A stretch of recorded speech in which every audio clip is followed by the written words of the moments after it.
Welcome all back to a normal, all three of us here, film club, but something not normal. There's free, and we're doing the free movies. Sandy's to blame. Sandy's pick for the Lord of the Rings trilogy. So we may be here a while. We said in the back, our record is 6 hours, 25 minutes, I think, for The Godfather. And we're now doing all three, and we're going to talk about the extended, everything else in between. Before we get to it, how are you guys? Ready to go. Caffeinated, got snacks, ready for a nice long conversation about this. Good. Jay, yeah, you same ready? Here. Got snacks, got caffeine, already got a bunch in me, so should be to go. Like sugar high, just gone like that. Yeah, you're gonna say every. If you hear my mic start shaking, that's my body just vibrating at the speed of light. But straight away, polls up. What's your favorite movie? Ooh, and I'd put a number 4. Oh, I didn't even see the poll. Put it up. Can't do that. That's I not know. fair. No, because that was the discussion whilst watching this. Is we're talking about that. Is what is your favorite, or what one's not, or what one you hate, or don't Not fair. We're talking about that. If it's not fair, Interesting poll how it's shaking. I think it is. I wouldn't be surprised if it's 33%, 33%, 0. I hope so, but we'll find out. But Sandy, so you got your fantasy pick, and then you went, "Oh, I know what it should be. It should be Lord of the Rings." You didn't do that pick. You picked Highlander.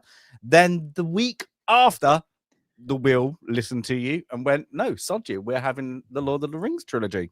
Magically, yeah. Yes. So the Wheel wanted me to have my number one fantasy, and it is one story. It just is. This is not a film with a sequel and a sequel. It is one story. It is one story as written in multiple books. It is one story as it was filmed continuously. They didn't take a 10-year break in between films. This was all filmed at once. So it's one story.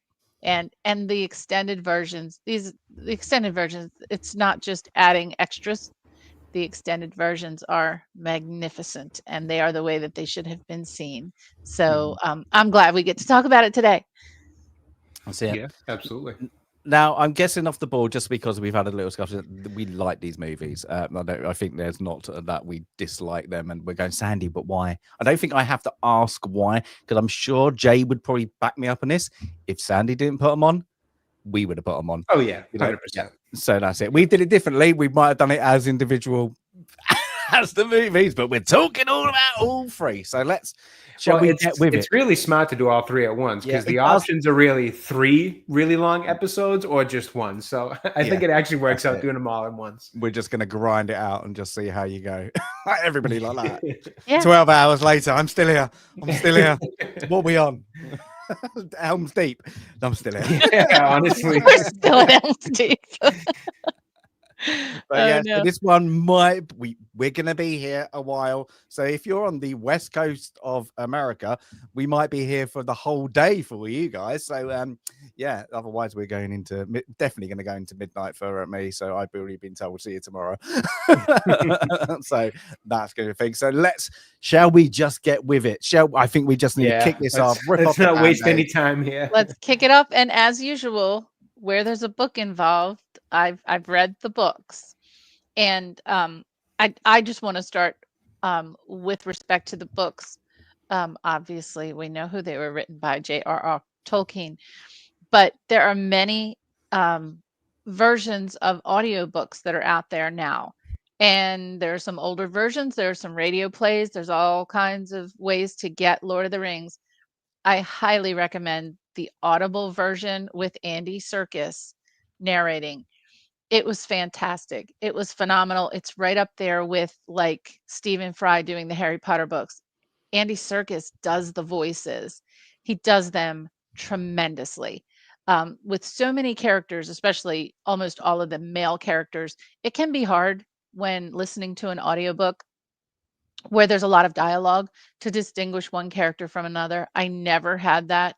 I mean, despite the fact that I know the story inside and out, I didn't have a problem with that with Andy Serkis's narration. So highly, highly recommend listening to those audiobooks. If you've read the books before and you're like me, read them again, because every time you read them, there's something more to get out of it. But we'll begin with the Fellowship of the Ring. Yeah, and before I start, I think I said this in other film chat. We're not doing scene by scene because that, and Jay worked it out. We normally speak as long as the movie, so and then we do an hour after. So that is how it works. So that would be with the extended. What's the extended? 13 hours got to be, or it's just shy of it. I know the fourth one was. Yeah. I was shocked because I actually finished off the fourth one. Excuse me. The third one I finished off today, and I was shocked to see it was 4 hours and a half. And I was like, oh wow, I thought they were all like 3.5. I didn't realize. I mean, when you watch the extended cuts, they don't feel as long as they are because they're just so good. They just flow so well. But seeing 4.5 hours was shocking. It was on in the background a bit as I was doing things this morning because I've seen them enough times I didn't have to sit there and watch it, scene by scene. But with these movies, always comes the problem that even if they're on and you're trying to watch it that way, you just get sucked in and start watching it scene by scene, whether you want to or not. That's it. But yeah, so now I think, Jay, did you go straight to the movies or were you books movies? So I, in terms of my whole history with it, I've never read the books. I do have them, and I planned on reading them before we got to Lord of the Rings and Film Club. I did not think it would show up as early as it has in the first year here, but so unfortunately didn't get the chance to read them. But I just watched these literally like maybe 4 months ago, right before my son was born. My wife and I just sat down one day and started watching them again for I don't know how many times. And I actually bought all the books because my plan was to do exactly that, but didn't get to it. But I first watched them as a kid. I actually, to tell you the truth, I wasn't really into Lord of the Rings as a kid. Obviously, I was young when the whole phenomenon was going on. And I just, like I said during Highlander, I was never much of a fantasy person. So like I'd watched the first one at home quite a few times because my brother was into it. So like I knew that one pretty well all the way up to the Troll and all that. So like that one always stuck with me, but I never watched the next two. It wasn't until later in life, in my adult years, that I finally watched them all in one weekend to just binge. And I've just loved them ever since. Now, Sandy, I'm guessing your book, same as me. Yes.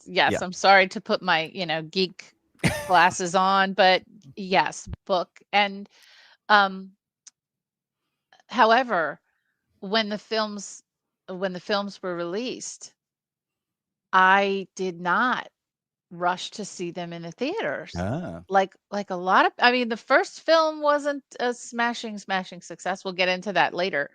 But it was like, oh yeah, Lord of the Rings, I guess I didn't have high hopes for it. So I didn't see the first two in the theater, but I definitely saw Return of the King in the theater first day of release, because then I think I had seen one of them on DVD or on television and thought, okay, these are well made. We can trust them, and saw Return of the King in the theater. The books, however, The Fellowship of the Ring is 2 books, book 1 and book 2, and has a total of 22 chapters. The film, thank you, James, for listing out the chapters covered in the film. The film has 10 chapters. So you can already, there's a lot that's cut out. And we know there are quite a few Tolkien purists out there, some of whom don't exactly like the fact that not everything is exact in the films or that things are cut out. Truly, if everything covered in the books had been in the films, these films there would be 6 or 7 films, and they would each be 4 or 5 hours long. So we have to recognize that just couldn't happen. And I think the question we'll ask later, after we get through talking about the films, is, did these films do the best they could do to cover the book? It's not, for me, it's not about, is it a comprehensive adaptation that is so strictly adhering to the book? That's not what I care about in this case. I care about, is it faithful to what Tolkien was trying to present? Did the film in any way change any of his themes or messages? Did we have really good performances that honored the characters as written? That's what I'm looking for, because I just don't think there would be a cinematic experience that could cover everything that is in these wonderful, wonderful books. And of course, I highly recommend reading the books, because what's left out is good stuff. It's just not as important as the central themes that are, portrayed in the films. And I think to that point, wonderful point, and I agree with it entirely. And I think to that point, when, as we were just kind of talking backstage a little bit, obviously when you change things from one medium to another, you have to, sometimes sacrifice things, especially from page to screen. Some things typically get sacrificed for run times, whatever it may be. And, I know as nerds, we all like to see things, as we always say, be respectful to the source material, or respect the lore, or be faithful to it, I think is a word I actually prefer to use, because I think faithfulness to the lore can go a long way, where you can change it and shift it a little bit, but still keep it at its core, like you just mentioned. But one thing that I think when people say, do justice to it or faithfulness to it, it's not always just in terms of, how faithfully you adapt it word for word or page for page, but you can be faithful and respectful to the lore or what it originally comes from, just by, in another sense, of making something so good, even if you leave things out, that it then maybe turns people to going back to the lore or back to the source material, whether it be for the first time or the 1,000th time. It's another way that I think you can respect source material in the books or whatever it may be, for whatever, movie it might be that we talk about. That's not always the same as make sure you get everything word for word, and make sure there's a scene for everything and everything's in there. Otherwise, you're not being respectful to it. I think just doing it so well that you, in one way or another, get people to actually then want to go find out more and go back to the originals to find out more or read more, is just another fantastic way to be faithful to, whatever work it might be that you're adapting. Very well said. Very well said. And one of our purists is in the chat. Hi, Pete. How you doing? do we have Pete in already? He said he feels personally attacked. Yeah, I didn't did. name your name, Pete. What? I haven't said your name. I didn't know you were a purist, Pete, to be honest. So There were a it was few no out personal there. attack.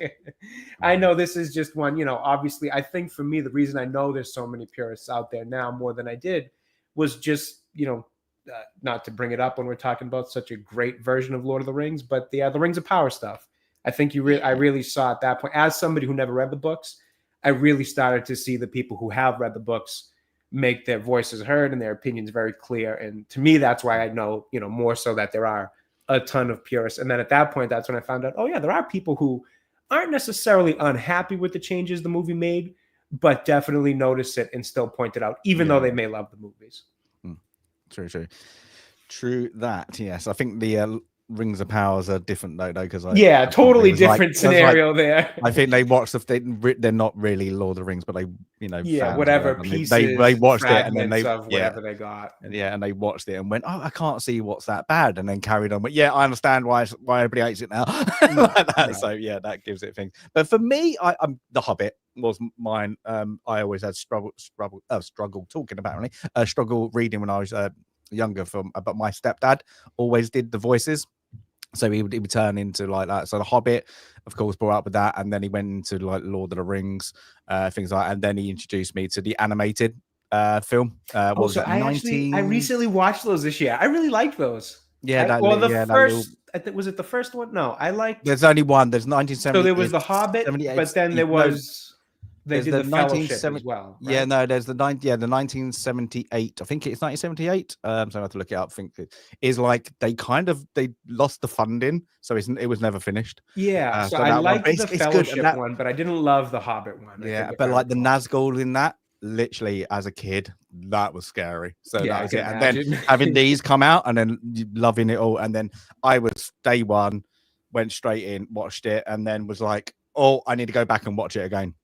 And I remember we watched it, and I was The only seat we could get, because it was completely filled up, like 3 days later, was front row. And so you're like, oh, I didn't care, loved it. Yeah, so it doesn't matter. Yeah, it doesn't matter. Like when I watched it, it was that was gonna say, like, I think I've said it so many times, is when they stopped it in the cinema, it was that wait that, oh my god, I gotta wait, not 3 months later it's on, on TV. It was that wait to get the DVDs, Right. and then onto that it was another little bit of a wait when they announced they're going to do the extended versions on DVD and the like that. Well, so it did. And it this then was got, sorry. Go ahead. I don't mean to say. sorry. Then you got a new kind of, again, you got a new kind of movie viewing for that. So you got the theatrical, theatrical, yeah, and then you've got the extended one come out, and it was just like watching it brand new again. So yeah, it was great. It's awesome. And this was such a fun time for movies too, because even though as a kid I didn't watch these, this was when the Star Wars movies were coming. I remember this was like, I want to say the third one, Return of the King, was back to back with maybe the third of the prequels, and you had Spider-Man movies in theater. It was just like the box office movies were just so fun at this time. The Harry Potter movies were in full effect. It was just, it felt like this was one of the last eras of movies being these worldwide phenomenons where everybody's like, have you seen it? Have you seen it? Have you gone to seen it? Type of thing. You still got a little bit of that as time trickled on with some of the superhero movies when they were all still good and all that. But man, I just really have a nostalgia for this era of big blockbuster movies. Yeah. And I must say, for this movie, and I know we're not doing scene by scene, but I do like the subtle opening. Just with, it all goes black and you just, Cate Blanchett comes across, and I think that's a great, it's like I know there's a prologue in the book. This is like a prologue. There's like the opening sequences are, especially extended, is a prologue and a prologue and a prologue. Really, you're getting introduced to where you are, but the prologue, and the prologue is telling you a very snippet of the history of Middle Earth very, very quickly, so you know where you are, who's who, and then of course we get into the introduction to what are the rings. If anybody didn't know, you get that straight away, that you get the forging of the rings given out to elves, dwarves, and men, and then of course you get straight into Sauron, and then you get straight into a battle. And I like it because they're showing a period of time, and if you don't know that elves, they've got the life of live a long time. Yeah, live a long time. You don't need to know. You just know because of the passage of time of how they do this kind of a flashback prologue, I suppose, is the best way you call it. But they introduce, there was the alliance between men and elves and all that, and then of course we get the kings, the king line, and then of course we get the ring goes missing, like that.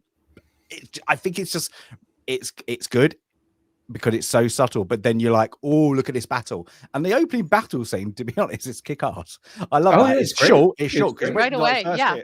Well, it's like I don't want to say punch in the face, but it hit you like a shock to the system. Like, we're right into this. Here we go. Yeah. And I love how it contrasts with the next scene that we get, not to jump ahead, but just from going from that opening just to the peaceful, quiet Shire. It kind of sets up, the whole fact that like hobbits and shouldn't be on the journeys that, Bilbo and Frodo end up going on. But I love the way this movie opens from that scene to the very next one with the Shire and all that. Yeah. So we get a Isildur, and then of course he gets the ring. It's clever. It's very well done.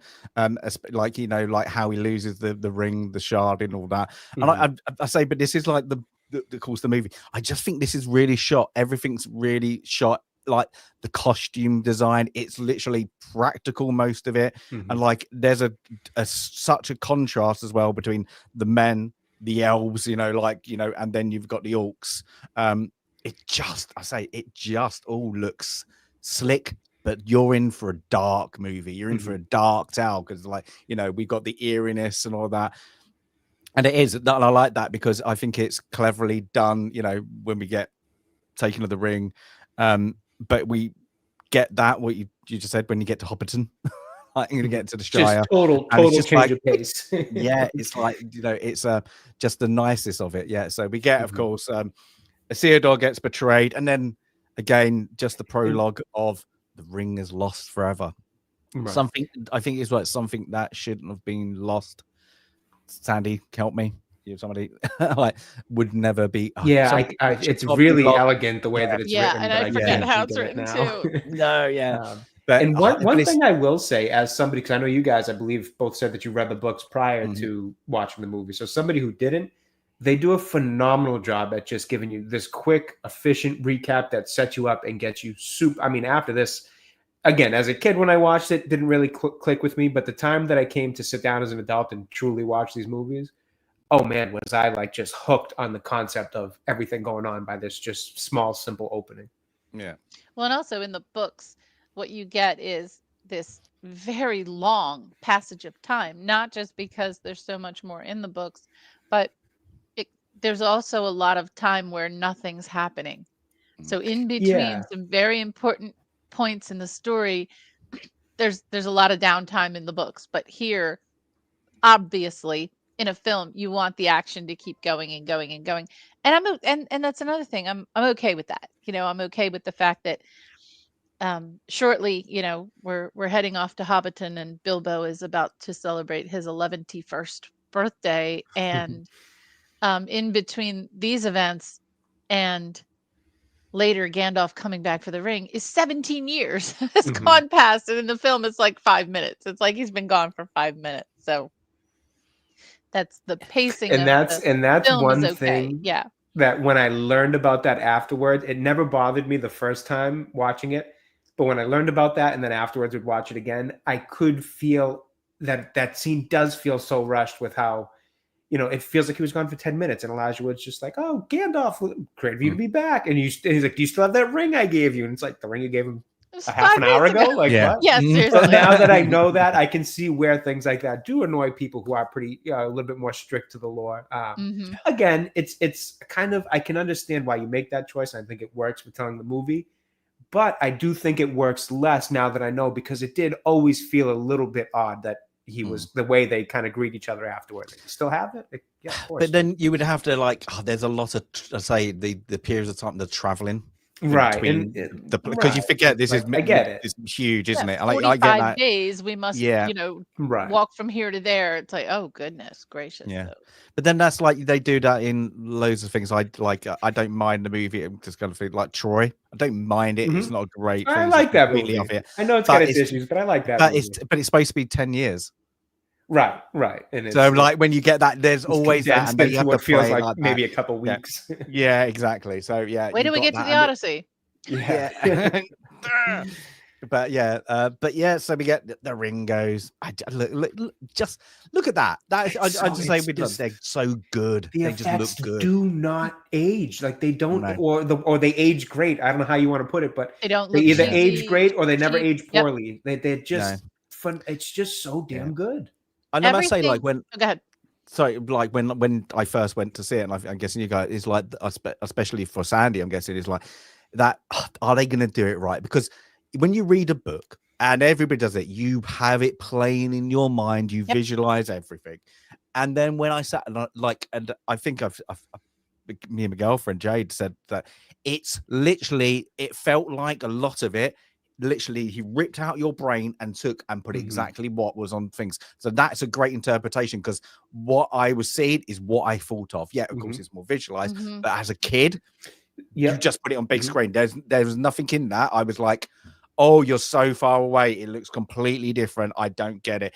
Everything was like, oh, you've just gone into my brain and just gone, boom, big screen. And that's why like everything felt right. And that shows such a huge passion for Tolkien's actual work, because the reason we share, at least I like to think, or I assume, the reason we share some of those similar kind of images in our minds without ever describing them to each other is because it's the way Tolkien describes all his things. And granted, I haven't read his books. I'm just assuming this is the case with his legendary work. But for me, for example, not to put her in the same room or the same realm as Tolkien, but for me, that same example was Harry Potter. For the Harry Potter books, when I was reading them as a kid, when they got to the screen, it was like, how did they take the things from my mind Oh my God, and put them Hagrid on the screen? was Yeah, it's like that was exactly. So like the I first one you totally see. get what Wow. you mean. And it's like, I think that's just because in that case, J.K. Rowling was so good at describing in her description of these characters that we all imagined similar things because they were so detailed and thorough. And I have to assume, same case here for Tolkien in this work, which is how they were able to pull that off. His writing, Jay, obviously I do highly, highly recommend it. His writing is poetry. Right. It is prose, but it is written so descriptively. And, the mark of great poetry is you say exactly what you want to say in the fewest, most appropriate words. And that's what he uses. He doesn't use, we talked about Twilight and how horribly it was written and, using too many adverbs and adjectives when instead you could use a better word as the noun or the verb. That's what Tolkien does. It's poetry, and and in the midst of the prose are things like poems and songs, and and you hear a lot of them in the book, in the films. By the way, there's 100,000 more in the books. The amount of songs sung is many, many more. But I think that's also J.K. Rowling was influenced by Tolkien very quite obviously, and while her style is not perfect, that's what she aimed to do as well, to be as descriptive about the world. She was creating a world. She was world building, just like Tolkien was. It is hard. That's the hardest thing as an artist, absolutely, is to create a world that isn't just a ripoff or just, copying other just worlds. ask Zack Snyder about Rebel Moon. Yeah. It's not easy. Seriously, just to create something completely unique that is not just a complete. And we look at so many franchises that that's just a ripoff of this thing or that thing, and to create your own from dust is pretty amazing. And that's what he did. He was trying to create a mythology of Great Britain and kind of bring unity. It was in between the two world wars. I know I'm stating the obvious about the influences on this story is obviously influenced by what was happening in Europe between the two world wars and his personal experience in World War One. But to build that from the ground up, it's fine if you create it in your own mind, but then to get it on paper and be able to share that entire universe with others just in print, because he's just writing the words. He's not painting the pictures or or making the film. So that's why these stories will last forever, for absolute ever. And we'll talk in a bit when in 7 or 12 hours from now, when we talk about the box office, we'll see why there's some films that are great get a very slow start, but they have staying power. And it's so much more important to have that staying power over time. And these, in the extended versions as well, certainly will. But back to your point, James, the costuming, the setting, they don't look stale. They look perfect. They don't look cheap in any way. And this is all filmed outside mostly. This is all using natural the whatever character. I don't know. What do we say? We have 12 main characters here. However many. The next character is New Zealand in this film because it is so important. The settings and the cinematography is so important to telling this story, and the fact that they found one country on Earth that had such a diverse landscape that they could film so many different places in Middle Earth to make this film pretty amazing. And one thing about the effect, and I'll do a quick here just so we can keep moving on, but just a point, because Pete actually points out to it in chat about the use of CGI in the Hobbit movies and all that, and the difference between practical effects and that here. One thing I love about this movie, and correct me if I'm wrong, I believe these movies all filmed kind of back to back, right? That was the big thing back in the day, something like that. Right. Yeah, 15 months was so, a whole lot. Doing that, not only to just kind of condense filming schedule and all that and just make sure everybody's there and can get it done or whatever, like logistical benefits that served. One of the great things it might have done unintentionally was not allow enough time for technology to change between movies that would have possibly tempted them to change some of the stuff they were doing. Yeah. The way they were able to keep everything, I mean, one, they did everything so good, the bit of mix of practical with the bit of CGI you see in there, the model systems that they use, I forget what the proper term is, but the shrunken models and all that, or the miniatures that that Jackson uses and all that, phenomenal work. But the fact that there just wasn't enough time for CGI to take a step forward where they thought, oh, maybe we can use that in the next movie or whatever it may have been, keeps everything so consistent, on top of the fact that they just did such a damn good job at it in the first place. Yeah. Practical. I don't mind practical mixed, nothing like that. But when it's I think all practical, I think it's good. Balance. But it has to be for a purpose. Like if you have to use a special effect, it has to achieve something that you can't achieve trying to do it in a practical way, right? To make it kind of valid. I think you can do practical on like armor, and you've got costume designers and armories you can have like on set 24/7 to just keep pounding all that stuff out. It's fine. But when you there's like in Brie, that it's Brie, and then what you see behind it is all CGI. So like that, so they built on top of it. That's fine because it's all built, but we needed the lighting of the sky to be different. Right, just to get that kind of stuff. Yeah, I don't mind that. That's fine because if you can do it and practical's there, and it always looks better because it feels like you can touch it. I think when CGI, it just doesn't have that feel, like the shadow or whatever. It's just not there. Yeah, it just doesn't feel the same. So when you can do practical, I'm always for it. Absolutely. Hey, Clissu's in the Clissu, tell us how you really feel. Cheap like the Rings of Power. Oh, we're going back to the Rings of Power again. Let's try not to on this. Yeah. This should be a good happy stream. I think we agree, Clissu. I think we agree. So now we get to Hobbiton. Now we get to the first scene. Yeah, that's it. But it is. First real scene. Tiny happy hobbits. I do like this. I don't think this is in the theater version, the cinema. This is extended. I'm at the point where I've seen the extended so many times that I can no longer tell what's actually. I don't exactly. I don't know what the theatrical cut is. But sometimes I can notice it, like the scene later on we'll see with there's obvious ones, Faramir and their father and all that right before. And the death of Saruman. Yes. Yeah, like there's some yes, that too. That wasn't. There's some stuff that still stands out as like, oh yeah, this is part of extended, but for the most part, it's all blended into one for me now. But I like this because I think most people would have gone Hobbit, Lord of the Rings. For me, just seeing that, and that's the Hobbit. That's the Hobbit. And I loved it. I was like, good. Yeah, I like that. I like that because it's not, this is, look, just to remind you, the Hobbit is there. So I did like there and back again, A Hobbit's Tale. I was like, yep, we're going to see that. And then, of course, you'll get to see the back of Sir Ian Holmes. Ian Holmes. Yeah. Oh, bless him. But then, of course, one of the main themes, there are, so many main themes, and we tend to, gravitate toward the themes of hope and friendship and good versus evil. One of the other main themes of this entire story is storytelling and the importance of passing these stories on from one generation to another.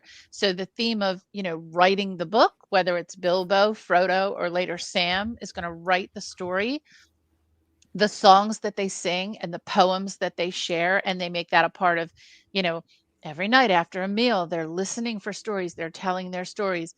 And then even in book form, when we're in Moria and they're at Balin's grave and Gandalf tells Gimli, take that book, where you see they are coming and the writing trails off. That's an important theme throughout this entire tale, is telling the tale, which I love. As someone who loves books and loves stories and history, I think that's a really important theme in this story. Chris, who was lucky? Oh, that's awesome. I'd love to go check out, because they still have the Shire and everything, right? The little homes and everything. The name of it's slipping my mind right now. That's awesome. But yeah, so we get the introduction. Now this is actually the real start of the book, except for the kind of intro notes, because the book is the prologue, and it's by Bilbo, isn't it? So it's now we get a actual kind of what this isn't in the normal version, I suppose you want to call it, but this is now we're just getting introduced to the Shire, to the Hobbiton, to simple folk, I suppose, like that, like untouched, just doing their things. And I love this because it just, it's like what he was from Leicestershire and what he probably saw farming communities, you know, in his period of time, and he just recreated it, you know. So he's later on that sort of thing. So I just like it. It's just got, you know, Bilbo, and you know, it takes you there, especially, you know, we just get the characters of the Shire, and then of course when the opening line of the Hobbit, of course this is the first time we see Hobbiton, or you know, Bilbo's the bag end, and that opening line in the Hobbit is explaining what a hobbit hole is and where they live. It's not smelly, it's not oozy, it's luxury, you know. And that the first part of that book is explaining where Bilbo lives, and that is it. And then to see it again, and we say is go, yep, that's it. Round doors, round windows, round doors, yep. Yeah, and everything. Yeah, it's just great. And then of course, yeah, we just get that. So just seeing that, I was like, ooh, and then and then just having like the nicest, everything's bright, everything's a bit more sharper. Like they've taken away like the brown, the grey overtones that have been what we've just previously seen, and it's just, you get this now, the cheeky hobbits, you know, like even like that, going for food, and then you get the obsession. And we find, you know, the obsession with food all the way through this, what second breakfast 11's is, and we get that later. And I like it how they're just like, no, this is what we do, this is our life. No, sorry, I was just going to say, I love the Shire and I love the Hobbits just because to me they represent like, or what I assume is something that Tolkien must have, you know, the way he viewed life with his issues with industrialization and all that, just the simple things in life that matter the most: family, friends, good food, good time, like the things that truly get us by in life. And I love how they just represent that. You know, I know they're looked at as possibly, you know, kind of simple creatures, and you know, because in these big simple castles and kingdoms, simple folk, as they say. And I know that there's these big castles and kingdoms, all this hustle and bustle, and that's probably a representation of the big cities and all that, you know, in the world, versus the simple life of some people in more rural areas where it's good food, it's family, it's the important things. Forget about all the busyness of the world. And I just love how he portrays that with these, you know, these creatures. Well, it is Middle England, and I mean that dearly, as it probably happens now when you have these country. Look, anybody who's from England or even Scotland or Wales and Northern Ireland, and even Ireland, the island of Ireland, you get these summer fates, summer fair, and it's literally this. The technology, of course, change but it's literally sometimes this. Everybody out, you know, get your burgers, your hot dogs, and all that. Your ciders are going, and like that, and everything. Like that. Exactly that. Yeah, but it's exactly for years it hasn't changed. And you get the parish churches, you know, like the summer fete around that is exactly the same. And I think that's what they had, you know, especially there, and it was everybody. And I like this because everybody knows everybody. If that mate in Hobbiton, you know, like everybody, even like when they show in the Shire, you know, where the Baggins are, then you know they're past breed. You know, it's that way. They all know it. Yes, everybody knows each other, and you know, it's just so wholesome. It's so I just love the representation of the Shire so much. It is great, isn't it? Oh, it's just it makes you laugh. It's right, and then they lean into a little bit with things like that stuff in his fate. You know, they lean into it a bit, and it's just.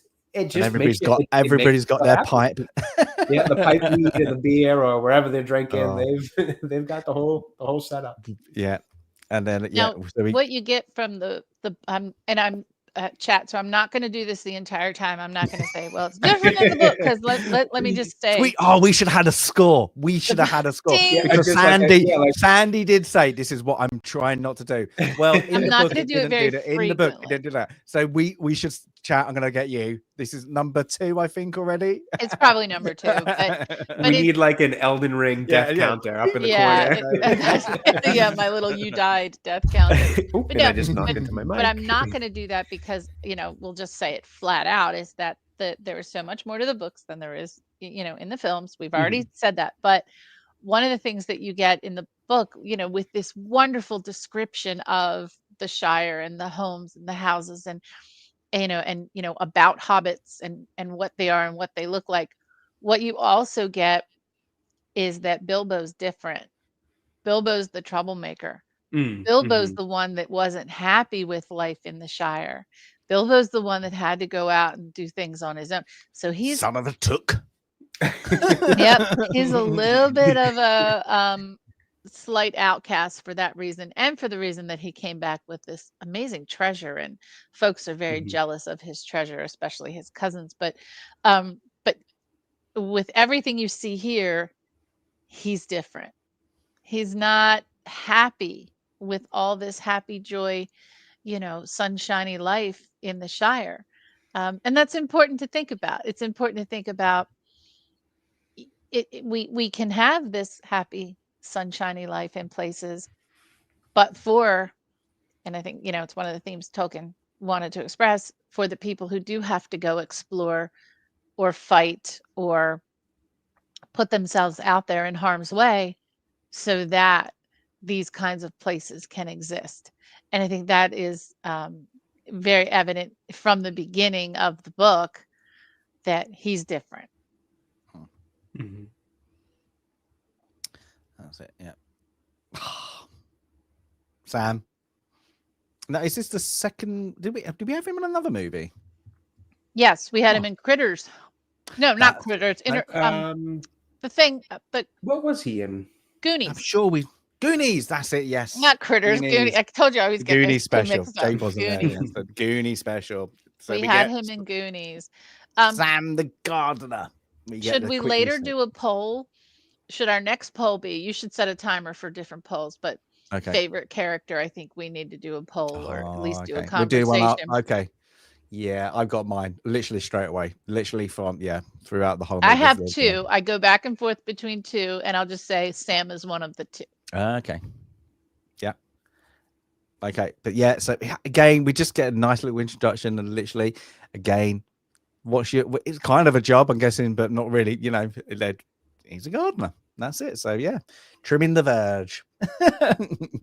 And that's it. So we just, it's great. And then of course we just get everybody, and I just like it. But yeah, going with Frodo, there's something slightly suspicious, like he's just a bit bored, let's say that, maybe a bit like Bilbo. Yeah, but Bilbo just have to push out the door, as the book is. But yeah, but now we get to learn it's the 111th birthday of Bilbo. It's the 111st. I thought it was 111th. It is, but that's also 111st. Well, yeah, the way 111st. Okay, yeah, 111th. Yeah, it's a lot of ones. Just made that. But yeah, so we get that of Bilbo's birthday celebrations. And I love it, even to the one he puts that like the sign on his door and all that, just to keep the other Baggins away, or like all the names he comes out with. Again, it's funny. It's just they're all like, well, he's getting old. We've got to get in to make sure we're in the wheel. But like he's just exactly. like happy that it's literally it's my birthday celebration. So but you can say this is like the whole town. They're all just happy. There's no like, I'm not going. There's like the grumpy ones, but they're still there for, it's we're doing something different. But when there's beer involved, we're going to be happy. We've got food. That's it. We're all happy. So again, it's great. It's like that. And of course, we get Bilbo is, what you expect of Bilbo Baggins, and like is Ian Holmes. He's betrayal when he's not, I suppose, the prominent character in these movies, but he's the instrument to them all, of course, by having the ring. But I just like him. It's just like I just want to hug you. I want to hug Bilbo. He's got that old like granddad type of feel. But it also shows you like the way they portrayed the hobbits with the scale of their size. And there are a few points in the films where someone might point out, ooh, that looks weird, or they did that straight. I think they're done extraordinarily well. I think the way they scaled the filming here, and then with Gimli as well, I think is really good. I think you do get that they're, full-grown people, not kids, but they're small. Now, of course, Okay, get ready for number 3. In the books, they're much older. You know, Frodo's getting on to 50, and Merry and Pip, I think, are even older than Frodo. But they don't, they don't age as you would expect humans would. But I think they did such a good job that we know they're smaller, but it doesn't look weird. I think in the films, the Hobbit films, I don't like the way they did the hobbits in the Hobbit films. Something off with that CGI in that film. They over CGI'd it in that film. Well, with this one, they used a ton of what I believe the term is called forced perspective. Was the way they do that to make things, even in the scenes where it's like Gandalf Bilbo serving tea to Gandalf and all that, and they're both sitting at a table. It's this forced perspective thing that, the behind the scenes stuff of how they go through so many of these effects is well worth watching. It is exactly, and they film it in a certain angle. And the table's actually cut in half and not really together, so that when they rotate, it all looks like it's truly phenomenal, the techniques they used. And that's kind of my point earlier, where I wonder if, by the time they got to the Hobbit movies, obviously CGI was totally more advanced than it was in these days. So maybe that was the temptation of, it can make it a lot easier if we just use green screen CGI, and you see the difference in quality 100%. I say, because the other ones, you've seen the behind the scenes, so they've got small people, haven't they? They've got some team, some kids and stuff like that. Yeah. That's for back shots and all that. I think there's one scene, and it's in Return of the King, with the boat. It looks a bit off when Bilbo's going on that. It just looks a bit off. When the camera goes back, when the camera draws back, yes, I know exactly what you're talking about. Yeah, there's that one. It's just, but then I'm in love with the movie already, so I'm literally saying 12 hours into it. You're like, I don't care. I don't care. I'm literally with that. The use of CGI. No, there's definitely a tone that's different with the movie, the Hobbit movies in general, with the way that they're told. But the use of CGI totally changed the feel of those movies from these ones. To me, the Hobbit movies felt more like your Harry Potter or your Pirates of the Caribbean type of blockbuster. It's a totally, totally different feel and watching experience than I think you get from watching this one and the way they did effects in this. Sandy, thank you, has just gifted 5 memberships to the channel as well. We have a lot of new people in chat today. John Richards, nice. Awesome. Problematic. Okay. Tom B, Delphine, and Jason. I think that's it. Flawless from the 540 Studios. I know that one. That's it. Wow. Well, cheers. Thank you very much. There we go. We've been talking for 45 minutes, and we're on chapter 1 of 22 chapters of the first of 3 films. Just wanted to let you know that. We're not out of Hobbit. Well, we've not even had Gandalf arrive yet. So you're not even at the party yet. We're not making good pace here. We don't care. We don't care. But yeah, that's it. So the party's on swing, and of course we get. Well, there is. They're getting through the party. It's not showing these pictures, but of course, Gandalf turns up now, doesn't he, on his little cart, doesn't he? I think this is that. And Frodo goes like that. It's just like that introduction of oh, look at you, arms crossed, a bit pissed off, and it's heartwarming. It's like that. And you can say, we get to on that. Hobbits are really Gandalf's favorite, I suppose, Middle-earth creatures, I suppose you want to call that, because what they cause in these, I don't think they ever go to it. They don't really speak because about the wizards, I suppose you want to, in the simplest terms. You don't know what they really are. They don't really go into their backstory. I don't think you I'm saying it to my first one. I don't think you need it. I think they're a bit obvious what Gandalf is, Saruman is straight away. So I don't like it. I don't mind it. But you get the little playful, with the fireworks, with the kids. I like that bit when the kids are Gandalf, and he does the boom boom boom boom, and it's just like that little firecrackers. Fire. It makes him chuckle, and of course, he goes meets Bilbo. What about an old friend? Like that. So this is the first time. I'm guessing I don't think they really say it in the appendices or the Silmarillion. I can't remember that they seen each other between the passage of time, between the Hobbit and this party. Might be wrong. Somebody I don't chat. think so. I don't know. I So- didn't read the Silmarillion, but I Yeah. don't think there's any. Years and years ago, but I can't remember there was any note of there was a period of time. Maybe if there was, I completely missed it. So chat, there you go, little fun was there. But yeah, he just goes, yeah, what about an old friend? Because Bill was, I don't want to see anybody. Like that. What about an old friend? And again, just But sitting Gandalf down has having been a cup of around tea. here because he's labeled Mm. a troublemaker. Yes. So he Yeah. may have His been around craft, for yeah. other parties with fireworks, etc. Yeah. So he is branded a troublemaker. And he Disturber of the peace. A disturber of the peace. The peace. That's it.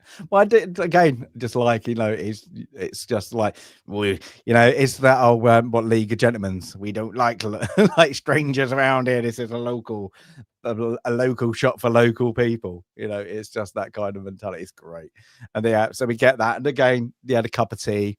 He gets offered, and then him but it was a mistake, wasn't it? It was when Gandalf hits his head. Well, sorry, McKellen hits his head. That was an actual mistake. He didn't mean to do it, but they kept it in, and I think that is great because it makes that's a out good like one. it's the actual thing. Because so him shouting is Ian, like Ian, like that. So they kept it in because There's another big mistake we'll talk about later that involved broken limbs. But yeah, that they kept in. Yeah, but I just again it shows they're like the niceness, and also how, and I think that it's more in the Hobbit they say about just how inviting the hobbits are. They always have extras just in case guests come over, like that. But yeah, so if anybody comes out, they've always got the tea brewing. They've always got like something to serve. The pantry is always stocked. They're just very, very welcoming people. So I just like that. Again, it's just taking me back to like the Hobbit. But yeah, it's great. But of course, we get to where Bilbo and Frodo get like the things here, and then it's like save me from the people around him. So they're all after his money. So you get that. But then of course, Baggins is his distant cousins. Yeah, and we get like again, it's just like the fun, like this one when they have their little sing song, and it is like Tolkien was known for writing his own like folk lore songs, didn't he? So that's what he loved. But like this one, again, it's good because it sets up Merry and Pippin of like their kind of what you don't see in the normal version, but this one is they're them two in the town. They're the ones who like to have a mess around. They're like the cheeky ones, I suppose, like that, and that just like their drink, like they're just singing, having a lot of fun. Again, it just shows little moments, with the feet and all that. They're just like getting drunk, and everybody else is just moaning about, the happiness. But then there's one of them, I think he does say, doesn't he? Oh, have you heard outside of what's going on outside of their little realm, I suppose you want to call it, that like where their little glass bubble, and everybody's like, yeah, it's not our problem though. That really. So it's I do like it. Now this scene here with them sitting at the table, and then every time you see Merry and Pip later at a pub or whatever, they're the ones drinking, partying, up on the tables, challenging dwarves and elves. But the very final scene of them at the end of Return of the King, the final time that they're back in the pub, they're quiet. They're quiet because they've grown up, they've seen so much. And it's really interesting that, in every other scene, they're the life of the party. They sit down quietly with Sam and Frodo, and they're just quiet. Yeah, we get to that. But yeah, so we get Samwise. He's got his eye on somebody. He's like, Rosie. But at the moment he doesn't have the balls yet. So to be honest, to go and actually just, do you want to dance like that? He hasn't got it upon him yet. So like that, but scared to death. Scared to death. Scared. But it's good. Oh, was this scene needed? Because I think this is the most. The pub scene would be the most extended version of the normal things. Was it needed? I hate to say that, it's probably not, and I don't mind it being out. Is it for you love the extended version of it? Yeah, it just makes you smile. So I get why this scene was completely stripped out. I get it because I think it moves on. But do I like it? I like it because I'm greedy, and that's it. I think that's a thing with a lot of these extended cuts, where the original theatrical cuts are great and they stand, very well on their own. The extended cuts are almost kind of one of those cases where, like, you watch a movie and you're like, oh man, I wish I had more of that. But then the only option to get more is like they maybe do a sequel and it's not that great or whatever it is. This is like a case of like, man, I wanted more of that movie. And you just got actually more of that exact movie. And it just makes it so much more fun to watch. Sorry to break in. Tomby did reverse it. Thank you very much, Tomby. 5 gifted memberships. That's it. Nihilist, Mr. Porkchop, Davey First, Highlander, and Nerd Takes. You couldn't have picked a better little group there. I wonder who they are. Well, thank you very much, Tomby. I think I don't want to misquote him. I think Highlander had already given us our opinions that these were 10 out of 10, but I'm sure he'll jump in and tell us we're wrong if he disagrees. He often disagrees, but I think on these films, I think he cherishes these films. I do. I don't honestly think I've met a single person who's watched these and hasn't liked them. I really can't think of a single person I know somebody who doesn't want to watch them. Awful. I hate them. Yeah, I know one person who doesn't want to watch them because they hate dragons and all that. Yeah, crap. see, I know a few people like that who try to simplify and roast the genre as a whole. Which, again, me personally, not a huge fantasy guy, but I've never been like, oh, that's silly, stupid stuff. Like, I just never was always my cup of tea till certain things like this made it my cup of tea. So I know a few people like that who will just, oh, I don't watch that kind of crap, blah blah blah. And it's like, all right, man, you're lost. It's not bothering me. Or not bothering me, I should say, but I've never seen somebody watch them and actually come out and be like, I didn't like that. Yeah, I think it is because this is a fantasy. It's a fantasy movie. It's on the fantasy part of the wheel, but it's got that's what makes it clever, because you've got those, I suppose, Dungeons and Dragons fantasy movies that just is just what that is. It's just a bit of laugh, but this is so in depth. It has so much drama into it, like embedded into not just the books but into this movie, and it just makes the storytelling, the drama aspect, the excitement, action, but also the character bit, but also the character building is when you go with the journey with the Fellowship and of course everybody else in that, and you don't need to just single out one character to like, because like that, the main character, because they've all got their own little depths and you get to live this journey with them. I think that is what we've had before, is like, this has a lot of characters but they're all needed, but you have other ones where they can't grip the different characters because the storytelling from the script writer or from the novelist is so bad. You can just look, them 4 characters, you can just disappear. You didn't actually need them in the book or in the movie. Where these, it's so like a pivotal moment with every single one, and like even like the minor characters are like needed. What don't have much into like this, into this movies, but into the world, they're bigger. You just need them all. You need them all. Now, I think that is hopefully what people who just watch the movies felt because I read the books, but I'm guessing for Jay that is probably a question because you didn't, for the books to the movies. That's your question, isn't it? Did you feel, oh, I'm on this journey with the Fellowship, straight away? I would say straight away, no, only because there's just a little bit of setup until they actually take. I think once Frodo and Sam start leaving the Shire, that's when it feels like, all right, buckle up. I mean, again, for somebody who never read the books or anything like that, that for me is when this movie and then the next 2 start to really feel like, all right, now we're on for the journey. This just kind of feels like setting the stage, setting the scene, so to speak. Here's some characters. This is kind of where they come from and why they're very, unassuming or unsuspected heroes, or why they will be one day, is because this is their origin.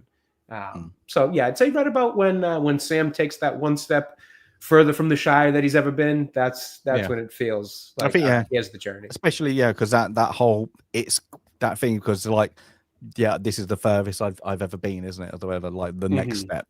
And I think this is because like they've had, and like the brightness, the sunny, and the rest. Yeah, they're never gonna get it again. I think like that. You get it like Right. in Riverdale, what is completely a different, completely different realm than anything they've ever seen, and it's beautiful. But and then in this is their world. This is their thing. And then that is. I suppose that you're right, isn't it? That is the journey, and I think it is the journey south. Mhm. The ring sets out. Sorry, the ring sets out is the first book. Yep. So yeah, I think that's And When- I've always almost kind of pictured this as a bit of Tolkien. And again, this is me assuming this is his writing or motivation for it, given the fact that his time in war and all that, and the time period he wrote it. I've always kind of pictured this as more of kind of like a send-off party for people going to war. And then this is kind of like your send-off of like, hey, one more beers with every. I know they frame it as Bilbo's birthday. But more so just that send-off party of, hey, we're all off to war tomorrow, one last round of drinks with family, friends, everybody. And then that next day, when you're on a plane headed to God knows where, that is probably the furthest for most people going to war, especially probably in that time, the furthest they've ever been from home, the furthest they've ever traveled, things like that. So I've always just loved the symbolism, if that is what that represents. I've just kind of assumed it was. I think it is. And that's a brilliant point, Jay. And I actually pulled a quote on that I was going to save it for later, but for when, particularly, when Sam says, if I take one more step, that's the furthest I've been from home. There's a quote that I love from the Ken Burns Civil War series. And it is, men who had never strayed more than 20 miles from their own front doors now found themselves soldiers in great armies, fighting epic battles hundreds of miles from home.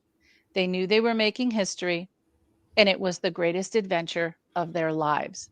And that's from the Civil War, the United States Civil War, but that's the feeling, I think, and it's exactly what you just described. And that's why I do think the scenes in the pub important, because again, later to juxtapose it to when they come home and they're different men, and Tolkien came back from war a different person. And, we all have PTSD, kind of an allegory for PTSD, Yes. it seems like, with what Frodo's dealing with and all that. Absolutely. And we all have ancestors who went through that. And we've talked about it in other, talked about it in other films as well, how that, when you come home, we talked about it, when we were looking at Vietnam films or World War II films. So I think it's another one of those important themes. There are so many themes in this work, but they're not overcrowded. The films, the story, the entire story is not overcrowded, because it's telling an important story that is complicated and does have a lot of themes. And there are so many people, but it's not too many characters, because that's life. In life, there are so many things going on at once, and there are many, many characters. Tolkien balances all of that so well, because he tells a good story. And again, that's an important theme too, is telling the story, and how you tell the story is so important. We've been talking for an hour now, and we're still on chapter 1. Just wanted to share that. I was gonna say, I think it's time to leave the pub. Yeah. This is like when you're golfing and one of the rangers comes up behind you in his little cart, and he's like, hey, you guys got to pick up the pace a little bit. There's a backup behind you. I'm like, all right. But yeah, so they leave. Literally, it's just a little, the pub scene. It's just they're leaving it, and like Sam again. Oh, nobody can ever like me. Just Sam, and like that. And then we get what is not like. I do like this is where they kind of meet. Well, they see, don't they? They see the elves leaving. They're having a little smoke and things, and they see the elves leaving Middle Earth. I like this scene. I think it's quite good that they look, this isn't it. Yeah, they know what it is. They're not dumb to the environment around them, but they're like, oh look, they are actually leaving. I think it's good. Again, it shows a little bit of a fantasy element to the elves as well. I love the little glow. What do they call it? Like ethereal glow? Is that the ethereal? I can never get it right, but I do love it. Silver. It looks so nice. I think they do a great job with them. Yeah. But yeah, except they just in one scene. We'll get there. There's one bad elven scene. Okay, let's all say it. The face of Elrond, right? It's a meme. Oh, yeah. But that face of Elrond over Frodo is kind of. But, yeah. So we don't get to. So now we get to where, of course, back. Well, no, is this now? Oh, sorry, we've skipped over it, haven't we? So the party, is this now the party? Sorry, we've had Bilbo, and he does his trick, doesn't he? So like that, it's a simple little farewell, doesn't he? So like we get all the fireworks and everything's happened. Like so, Yeah. I'm gonna go back a bit just so you know. So they have their fireworks, of course. Again, we see Merry and Pippin.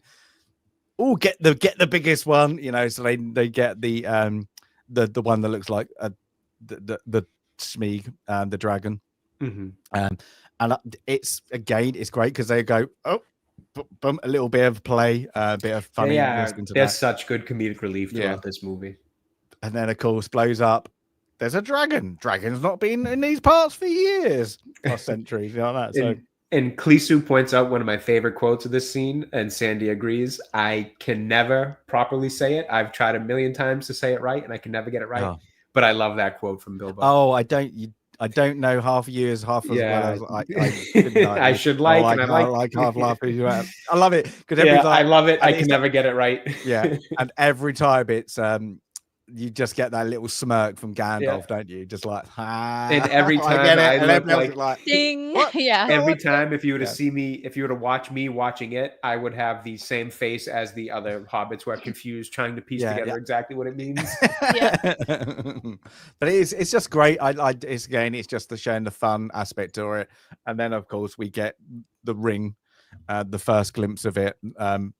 From that, and of course he uses it to disappear to play a trick because he wants his next adventure.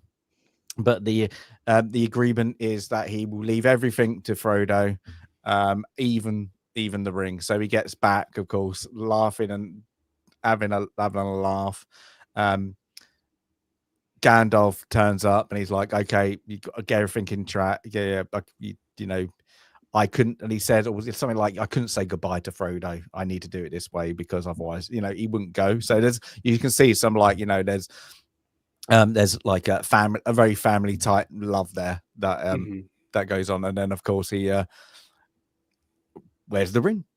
Where have you left it? And he goes, oh yeah, it's on the mantelpiece or something like that, doesn't it? I can't remember what he says. And then it's oh no, it's not. It's on my pocket. Oh, how did it get there? And that moment is just like. Rubbing it, and he kind of whispers to himself that kind of goes that very, why shouldn't I keep it, you know, like that very. I do like the changes when you get to Bilbo goes a bit Gollum, let's say. Exactly. And he just go like, and he's like, and then of course he gets a bit angry at Gandalf, and then Gandalf does, no, I'm not trying to steal it off you. Why are you so angry? And then he goes like that, and he turns, get a bit of magic, and then he realizes, you know, and it's funny because then Bilbo goes into like a little boy, doesn't he? He's like, you know, he doesn't realize he's been slowly being corrupted from the ring. But yeah, he goes into things, and then finally gives it over into an envelope, and then he. Instantly, I've always felt when he does give he steps away from the ring, you can feel that relief. He feels a bit of and then of course he's off, and then but when he puts him, there's a little bit of a flash, isn't there, of to Gandalf that he's felt some presence from the ring. We don't know what it is, but yeah. But there's Frodo. The theme of addiction there, you know, and that's when you see how he, you know, and Gollum and Frodo and others, how the ring impacts some people different way, and it, you know, and it's kind of an obvious theme, you know. I don't need to even say that it's a, you know, a theme of addiction, whether that's alcohol addiction, whether that's drug addiction, whether it's gambling, and whatever it is, but it's the way that Bilbo and Gollum and even Frodo, the way they express the relief when they thought they'd lost the ring, or when they grabbed the ring, and that relief, and then versus how it's, you know, destroying them, was extraordinarily well done in the films and described extraordinarily well in the books. Yeah. Oh, I just like this whole, setup again with Frodo. It's again with the movie. It sets it up quite good because you don't need that things. It moves it quite. Bilbo's gone. Frodo's taken over. And then, of course, we just get kind of mumbling from Gandalf. And then he's like, yeah, he's left you the bag end done. And I need to go. Like that. I love that. And I gotta go. And I got to go. And I'll see you in 17 Bree years. 17 years in Bree. 17 years. But in this movie, it's I think it's I see you on. He does say a time, doesn't he? I see you on the sun. I can't remember the moon. Well, that's when he comes back. When he leaves, and then when he comes back to make sure, is it secret? Is it safe? He throws it in the fire to see if it is the ring. Because he goes to Gondor now, doesn't he? So he goes to Gondor to. Is it Gondor? It's Gondor, isn't it? So he goes. I'm going to tell you where he really went, but he goes to his library, wherever the big library is, to study and find, like, okay, is this ring really the ring? And then when he finds out that he goes to Saruman in this part, right? That's not after. yet. That's so after. He comes back and then he leaves again. So he comes back, throws the ring in the fire, realizes that it does have the writing that he found in the library. Oh, and that's then right. he goes again. Because there's a steward of the library that gives it. Right.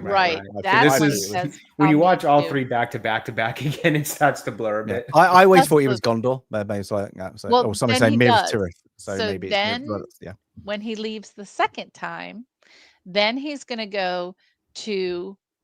Hang on, because there's a lot. He goes a lot of places. So he's going to go to. Gotta find my notes. Too many notes because he doesn't tell the story until later. So he does. Yeah, he goes to Sauron to get advice, and they don't fight. This isn't in the book. There's not a fight, but this is where he and Sauron do fight. This is where later on, when he finally does meet up with Frodo and party in Rivendell, he says, "I was detained." And then he goes into how he and Sauron fight. Sauron puts him on the top of the tower. The eagle rescues him. The eagle takes him to Rohan in the book. And that's where he claims Shadowfax from the lands of Rohan in the books. And he comes back with Shadowfax at that point in time, not later in the story. So there are two times that he leaves Frodo. The second time is when he says, you got to leave, you got to go.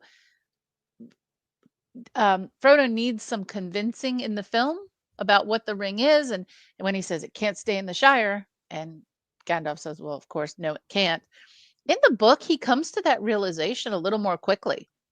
It's more or less Frodo saying, oh, this has to go and I have to take it. And then you've got Sam outside the window when Gandalf is like, someone's been listening. And Sam says, I ain't been dropping no eaves, sir. In the book, sorry, this is number 5 or 6, Cleso, if you're counting. In between that 17 years, Gandalf has asked Sam to keep an eye on Frodo. So in the book, it's not a surprise that Sam is outside the window because Gandalf has said to get, yes, the moth. Tim, you're right. It's the moth that sends the message to the eagles. You're right. It's a whole thing. It's not the moth. He talks to the moth. The moth goes and talks to the eagles. And that's all because he also went to visit Radagast.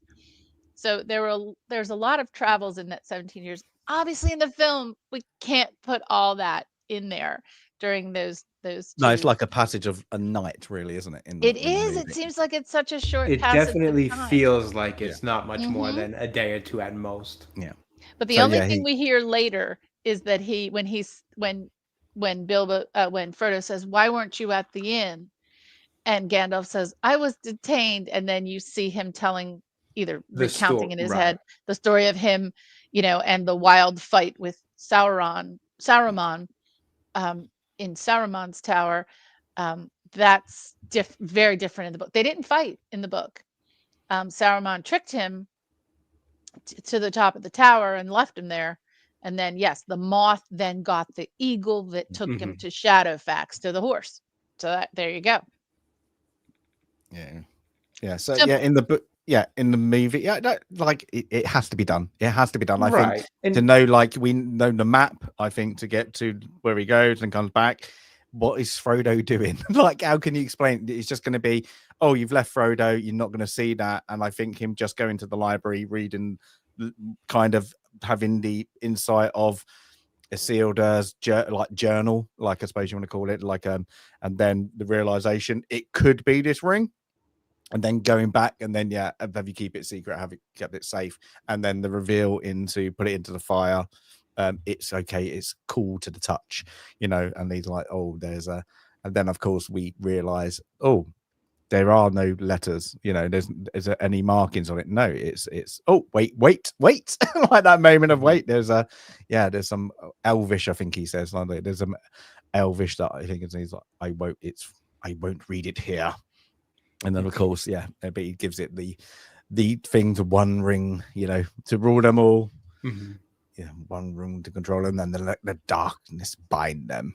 It's a good, now we know, oh, this is an important ring. It's just a simple ring to like everybody else. And like I think there's like he's Bilbo's magic ring, isn't it? So now we know it is important, and we know it's important because we've seen the prologue at the beginning of the movie. So that, again, we don't need to know the understanding. We know it's the forged ring of Saruman. Sarum.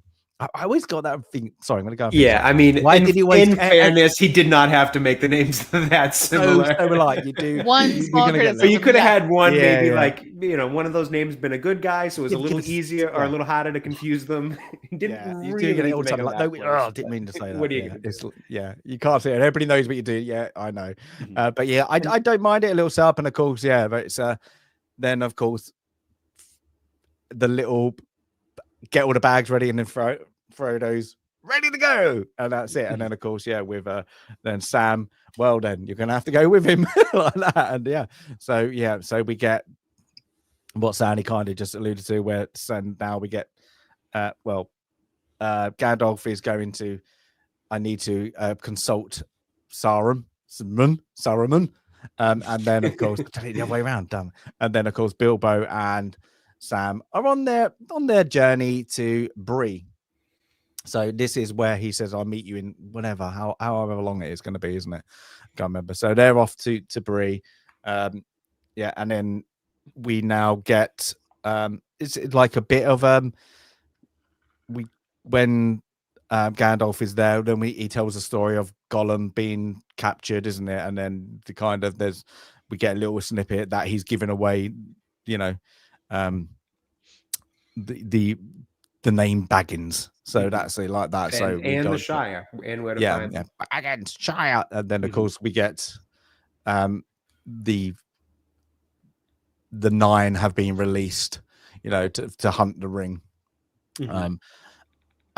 Again, I like, it's really dark, it's really good. They're kind of like them on horseback, and like when we see them, like as they're tracking them through the things. And I think the first time we see them is after, of course, Jay said it with the last footsteps. They smash into Pippin and Mary, who been I can't remember, something farmer. Farmer farmer. Yeah, and they go, oh, mushrooms, and they find the mushrooms, and like that scene, like clear, get off the road quick, and they go down to that. I think on both, I like the animated and this version is what that they look scary, don't they? The horses look really big. Yep. Like if you're like quite young, you see it, the Nazgul, it's literally, you're like, what are these? And then of course it's they're like, even like the all the worms and all like the bugs and all the centipedes and all the spiders come out, don't they? As they're like old, hiding in fruit. Dirty, they disturb the wildlife. They're just otherworldly. You right away, you know how bad these baddies are. These are as bad as baddies can get. In the book, sorry, I have to say it again because this one's important too. It's not a chance meeting of Merry and Pippin in Farmer Maggot's field. It's Merry and Pippin are part of the plan for Frodo to depart with the ring.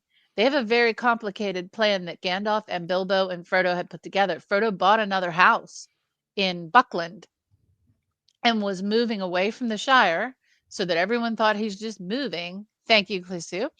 That everyone just thought he's moving to his new home. And that I think it's Pippin is helping him move. Mary has gone ahead with another local called Fatty Bolger. They've gone ahead with all of his belongings. So they're setting up home to really, put forward this ruse that he's just moving, not that he's escaping the Shire. So that, Gandalf has told him it has to be completely secret and you have to go here, here, and here. So it wasn't a chance meeting in a field at all. And that's why the chapter in the book, the chapter is called A Shortcut to Mushrooms, because the entire party is looking to grab something to eat. And in the film, it's different. And Farmer Maggot helps them out. They stay at Farmer Maggot's for a few days. Oh, no kidding. These Interesting. journeys are long. They take days. So when Sam finally says, it's the next step is the farthest I've been, they haven't just been traveling for a few minutes. They've been traveling for days already. Yeah. They've already gone really far. So they stay at Farmer Maggot's. Farmer Maggot's helps them to evade one of the Black Riders by disguising, kind of creating a diversion with a cart. Farmer Maggot's wife packs them up food to take with them. And it does all go back to, one of the comments about Farmer Maggot's dog, almost bit my head off when I was a kid or something. One of them. And it did, he did have this vicious dog, but he's a really nice guy and wanted to take care of them and wanted to help them get to Buckleberry Ferry as fast as they could and help them out. Farmer Maggot is a badass, Pete. Yes. There you go. All to the earth, good guy. And Just without knowledge of the book, that's not a sentence I ever thought I'd hear. So yeah, good to know. absolutely. But again, I think they like, you have to take on the movie was like that. It's one of those ones is like it's the pacing. You would like, again, you're meeting other characters that you don't see again. So for the pacing for the movie, I can understand why that whole section has to go, because the bit is to get to Bree, because you're going to get introduced to the main character, like of instigation of the Fellowship and the Return of the King. So you need to get that form, because you got the of course the Nazgul chasing on the horses. Now we only see one in the movie. You get more, at this point you get to see, of course, them all when they get to the ferry crossing. But I think it's just the speed of this, it makes sense, because you need to have that aspect of danger for the hobbits, not everybody else. And of course then we get, of course, the betrayal at the same time. So I think having a third element, or even like a fourth element, would it be needed, or would it be a bit too messy? I think it might have just thrown everybody off, because you're on one journey and then you introduced they're doing that, and then of course the Nazgul just go into that one hobbit. Where are they? Like Baggins Shire, and he's like, no Baggins are here. I think that's all I like it. I don't think it's understated and overstated in the movie. I think it just paces the movie along as well, as nice as it does. So I don't mind it, because you've got then, of course, when it switches to what's happening with Gandalf, I think it works, because there's, again, it's like the narrative that Saruman is given is the betrayal. None of us, the will of the Saruman, nobody can go against him, like that. And he's like, so I think that it kind of works. And then you kind of just their interaction, of course, till they fight, and then he goes on to the tower and gets trapped there until he gets the moth. I think it's good pacing, it's good directing, good editing. I don't think I think they even, how even with the extended version, I think how they play out them scenes is it's there to pace the movie along. I don't think you need another diversion, another place. I think so. So yeah, so we get to that, and of course once we know the moth and all that, we don't see the moth bit yet. We know he's there to fight. I think he spins up, doesn't he? This is the spinning. The spinning bit, spins up, and so we get that, and then of course we get to the entrance. I've said about the ferry. They cross the ferry, and I think they say the long way round is 25 miles or something like that. I think I can't remember how many miles they say. So they've got time to get to Bree. So they get into Bree. I like Bree. It's just like it's a human, what humans are, a bit dodgy, full of mud, a bit of like, and they go to the prancing pony. Are you changing the photos? Because they're not changing on our screen. No, I haven't changed it yet because just letting you know. Okay. The next ones are this bit. So with what's in the extended. Oh, gotcha. So that's fine. Gotcha. Okay. So we're not going to have all the photos, but yeah. So say the crossing of Buckleberry Ferry in the film, they made that much more dramatic than what's in the book. So they're not really being hard chased when they get, there's no leaping of Frodo onto the ferry with a black rider so close behind. It's not that dramatic in the books. Farmer Maggot has kind of helped them to, he's kind of helping them to evade the black rider. But and then get a bit of a cameo. He did a Hitchcock with the carrot, Peter Jackson, doesn't he? So you see him with the when they've got into Bree, and then I didn't know that was Peter. I don't even think I noticed that. Oh, when he turns, he burps, or he has a carrot and then burps. And that's Peter Jackson. He did it. I did not know that. I didn't even catch it. Yeah, next day. They do quite prominently for like a split, like 2 seconds. So he just turns, burps, he snaps off a carrot, and then they carry on to the prancing pony. Oh wow. It's just So next time, have a look at it. So he gets there and he chat, you can slaughter me. Underhill. I was about to forget his name. Mr. Underhill. No, Mr. Underhill. I nearly forgot then. But as we said, we did watch every little snippet, but that is prominent. I'm looking for Gandalf. And like that. And they're like, oh, Gandalf, Oh, yes. They make out that, he's here. And he's like, haven't seen him in months, the year, whatever it is, like that. And they're like, oh, okay. So they sit down, of course. Have their half pints until Pippin comes over with a full pint. What's that? They do it in pints. And but whilst we got that, there's a shadow in the corner of a ranger. And that's it. So it's good. And of course, is it Pippin or Mary has the pint? I think Mary already had it. Mary has because because Pippin he then goes, oh no, because that's my cousin second removed, Bilbo. I know Bilbo. That's Pippin. That's Pippin shooting his mouth off. I know, shooting his mouth off. Yeah, but of course when they grab the I do like the Strider, like that's his name is Strider, like that, and you just see the lighting of the pipe. And then just his face, just in shadow. I think it's good. I think they don't hold it too much. I think I remember in the book that being a bit of like he's there watching for longer. In this, he's not, because he gets, of course, distracted with the when Frodo realizes he's giving away his identity and runs over, slips, and then the ring goes on. Accidentally, the ring falls on his finger. Which is what happened in the book. It's what happened in the book.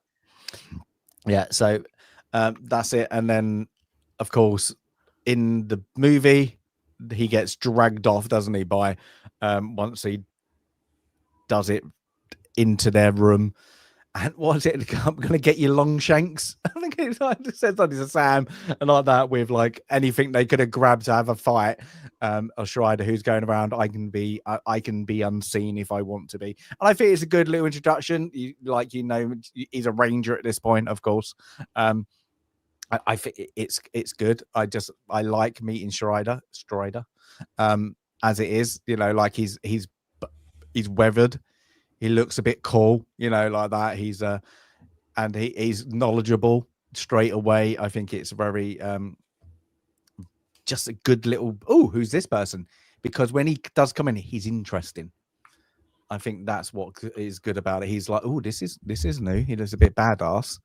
So you're like, ooh, that's it. And of course, yeah, he takes them off into a different room. We don't know that.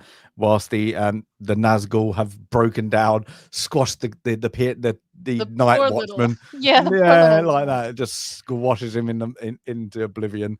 Yeah, and they come in. Now I like this scene. I just think it should, like, when they pierce it down. I always remember the animated one. I still think it's the animated one's more scarier than this version. Oh, really? Yeah, I think it's got it's got a more of a creepiness. This one, you just hear the screaming like that, but how they enter, I think it's much better, well done in the animated than this version. Don't know why. I just think it's a bit more. Oh, it could be them, but this one you get a very nuance that they've already gone like straight away from when it actually happens. Like Frodo, of course, wakes up, and then they're in a different section. And it's more about who are they? Yeah, I know what's, kind of it quickly explains it, Nazgul, but there's no time to go. They need to get out of here because they need to get. I don't know if they say, do they need to get to Rivendell? Did they say that right straight away? I can't remember in I don't both know if versions. they're going there straight away. I can't remember what they need. No, but because the next bits will be going on the bog. Right. Yeah, so they go their little journey through the bog. I can't remember something like that. Yeah, I'm actually struggling to remember myself right now.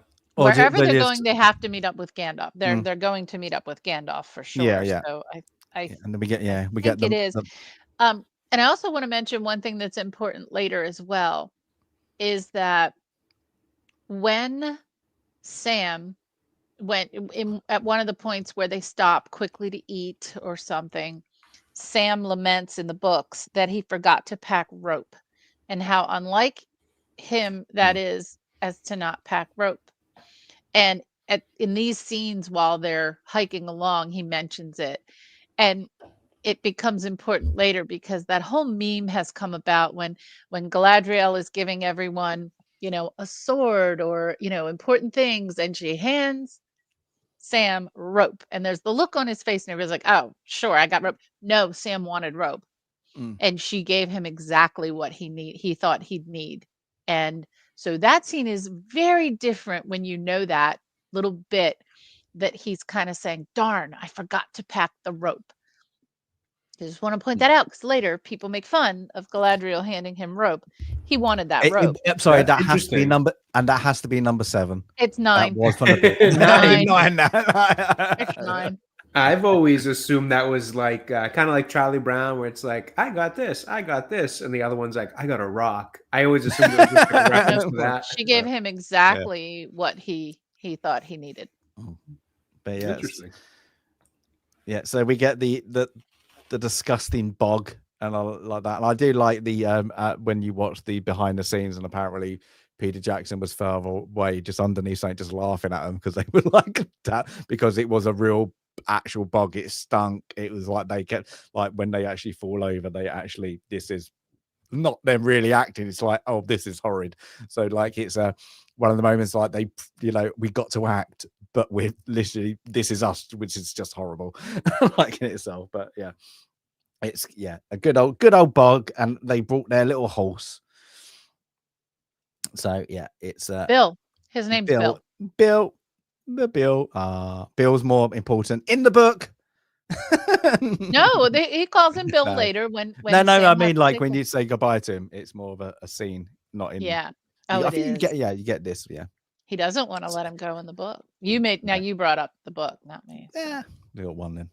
That's it. But yeah, and then we get and I get why they're doing this. The song, it's not needed, I don't think, but I Yeah, I will say, I think the moments where they choose to have characters sing here later on, I mean, there's a couple more times later on, I like what they were going for in the kind of somber emotional impact, but something about the scenes feel a little awkward to me, and I just can't quite put my finger on it. Maybe it's just the concept of one person randomly singing, and like I can't put that into a movie concept, I can only think about how weird and awkward that would be in real life.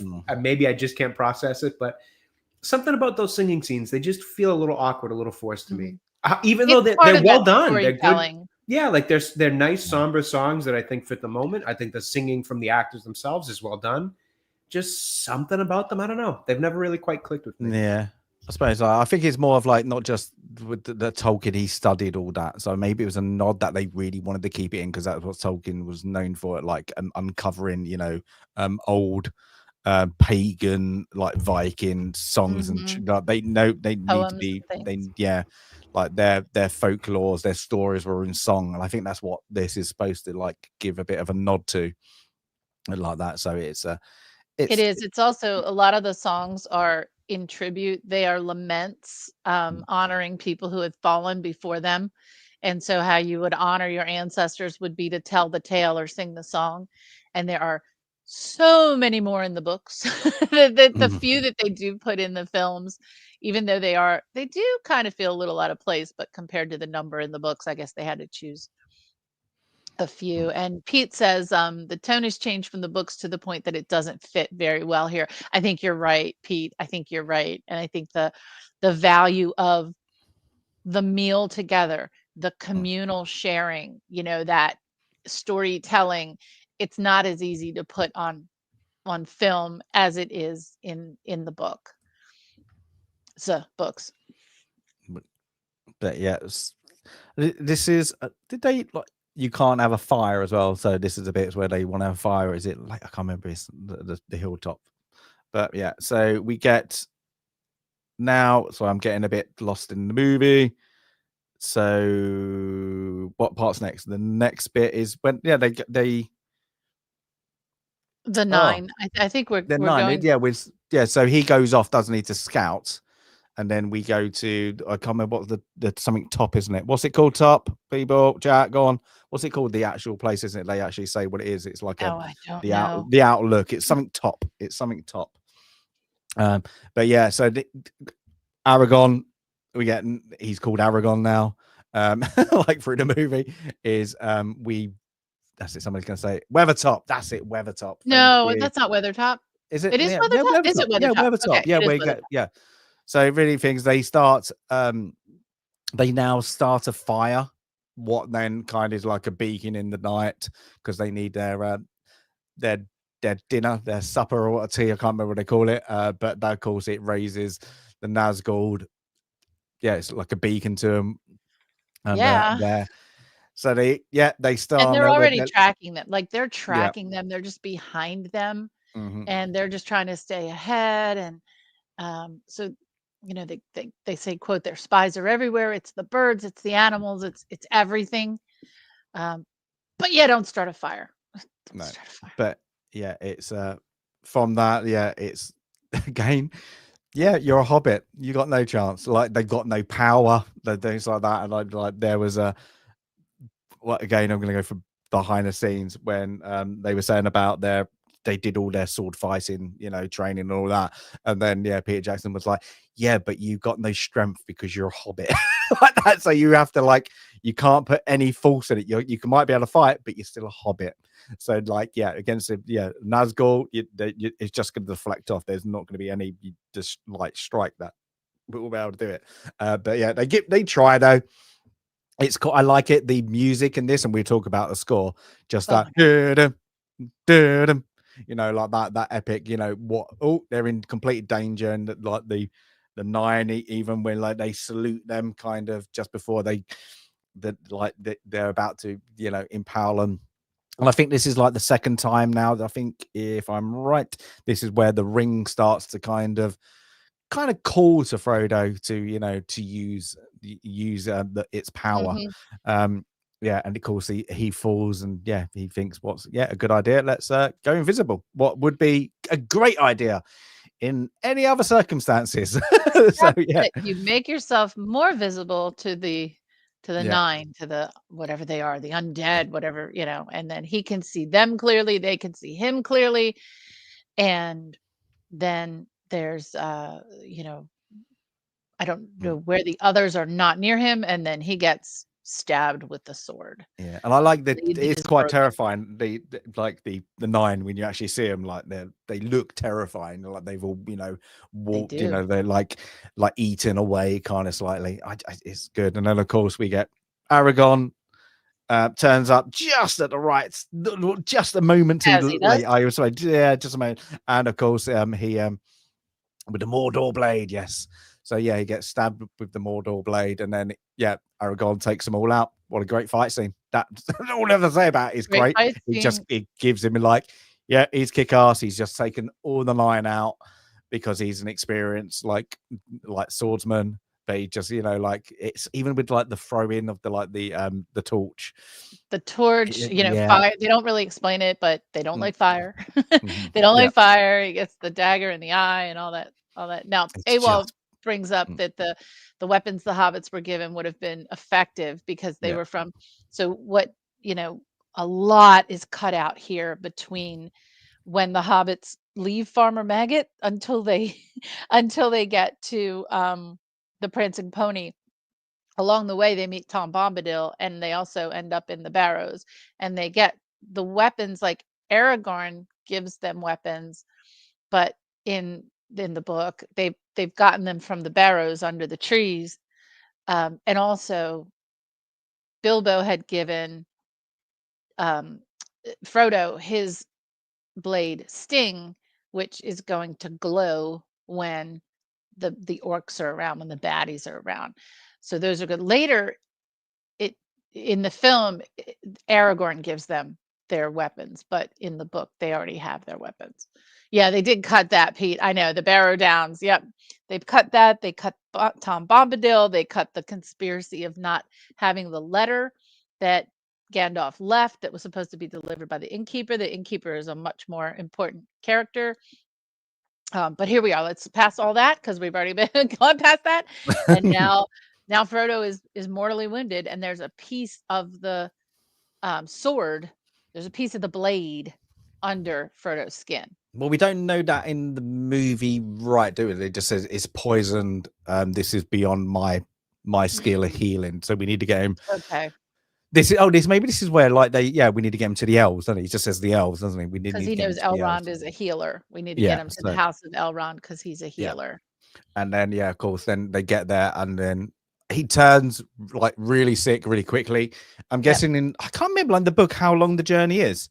It's quite a while, isn't it? It's one of those what we said, like they've condensed the journey. It's quite a while, and he heals slightly along the way, and then gets worse. So it's not an immediate hurry up and get him across, but eventually, as Pete will point out, there is another elf that gets him across the water, and it's not Liv Tyler, it's not Arwen, but here he hears the jingling of the elves, and he hears the noise, and it's Arwen who's come to him and convinces him, she's the faster rider, she has the better horse, and she's going to take Frodo, and she also convinces them that if Frodo stays with them, that if Frodo goes, then they will be free to kind of defend from the back, because the riders aren't going to come after the rest of the party. The riders are going to go after Frodo.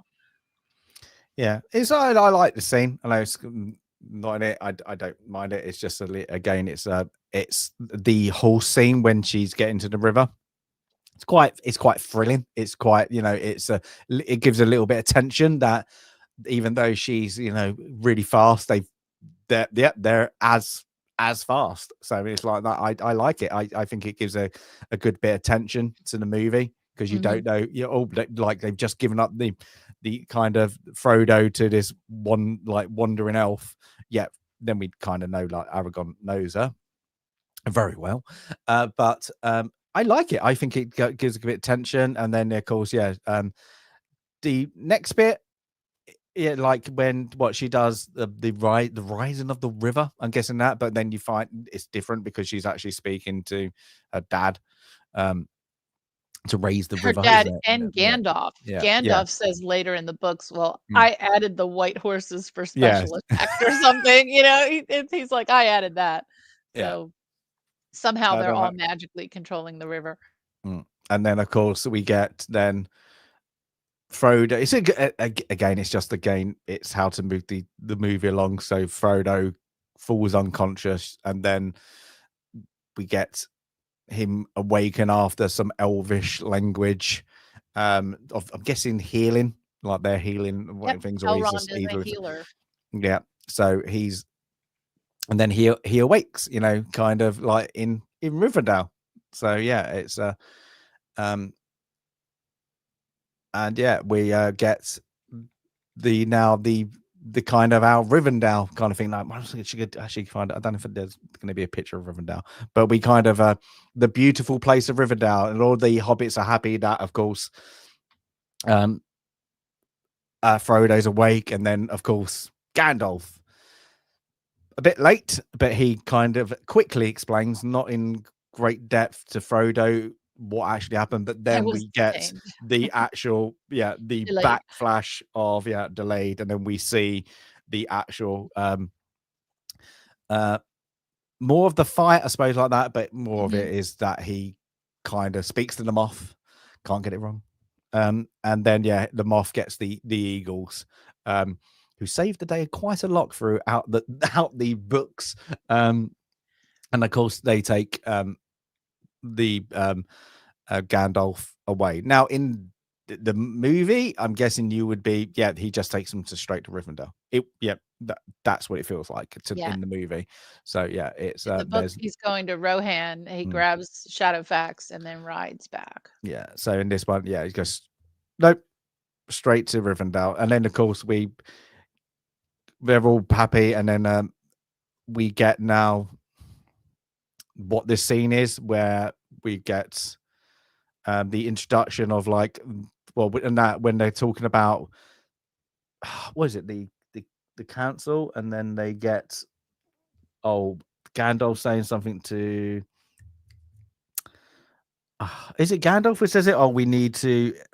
Because what's his name says, the elves are leaving, we're leaving Middle Earth, and he goes, well, it's men that we need to look after, we need to take hope of, and they all start turning up for the secret round table. It's a good entrance for Sean Bean when they're outside and they kind of see Legolas rock up, and then you see in slow-mo with his hair just flowing in the golden sun, Sean Bean turns the corner and walks in, and it's like, he's here. Our guy Boromir is here. So Boromir, and then all of it. So we get the introduction really to the fellowship, because they don't really say, we don't get any of like the other groups with them. We just get the main up to that. Of course, then we get there waiting for the thing, and now I'm sure then it goes into nighttime with this scene, doesn't it? Like, well, it might be nighttime, might just be dark there. Of them looking at the ring, the sword that cut the ring. So Boromir kind of goes up to it, like very rudely, like drops it, doesn't he? And it, like, what's the name? Aragon picks it up, but there's more. There's a little bit more in their back and forth than there was in the theater one. Not much to it. It's just we now know they're both of the like brothers. Really, they should be brothers or king and master, so we know like the steward and all that. So it's just, again, it's all now we're just getting introduced again to Boromir and all that, really. Not in the books, because in the books Aragorn has the pieces of the sword. He has them already, and they actually no, they've already been reforged, I think, at this, or maybe this is when they get reforged, not later as it shows in the film, but Aragorn has the pieces of the sword with him. They were entrusted to him. But this is a way to understand Boromir and his motivation. And, later on, he's more forceful about saying it's him and his people that have been defending the lands against Saruman and Sauron. And, although Aragorn is descended from the line of the kings, it's Boromir and his family that have been defending the land. So he's wanting it to end, and he's wanting by any means necessary to protect his people. Yeah. So of course Frodo, and now we get the council. the fellowship. I think they call it fellowship. They all kind of have their say of what to do after Frodo puts the ring in the middle of. I don't know what that little. It's the company in the book. I actually don't Yeah, think they say fellowship in the book. I think it's They say Pete will council, correct don't they? I think they call it the council, and then he calls council it and the company of the ring when they, because Elrond says there should be 9 because of the 9 Nazgul. But, and by the way, again, the time that they've been hanging out in Rivendell is much longer. Of course, the film's going to make it like a day or two. But it's quite a long time that they've been hanging out and having many, many meetings during this time. And a meme is born, which is not in the book. Which is not in the book. And it's one of the best memes of all time, too. Yeah, the whole one does not simply walk into Mordor. That's not in the book, but it's good. It's good. But yeah, I love this because like it's great. This scene, it's very simple. It's probably like I think they said it's the most simplest part of the scene. It's the most pivotal part of the movie, and it took the longest to film because they did it for everybody's angle, everybody's point of view. Oh, interesting. It's good. Yeah, interesting. So it took the longest to shoot, but it's a great way again to introduce the leaders of humans, elves, and dwarves, and all that, and of course having the council as it is, and then just Frodo steps up really like that, and that moment where they're like, well, it needs to be destroyed. I was once there when it failed. I always think that, like, when a sealed door doesn't do it, like at this point, if you've not read any books, you're like, why didn't you just push him in? That would have ended it. Honest to God, it's kind of like in the moment, nobody would blame you, man. Yeah, like if you'd been an arsehole, we'd like, yeah, okay, or beat him up and he go, I'm having the ring, go away. yeah, at the very least, right? Like try to fight him for it, something, man. You can't just let him turn around and walk away. But yeah, it's good. It's things. It's Hugo. Oh, what's his name? Hugo. Weaving. That's it. Hugo who we've seen in The Matrix. So yes, we have our connection. Yep, another one of a few, I think.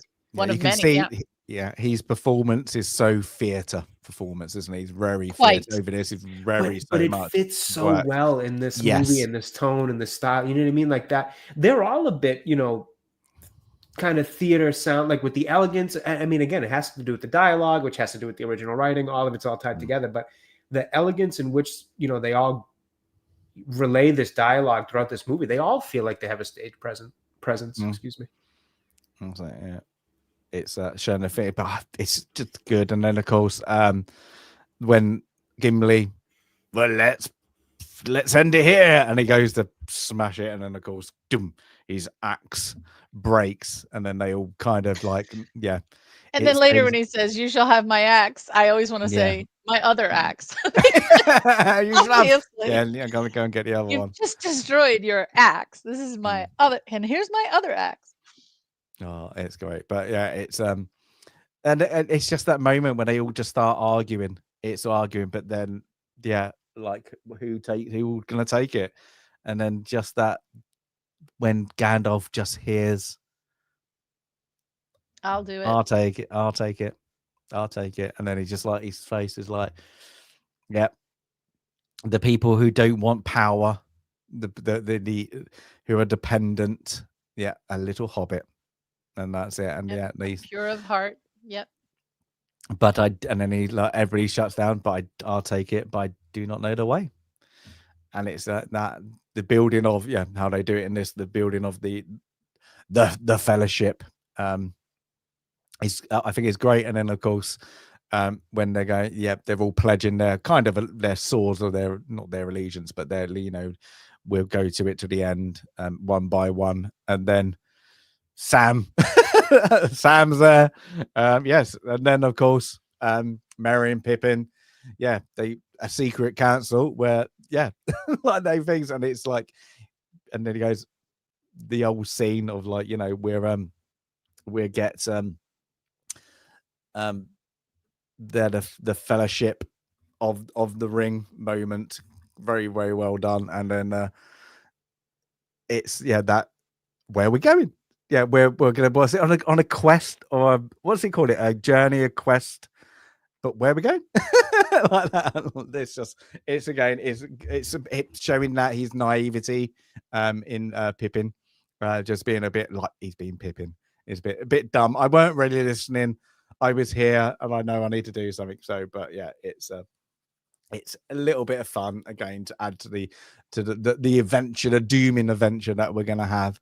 I love it. It's great. So yeah, it's a good little move on to where you got now is the journey south, I suppose I'm gonna call it. I think it's called the journey south. Now, Yep. this book The ring goes south. Yeah. So now this is the book 2, really, isn't it? So we're into kind of the end of book 1 to book 2. Book 2 actually begins with the Yeah. Council of Yeah. Elrond. Yeah. So once we get to Rivendell, we're into book 2. But yeah, now the journey is the ring goes south. And again, in the book, we're talking, well, we need this part is 45 days here, and this part is 30 days here. And these are long Yeah. treks that they're on on the off the trails, off the roads, trying to figure their way out, back and forth, sometimes doubling back, and all the while trying to evade the baddies that are behind them, or shall I say, scouring the place for with their birds and their spies to try to find where the ring is. And then, but just before they go, and I think it's like, is it just before they go, he goes and visits his mum, or is that before, like the statue of his mother? Oh yeah, while we're in Rivendell, yeah. the statue. So he's going, but yeah, they're ready to go, and of course they. I like this because people, I think, because it's not, if you watch the cinema version, like their brooches, you see that they're ready to go, but you don't see the brooches yet, and people miss that if you don't see the gifts. They just seem like they've got them like that, and I always think that's bad. I think you need to like the gift, so I think it's missed a little bit because they haven't got them like that. They got their normal cloaks on, but off we go, and this is where they do have a lot, and I don't think that maybe this won't show it, is where they show New Zealand, all like them getting there. So amazing. And the music, whole travel, plus these sweeping shots of beautiful parts of New Zealand, and that combination could not have been better. I mean, that is perfect, absolute cinematic perfection. The music and the scenery. But yeah, and I wrote a note here that those who read the original books, when we talk about what you imagine in your head, about these characters, I wrote down, I don't think anyone who read the books, no matter how beautifully Tolkien describes the scenery, could have possibly imagined a place more beautiful than the parts of New Zealand where this was shot. They just couldn't, because it's just breathtaking. Yeah, but it's even like with Rivendell, there's like scrolling picture about every remembers it in their head, is they did it in a forest like that, so it felt as one with the actual New Zealand backdrop. I was like, oh, wish that was a hotel. I would stay there. Right? Imagine. Well, we have the technology and the means to do it. And there's definitely a market for it, for sure. Oh god, yeah, that would be beautiful. Can you imagine that? Like you just get weddings every, like you would make so much. Get them married in Rivendell? Are you kidding me? Yeah, that's awesome. It'd be brilliant like that. I'd get married in Mordor, for Christ's sake. Even that would be cool. Never mind. Give me Rivendell. Cool. Yeah. So we need some. This is Film Club on location. We'll need to go to New Zealand, and Sam Neill lives in New Zealand. That's where his there we go. farm It all comes together for Sandy. The Sam Neill farm.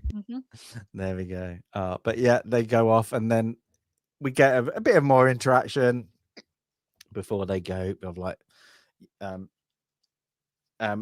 Oh, sorry, I got it. She knows. Don't know when. Arwen. Arwen. Yeah, and just the goodbye really between them two. And Frodo just whispers to Gandalf, though. He whispers to Gandalf as they get to the door. He's like, do I go left or right? And Gandalf says left. Like, because Frodo wanted to lead everyone. You know, he's the ring bearer. He's got to leave through the door. Mhm. He doesn't want to look stupid, so he just whispers to Gandalf, you know, which way, left or right? Gandalf says left, and they turn left. I do love the relationship that Gandalf has with Frodo, because it feels like it's so tied to his past relationship, or I mean, still current relationship with Bilbo, that he almost treats him like a little nephew or something. Like there's more of a family bond to that relationship than it is just, you know, another friend. I mean, obviously we see how he is with the other three hobbits. He's a little bit more harsh with them and a little less patient. But with Frodo, it's just like this soft spot, and I've always really liked that in their relationship. Yeah, but look at that! Look, just that picture of like all the stones, like it's like like I said, like some of how they've done it, and like maybe they added a little. It does feel like New Zealand's on a different world sometimes. Like some of the shots and some of the scenery, it's like. And I think this is probably. I think they say like it's the South Island, but so yeah, it's good. It's just everything about it. But I like this, like the playing around. I love this scene. Yeah, is when he's trying to teach him how to sword fight, and I think it gets nicked, doesn't it? But then they just do it into like a little playful with Boromir, and it's yeah, you can see Boromir takes the hobbits again, under their arms and under their wings, to like look like, because they know we're gonna have to look after these four. Really, you know, they're like they're out their comfort zone, but we're on we've been in battle with the orcs and all that, where these guys haven't gone. Oh yeah, we forgot to say this is again, this is in where Sandy said it earlier. This is where he does see Bilbo, and Bilbo gives Frodo the mithril and Sting. And Sting. Oh yep. yes. This is so we really important. We know that. So we nobody else know he's got it. It's also where Bilbo has that moment where he wants to grab the ring. Yes. Oh yes. Can I just hold my ring one more time for a minute? And he just turns into a monster for a minute. Little glimpse of Gollum. It's that addiction. It's that that need, that fix that he wants to get. But I want to comment on this scene, and I'm so glad this scene is in the film. Also, there's a point where Aragorn is pushing them on to hike when they're really tired, and Boromir says they're tired, they need a rest, because let them grieve. Well, we'll get to that part. And then after Gandalf, right? If you didn't have those few little scenes, then I think the film kind of makes Boromir kind of focuses more on his negative qualities, whereas in the books you do get a much more balanced view of Boromir. But you know, Boromir's character, again, he may be the last hope for humankind, for man. You know, he's the last defense. He's in charge of that. That's a huge burden. His father has put a great responsibility on him and high expectations on him to make sure that Gondor and all man are protected from these supernatural forces. So he's got to do whatever it takes, and he's got to be mean, and he's got to take the ring. It's the ultimate weapon. He's not a bad guy deep down. I think some people misinterpret the character of Boromir, and so they really miss the opportunity to understand the full kind of redemption at the end, which isn't as big a redemption because he is a really good guy deep down. But these little moments really help to show he does care for them. He wouldn't be in the role he's in as, you know, the commander of the armies of Gondor. He wouldn't be in that role if he didn't care. Also, and later we'll talk about, you know, him versus Faramir, as well as Denethor. They're not portrayed they could have been portrayed slightly differently in the films. I think they did what they could with Boromir. I think they went a little too crazy nasty with Denethor, but we'll talk about that in a little bit. But I love this scene. I do love this scene. And I agree, and I'm so happy we kind of paused to talk about Boromir here before we get to, you know, the conclusion of his character in the story. I've always loved the character because I think in a lot of ways it's easy to, and again, and I've never read the book, as I've mentioned, but for anybody joining the stream now, you know, I've never read the books. So my knowledge of it is all based off the movies. But I think it's easy to view his character kind of as man's weakness and not so much just an example of how powerful the ring truly is. Because like Sandy said, Boromir is a really good-hearted character. Even in this, and they don't go into it as much as maybe the book does. He's a good-hearted character. He's, this playful moment is nice, like we just mentioned, the scene where he's like, let them rest, let them grieve, all that stuff. Obviously, he has a wonderful redemption at the end of his, portion of the story. But it's just, I think it just gets too overlooked in terms of what his character really represents, at least to me, in my opinion of it, versus, it's easy to just see it as, again, oh yeah, he represents man's weakness. He's kind of he tries to take the ring. So he's kind of a little bit of a dirtbag in there. And it's like, no, he's not a dirtbag. That's just the power of the ring. It can corrupt even, the best of men. And we see a little bit of that later on when we get in the extended cuts, when we get that flashback of him, his brother Faramir, and their father, right before he sets him out onto this journey to Rivendell to become part of the Fellowship. Everything about Boromir, I was going to say Boromir, and I'm getting their names confused. Everything about him is just, he seems like he's such a good guy. And again, even in that meeting, you see the ring tempting him. So I think, again, it sets up that seed that like, maybe he's in this for himself. Maybe he's kind of not such a good guy. But I think that's more to represent what the ring does to good men versus him having, a little bit of. Well, he's been told to do everything, really to protect Gondor. This is right. Gondor, isn't it, as well? So. And he seems noble. And again, when you see that scene, because it's a celebration of reclaiming whatever territory that was that I think Faramir lost under his, command. That whole scene with the father, it starts off with him doing something great for Gondor and great for his people. And then it's a continuation of, you see the relationship with his brother and how he's not fond of how his father, treats it. Like, again, just a loving older brother, a loving member of Gondor, a loving member of the royalty. And at this point, a loving member of this fellowship. And just, the ring corrupts. Absolute power corrupts. Absolutely. Yeah. But their journey carries on, and there is, they do like on the things like a little like Saruman is kind of whispering to Gandalf as they go along, don't they? Yeah, there's a peak. I don't know if it's here or slightly later. They do get to a point where there is a kind of a line of sight to Mordor, and that's when the voices start. And we're at a point now where there's a decision to be made. Well, this is before, sorry, because that screenshot's to complete. I think there's a bit on the peak where they're like high on the mountain, and then Frodo falls and drops the ring, and that's like probably that's where you feel it. What Jay just said as well, where he picks up the ring. Yeah, another how a little thing, like has caused so much trouble or something like that. And it's right. Like again, what you say probably is right. Like it's to anybody else, it's just a ring. It's just a ring. Come on, how can this be like so much problem? Look how small it is, and that's again until it's in your hand or you're in its presence.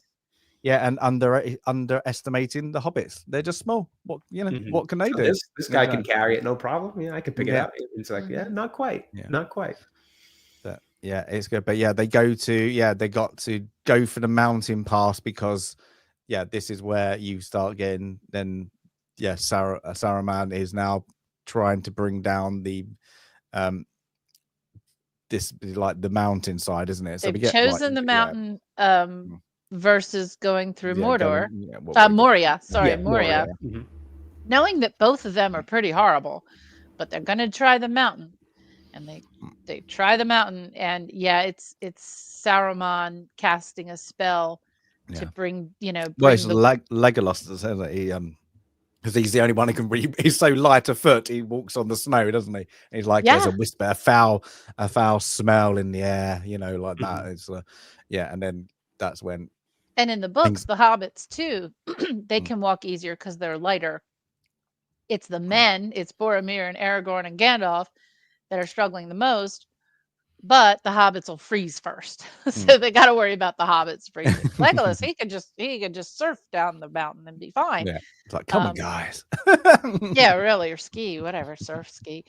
He could probably snowboard because at Helm's Deep he has a Probably, I pretty know. Yeah. We'll talk pretty about interesting that. We little haven't mentioned skateboard it, move there. have We'll we? get to. We haven't So mentioned it yet. it's not out of the realm of possibility he could snowboard down that mountain.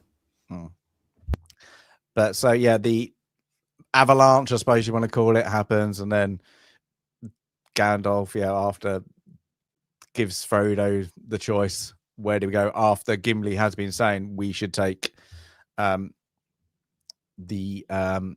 mind of Moria.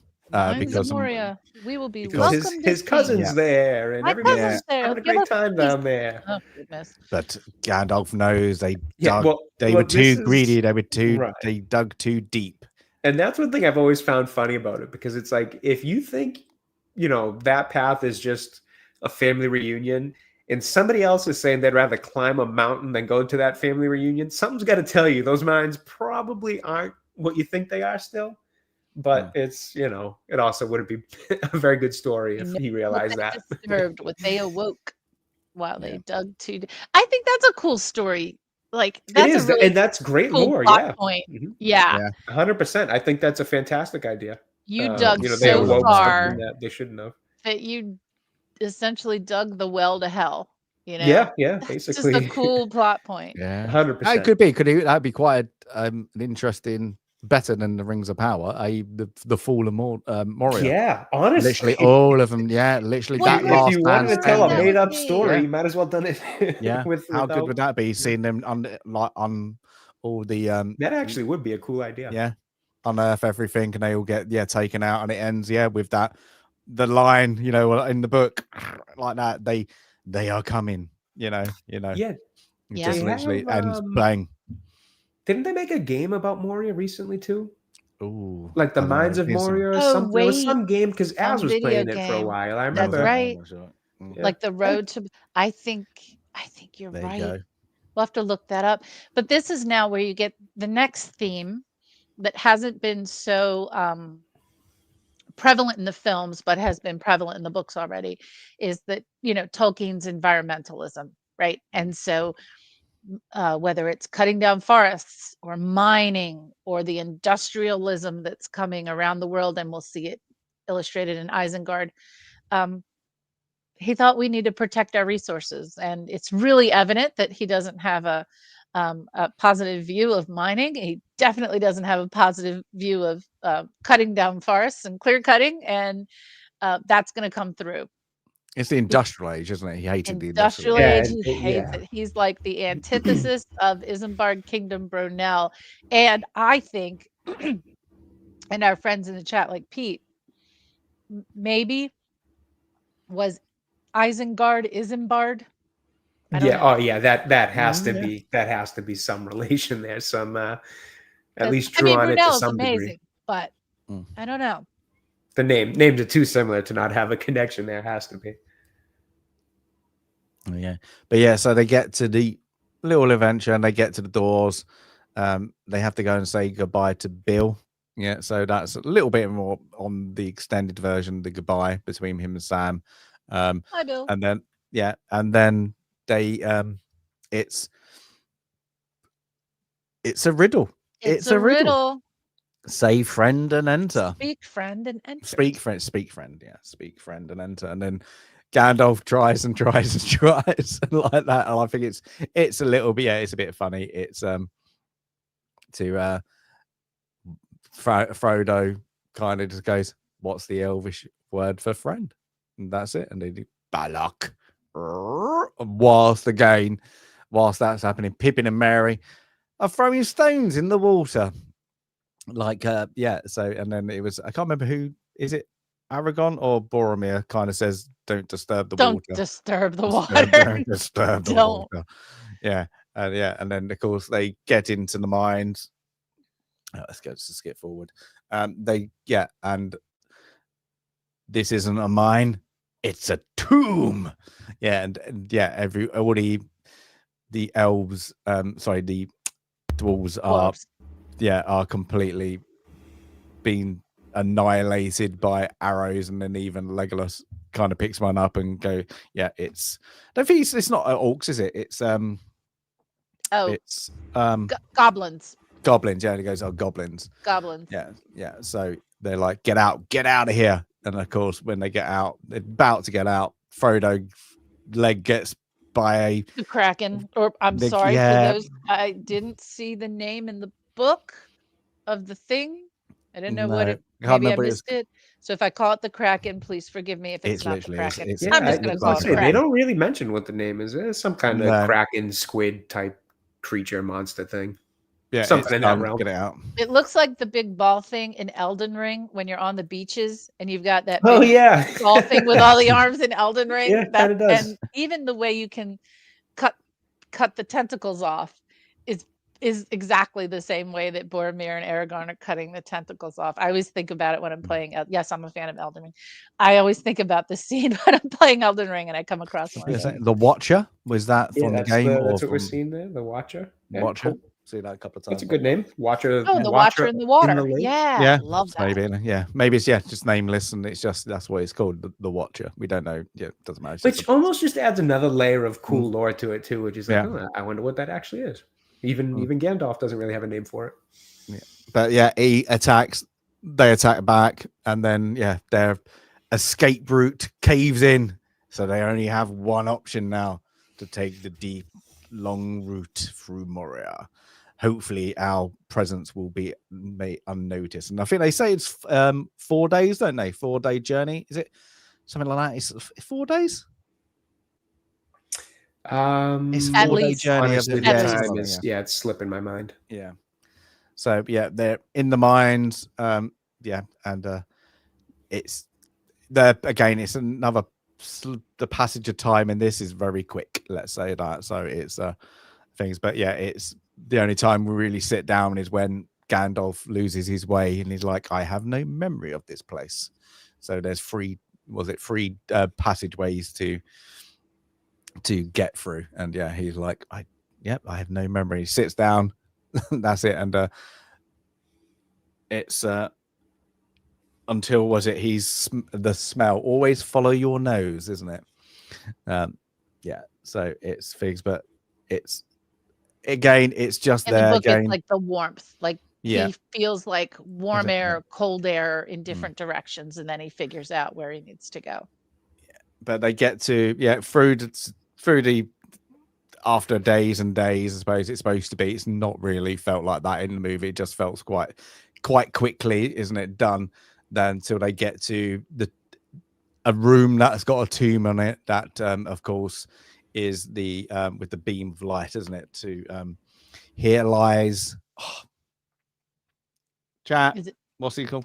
Chat? Is it Balin? Bally? What? Balin? Yeah, something like that. Yeah, the Lord of Moria. Chat will know. Chat will know. Chat will We have know. an educated chat today. I mean, this is outstanding. They're helping us. Yeah, We've got in the gaps. Well, that's the thing about talking Lord of the Rings. You're going to get some very, very knowledgeable people always, which is and new people. me, So fun. Timothy and George, welcome. Yeah, welcome. And Yes, for me, it's fun as somebody who's never read the books because hearing kind of some of the gaps get filled in of what's different and what's changed, or just kind of sometimes even just the passion people have for the extensive lore always makes me just want to go back and read the books. And I've got memory like a fizz. Yeah, so especially when I watch three movies back to back to back. Yeah, that's the worst thing.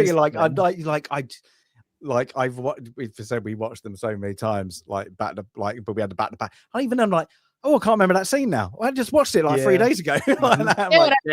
Pages of notes. It's not helping me. There's so much. But so they get that, and of course, Gandalf opens up. I'm guessing the record of this massive book, the record of the time there, and they're hearing the drums or something. I can't remember what it says, but whilst that's happening again, Pippin hold my staff, and he just looks at that and he sees a little arrow. He's literally, that thing, don't touch that red button. He's literally that kid, and he's like, ooh. And of course the corpse falls through the well, clang clang clang, and then there's a chain attached to the bucket, dragging everything with it. It's clankety clankety clankety clank. good And it doesn't God. stop, and he's like, "Oh no!" It's like, And "Oh." my favorite part about this entire scene, including the upcoming action scene, is the insult Gandalf throws at him for knocking it in. It's one of the most just brutally honest and just cut you so deep kind of insults you can ever have. It's like, next time, do us all a favor and just throw yourself in after it. Yeah, Rid it's us like- of your stupidity or whatever he says. I'm Yeah. like, oh my God, Gandalf. Full of a Brutal. tooth. Yeah, exactly. There it is. Timothy's got it. Yeah. Oh, it's just one of the best roasts of all time. But he It keeps is good. doing it over and over. Yeah, Every time yeah. it's Pip, and he's just such a simple creature. You know, he's inquisitive and curious, as we'll find later when he picks up the Palantir. He can't help himself. He just can't help himself from He's a pushing little the magpie, isn't he? Oh, shiny He thing. Ooh, shiny is. thing. That's it. But yeah, but then we get the lights, and then they hear the drums. Yeah, so we get kind of the battle things, and of course, they brought a cave They troll. have a cave troll. Yeah, cave troll. I always get confused with the different kinds of trolls in fantasy. I believe this was cave troll. Yeah, and it's a good game, because this is the first real battle, I suppose, like real fight that we've seen since since Weathertop. What was really I suppose like a bit of sword fight, but this is the first outnumbered, all going, you know, the orcs, the goblin, and the trolls are all going up. And it's a good little battle scene. It's like not a battle, but you know, a good little skirmish. Let's call it that then, whatever you want to call it. It's great. Again, it looks good. It's really fast paced. It's very well choreographed. There's nothing not to like about it. It's like sometimes you go fight scenes over the top. It's like everybody does their own things, you know. You get like, and then you get to really know the strengths, like, you know, Gimli with the axe, and like Legolas just kick ass with a bow, really. And yeah, so it's, you know, swinging around, everybody's doing their own thing. Yeah, and of course we have to go back because that's the things. When Frodo kind of tries to hide from the troll and then gets speared, that would have still I'm sure that would have still broken some ribs at least. For but sure. Yeah. He was But they bruised. all think, so they believe he's perished because Legolas kills the troll, and they all go to the aid, and of course I think he's hiding. Like, I think there's more to this hobbit than meets the eye. Yeah. Very Transformers quote there. More than meets the eye. And because they don't know he has the mithril. Now they do. Yeah, so the mithril, and he's like, "Oh, I'm fine," like that, and of course, then it's we've got to go. So I don't think they're going to show the next bits on the screenshots, but never mind. We'll see it. So we're near. Everybody here, I'm pretty sure, knows it and can picture it in their heads. So they're going through the pillars, I suppose you want to call it, the hall of the Great Hall of Moria. Yeah, and then it's I love it because like you can see them all coming down, goblins coming out of the ceiling like roaches, just. And then they're completely surrounded. And just when you think there's no hope, there's something worse coming up behind. And I like it because you see the light first, and then you hear the noise. The orange glow. Yeah. And then you hear the noise, and then they all scatter. And Gandalf knows what's coming. And Gandalf says something to the effect of, "Our swords will be no help against this. Run and fly, you fools." You know, he says it a couple of times. Yeah. They start working their way down the stairs and down the stairs and down the stairs to get to the bridge Khazad-dûm. And he tells them, you know, the bridge, and in the book it feels like it's a balance beam. You know, it's even narrower than what we see in the film. It's single file, and in the book, like, you have to walk slowly across it because it's so narrow. Here it's narrow, but not quite as narrow as described in the book. And they do their thing where they're rocking back and forth on the rocks, and, you know, nobody throws a dwarf, and they get partly to the party gets partly to the other side. The Balrog is coming up behind Gandalf, and this is where he's going to make his stand. He's making his stand. He tells everybody else to get the heck out. Aragorn, take them away. I'll take care of this. And we get the famous line in the famous fight with Gandalf saying, "You shall not pass. The book is you cannot pass. You cannot." Oh, really? Pass. It is not you shall not pass. But oh man, hey, it sounds I have awesome to say, I don't mean to criticize Tolkien, but I think "you shall not pass" sounds a little better. You cannot pass. I think it just sounds a little bit more elegant. Yeah, you cannot pass. You shall. Yeah, You can actually it sounds a little more elegant. Yeah. I like that. But I'll say the no one's perfect. I'll say the performance by Andy Serkis makes it still incredible. You know, every word that he read in the audiobook version that I did. We forgot to say about that. Tim, Gollum is following at this point, aren't they? Is it now? The Gollum, Gollum. Gollum is oh gosh, so it is very different in the book. Gollum first appears. I don't think he's following them yet, because in the book he appears when they're in Lothlorien. This one, because it's when Gandalf gets lost, and then Frodo goes up to him whilst he's forgot which way he is, and he goes, "What's that down there?" And he's like, "That's the creature Gollum. He's been following us since such and such." Okay, so he's there. But then, this scene is as described in the book, that the Balrog fell, but had his whip, and with a final gesture, pulled down Gandalf. And that's the way it was I think done very well. I actually saw one or two criticisms of the depiction of the Balrog. I disagree. I'm not an expert. I'm by no means a Tolkien expert, but I think it's pretty intimidating and scary. I think there's some criticisms out there that said it was kind of silly looking. No. Oh, really? Scary. I've never thought that. I don't know what the actual description of it is supposed to be, but I've always thought it was a pretty good looking and intimidating monster, fire, shadow creature. Yeah, I think how it kind of goes through, like bringing out its flame sword and then kind of striking it down, and then of course the light that Gandalf is using, and then deflects it to get it away. I think it's brilliant. I just think it's well done. It's menacing. And it makes Gandalf look kick-ass because he's gone, I'll stand up against it by myself. And right. Like, it really shows you the power behind Gandalf and why everybody respects him so much. And then it kind of, sets up the idea of like, oh, well, if that's how powerful he is, and he's, the gray, Saruman's got to be pretty, that much more powerful given he's the white. So it's, it does a lot for kind of setting up what wizards mean in this world. Yeah, exactly. Yeah, because this is the first. Oh, you've seen him. Yeah, now he's doing actual what he's supposed to do. I just think it's great. I love the scene.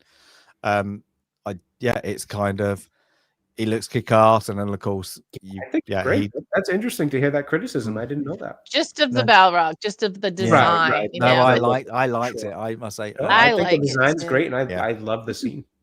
I like it too. But now you got the dramatic, of course, when the Balrog throat like things, and then that it's just that it's cleverly done as well, just with the play of the slow motion, and then getting Gandalf, but the music as well. If you don't know, like again, I'll kind of try to give, since you guys read the books, I'll try to give that first timer perspective, no knowledge. If you don't know that whip is coming to grab him by the ankle, oh man, does that hit you like a ton of bricks? I bet. No, not Gandalf. It was. Man, did you actually go, oh my God, they just killed off Gandalf? Yeah. Oh, 100%. I thought he was done. Thought he was totally done. Obviously, the second you start watching the next movie, you know that that's not the case. But I knew nothing. So it was like, oh man, what a way to end that whole little scene. Yeah, it is. And it was the one who didn't want to go into the mines in the first place because he knew. So it was just, I thought it was phenomenal. Yeah. Oh, yeah, it does. It does bring you like, wow. Every that's time. Okay, Pete. See, Pete is one that thinks book Balrog is cooler, and that's totally okay. It is okay because the book is. It's okay. It's okay to be wrong. So is there anybody Very who's like illustrated it based off exactly how Tolkien's? I mean, I'm sure Ooh. people have attempted There's to. got they've got I'm to just be. Oh, I kind of bet there are curious some what his freaky description illustrations. actually, you Yeah. know, looks like in drawing form. Mm. I'll have I to look bet that up. there I'm are. curious. Yeah, I would. Oh, Pete says Yeah, yes Pete in says big yes! capitals. So Exclamation point! that's cool. All right, I'll have to Capital, look that up. I'm curious. capital letters. So yeah, I'm sure there are so many works of art around that. But now, you know, they finally get their way out and they take a breather and they're distraught. They're crying. Gandalf is gone. Their leader is gone. And so Aragorn has to step up. But Boromir, here's another one of those moments of Boromir's humanity saying, you know, hey, let them grieve. Boromir's crying too. They're all Yeah. crying. But Aragorn, he's the leader now. The mantle is passed to him. He's got to get them moving because it's the right thing to do. It's what they need to do. They have to keep moving. And he says, let them grieve. There is a Oh, point in the book where later, while they're camping, and it kind of comes up later where Sam back in Lothlorien, when Sam tries to make up his song of Gandalf, but it's in the book, it's they're camping somewhere and they do have their time to grieve. And it's Legolas, I believe, that tries to talk about their grief and let them kind of deal with it. So Mm. I thought that was again a nice human touch, but also a nice reflection. If you've, you know, if you're a soldier, if you're in war and you've just seen your friends fall, you have to keep going. You don't have time to grieve on the battlefield. You have to Right, keep going. right. And Mm. that certainly was something that impacted Tolkien. And Yeah. exactly that. I think that's such a beautiful scene because of, you know, exactly that reasoning, Sandy, having the idea that that's where he drew the inspiration from. Just super impactful because you know, it's this fun adventure allegory for a lot of difficult things, you know, that people and have gone through in history and throughout time. And that's kind of one of those moments that, like, you know, after all the adventure, you know, fun and adventure of seeing the Balrog fight and this big crazy monster and all that, it kind of brings you back down to earth where it's like, but there's a really, like, you know, this is an allegory for different things and just the human side of, like, yeah, you know, maybe the battle seems cool when you're watching it, but the repercussions afterwards are very, very real. Yeah, it's things, but yeah, on this, yeah, I think it's clever because it's going, you know, get to the woods. You know, we need to get the it's nighttime soon. They're going to be this whole area is going to be covered in orcs, so we've got to go. I'm like, just great. So yeah, they're off to the woods. What is now most of this scenes like that? I think this is where we're going to it, where the extended version is so needed to explain what all the places they're going in a short, Yeah. because they're covering a lot of place. And this is where I can't remember how it goes, but you know, some comment back to Gimli about, you know, you're so loud. Gimli, you're so loud. The whole forest can hear you. Yeah, was it you're breathing so breathing, loud? yeah. That's it, breathing so Right. loud because he's like you know, smiling. Yeah, and it's but like they get things, but this is the lady. Was it Lady for? Oh, why can't I think of her name? Lady. They call her Lady. Well, it would be Galadriel, but I don't know what the but then Lady they of call it Lady something. Is it That's it, Lady Lothlorien. Lothlorien? Because they're going to Lothlorien. Yeah. Now, in the book, And, I'm sorry, this is number 14. In the book, the description of Lothlorien is fantastic, and I know Pete will agree with me on this. The description of Lothlorien is just so fantastic. And even though we get to this scene where we see the trees and the light spiraling and the stairs up in the trees, it's not even close to what's in the books. The books talk about the trees and they have leaves. They never fall, but they change, or they don't fall, but they change color. It's only when the next green leaves are born that the old leaves, which turn to gold, fall to the floor of the forest. They're living up in the trees. They do encounter orcs here in the book before they get to Lothlorien proper. So while they're deciding, while these elves are deciding whether they are going to take the party to Lothlorien, they have to go up in the trees, and some orcs come. They take care of them. They dispatch them.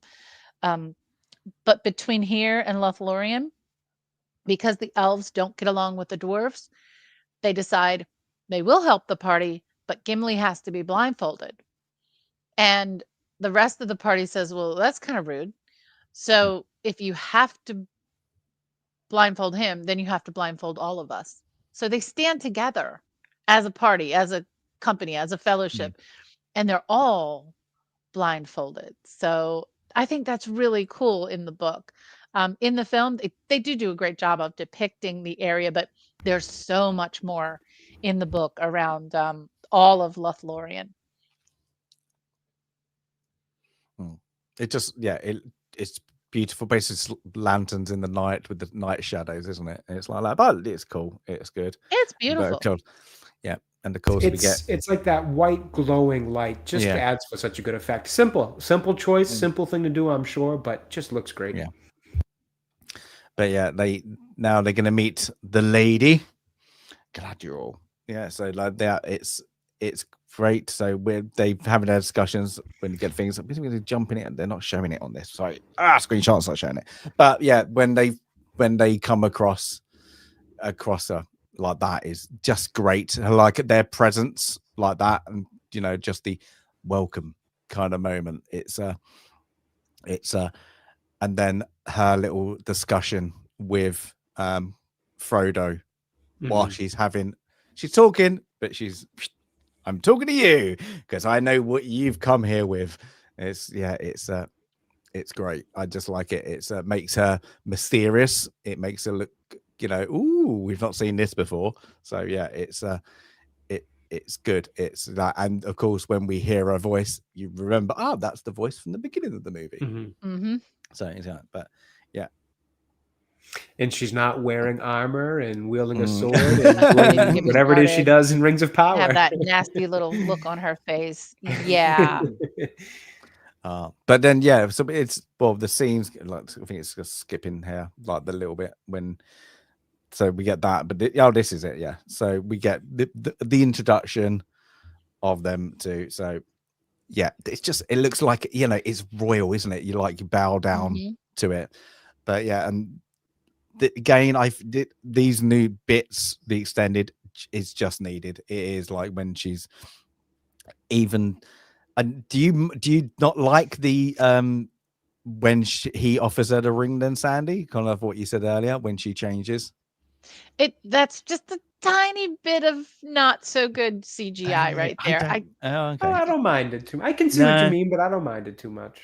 It's that, and it's then when they've gone to Rivendell, earlier when Frodo is healed, and he's he sees Elrond's face over him. That's just a little, I don't know what it is. It's just a little bit, and that became the meme, right, with the Elrond face. And here, I think, it's certainly not detrimental to the film. It does not impact my opinion of the film one way or the other. I don't know. Her face just doesn't. No, I didn't mind it. I like it. I don't mind it. Yeah, that's thinking it's quite cool. Oh, you're not expecting it. One thing visually that I think I've always subconsciously noticed, but I've never said it out loud or formulated it in a thought. I didn't realize how many actors Peter Jackson picked for this that have amazing eyes until you were just on a still shot of Cate Blanchett's. Her, Liv Tyler, obviously Elijah Wood, phenomenal eyes on the actors in this movie. And he got great shots of almost all three of them, and I'm sure there's more that I'm not even thinking of. It's something about that, crystal blue, big eyes. They got phenomenal shots of that throughout the film. That's a random thought, just kind of poked into my head. Yeah, no, that's really interesting. And yes, I agree now that I'm thinking about it. But yeah, so they listen to the song of the aren't they, before the change? But yeah, they all get they're getting their gifts, aren't they? So really, it's we have to go back, but they get all their gifts of. So what is it? Name all the gifts. So Wassane gets the light of Iridio, is it? Oh, I can't Oh I God, can't the remember. name, the Elendir? exact Is it the light names of will slip my mind. Elendir, Yeah. I think. The rope, and they The also get, rope. of course, He wanted the on the rope. branching, He wanted and the they get rope. things. Now that's what I was saying. Like with you get later with like when they hide themselves over the rocks. The cloak. Yep. Yeah, so you There's wouldn't the get cloak. that.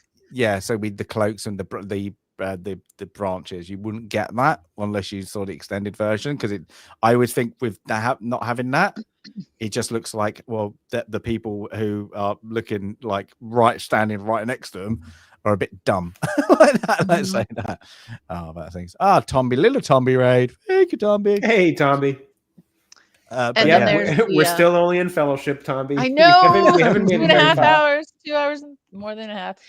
And then Sam and Pippin get better weapons. They're I think they get weapons.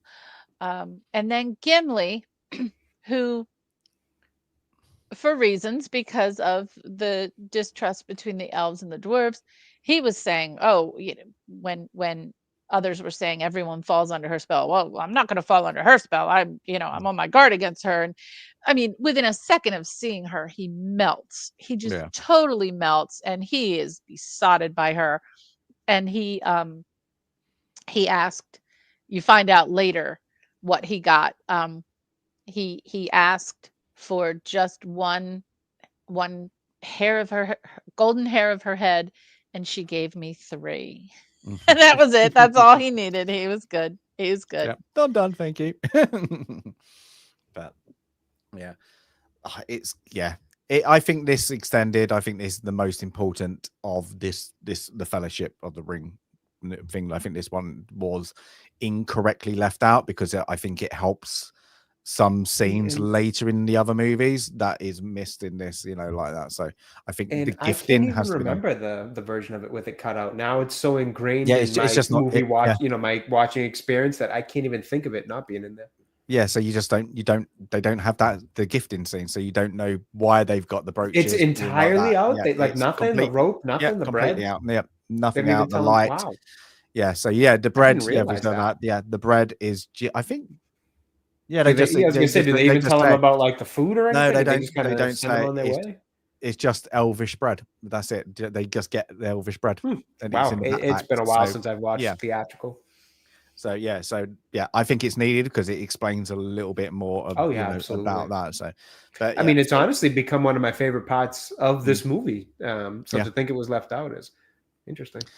Now, of course, so now off again on their little trip, rowing down the boat on their little I'm guessing like canoes, aren't they? But not, I'm guessing you call it canoes. I'm sure they're just fancy elvish ones. I don't know the exact name. And literally, I love the bits. Like I always think, like, when you're like, oh my god, we could do this. Is with the 2 ex-kings, like then like that, and they're like the passage like that. The big things, and then they get into the waterfall and things. But that scene, he's just like, oh, come on, we could do that. Come on, we could make that today. It's like that. So it's just cool. Again, another bit of good world building. But they have to ditch because they're at the waterfall, so they have to ditch the canoes and set off on land. Of course, we kind of skipped over. Actually, we did, but it was Saruman building these guys. So the Urukai is the hand of Saruman. So he's now, what is it? It's orcs crossed with elves, some descendant of elves. Yeah, Creepy. So once before, orcs used to be from elves or something. I think he says, doesn't he? So he's grown them. It's not like he's growing an army of the Urukai. And of course they're now hunting down the Fellowship, and the I think even Legolas came back. The birds swirled around. They went back to Sauron. Saruman told him where everyone was. Yeah. And it's all going on that. And it's that literally this fight scene. Like, he's got his cut to the thing, but what a great thing! It's like, so you have, of course, Boromir runs over to he's gone wood hunting, foraging. And yeah, he's like, oh, the burden, we can take the burden off you, Frodo. Frodo uses the ring, and then Boromir goes absolutely mad, kind of with the lust of the ring. I felt it was, and then he's like, sorry, Frodo. Very of course, very quickly very quickly realizes he realizes what he's done, and he's like, Frodo, forgive me. Yeah, and then what a scene now. So what a great, so when Oh my god, he falls out, like Frodo falls over, Aragorn, where's the ring, where's Boromir, and he's like that. But that moment when they're having that, I'm really sorry, he clenches up the ring back to him, he can actually resist it, even though it's calling to him. And that moment when he just sees the blue on Sting like that, and he's just run, and he's like, yeah, and he's kind of said his goodbyes. Well, I like that scene, just like, yeah, I would have followed you anywhere. And then he just turns around and there's the Uruk-hai like that, and I love it. And he's like, yeah, okay, it's me versus them, and then he just goes kick ass. And this fight scene, this whole sequence is brilliant, absolutely brilliant. One, it's like it's different battles going on at the same time, whilst you're also really saying goodbye to Frodo. He's leaving the Fellowship, decided he can't trust them. It's just, I just love it. I just think this is one of the top fight scenes, not just of this. It's just, I think this is great. I just think it's impactful, it's moving, and it's just everything you kind of want in a fight skirmish, or whatever you want to call it.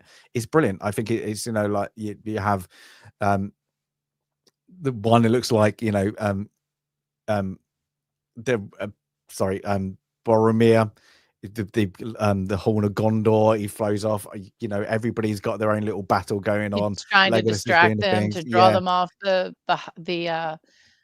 Merry and Pippin, and he's in it. He's, I mean, just a badass. We've said it now a couple of times today.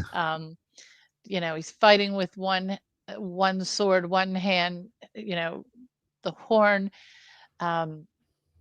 Frodo's heading off, Sam's heading toward Frodo, and then that scene that scene's gonna happen. He's gonna come because you charging. See, well, you see, like, don't you see, like, the Uruk-hai with the bow, and you just see his little tip, like his head appear as well, where like he's like Boromir's kicking ass. He's doing like everybody, like they've got no chance. He's like defending the other two, Pippin and Merry, off, as like trying to keep them safe. They don't know really what to do. They're trying their best. They're fighting. Then, I mean, they're doing their thing. But then you got Legolas, Gimli, and Aragorn trying to get down there as quickly as they can, whilst they're in their own little battle. And then that smirk and that draw of the bow, and it goes into slow motion. Gets me every time. The first one. Yeah. But it's okay, because he's coming back. Get back up. He's still fighting. It's just one arrow. He's still fighting. And then the next one. And he's down on his knees. But he gets back up again. He's still, and it's just to protect please let the hobbits have a chance to get away. That's all he's doing. He knows he doesn't have a chance, but he's got to let them get away. And then the third. And then he's down. And then they take the hobbits. And by the time Aragorn gets there, it's about to be the fourth arrow, probably in Boromir's head. But Aragorn comes right behind and just takes out the Uruk-hai. Before he can, send the fourth arrow into Boromir. And then he has a battle that's a little extreme, I'll say, with the shield and the tree and everything else. But when he eventually clears the field, goes back to Boromir to comfort him. And Boromir immediately says, he tried to take the ring. I tried to take the ring, forgive me. And they have a really good, conversation. And of course, they're brothers now. And it's our people, not my people, not your people, our people. I would have followed you, my brother, my captain, my king. Oh, it gets me every time. It does, right? Yeah, it says that It's the perfect redemption. It's let's not compare it to like Darth Vader, but because Boromir wasn't evil. So, and I've seen like the comparisons to the redemption of Anakin. It's not. Boromir wasn't evil. Boromir was just motivated by different things, which was actually he was motivated by good things to protect his people. So, those moments of weakness when he tried to take the ring was for good reason. They were for good reason. But here, like they're both at peace now, that like humanity, mankind can now come together, because, Gondor is in good hands. And I don't know if I can't remember if it's in the film, in the book, whatever, but, Boromir, taking his insignia off and giving it to Aragorn, right? That now like the banner of Gondor, whatever the crest of Gondor is now handed over to Aragorn. And it's so touching, and dying like a total hero. Absolutely. It's a great death scene. And it's an annoying death scene because you're like, oh no, but it's done. It's really, really done so well. Like you have to go, that's spot on. And of course, whilst you got that, you've got then Frodo trying to get on to the other side of the river to make his way there, whilst Sam is trying to hunt him down. Swim, he can't Sam, swim. you can't swim. And then even that, you've got then the emotional bit between them two of like, I wasn't. What was he say? I can't remember. Is this where he said he made a promise to Gandalf? Yeah, don't you leave him, Samwise Gamgee, and I don't mean to. And I don't mean to. Don't say, it's so good. Like even like Sam's like just that bit, you just like that, and then I'm not. I don't care. I just don't care. I will. Yeah. And you get that throughout the movie. It's just, he's like, I'm going. Even that bit's quite emotional, like he, pulls him out through the water. And then he's like, nope, you're not doing it. You're not leaving me. You're not leaving me. Yeah. And then, that moment, the realization, that now the fellowship is broken. Merry and Pippin's been taken. Yeah. And then Aragorn thinks, well, we might have fouled the fellowship, but I will not foul Merry and Pippin, like that. We can still honor, our fellowship to them. We still have a mission. We have to go get them. You have to get them. And then of course, Frodo and Samwise are on their mission to destroy the ring. So we got this now split into the story. That really it sharply ends, and I don't mind it. I'm guessing if you're you not read the books or like that, or you don't know the continuation, this one and the Two Towers abruptly end. But I think they do it because like you see everything and you're like, oh, okay, we've got a journey to continue. So I love the start of the trilogy like that. So I do too. Look, okay, so we're 2 hours and 53 minutes. And the film is over 3 hours. So look, we're on a good pace. We're on a good pace. Now, as we'll answer that. So the first movie's finished, and I don't think we'll give out our views to the end. But as a lot of people have voted, so I do not like them. 0%. That was I was thinking 23%. At the moment is Fellowship. Two Towers 23%, and 50% is with Return of the King. So that's it. So now, Sandy, do I put in who's your favorite in this movie, or does it all the favorite in the whole attire? Oh heck, you only have so many lines though, don't you? You don't have Too many. Oh, jeez. I'm gonna Yeah. actually go like, let's go chat. Tell us who. Let's go by this. Put it in chat. Yep. Yeah, chat. Just put in who's your favorite character in from the Fellowship. We'll do it from as we finish the Fellowship. Do who's your favorite character in the Fellowship, and then we'll do it by that, and then overall. So yeah, you're cool, Sandy. What's your thoughts on this? Was it for the Fellowship? For the Fellowship. For the Fellowship, it's Sam. Yeah, is it? It's Sam. Yep. Yeah. And you're right. Yes, Jade, you're right. There are too many good ones. It is hard because I like Aragorn, I like Boromir, but you know, it's Sam.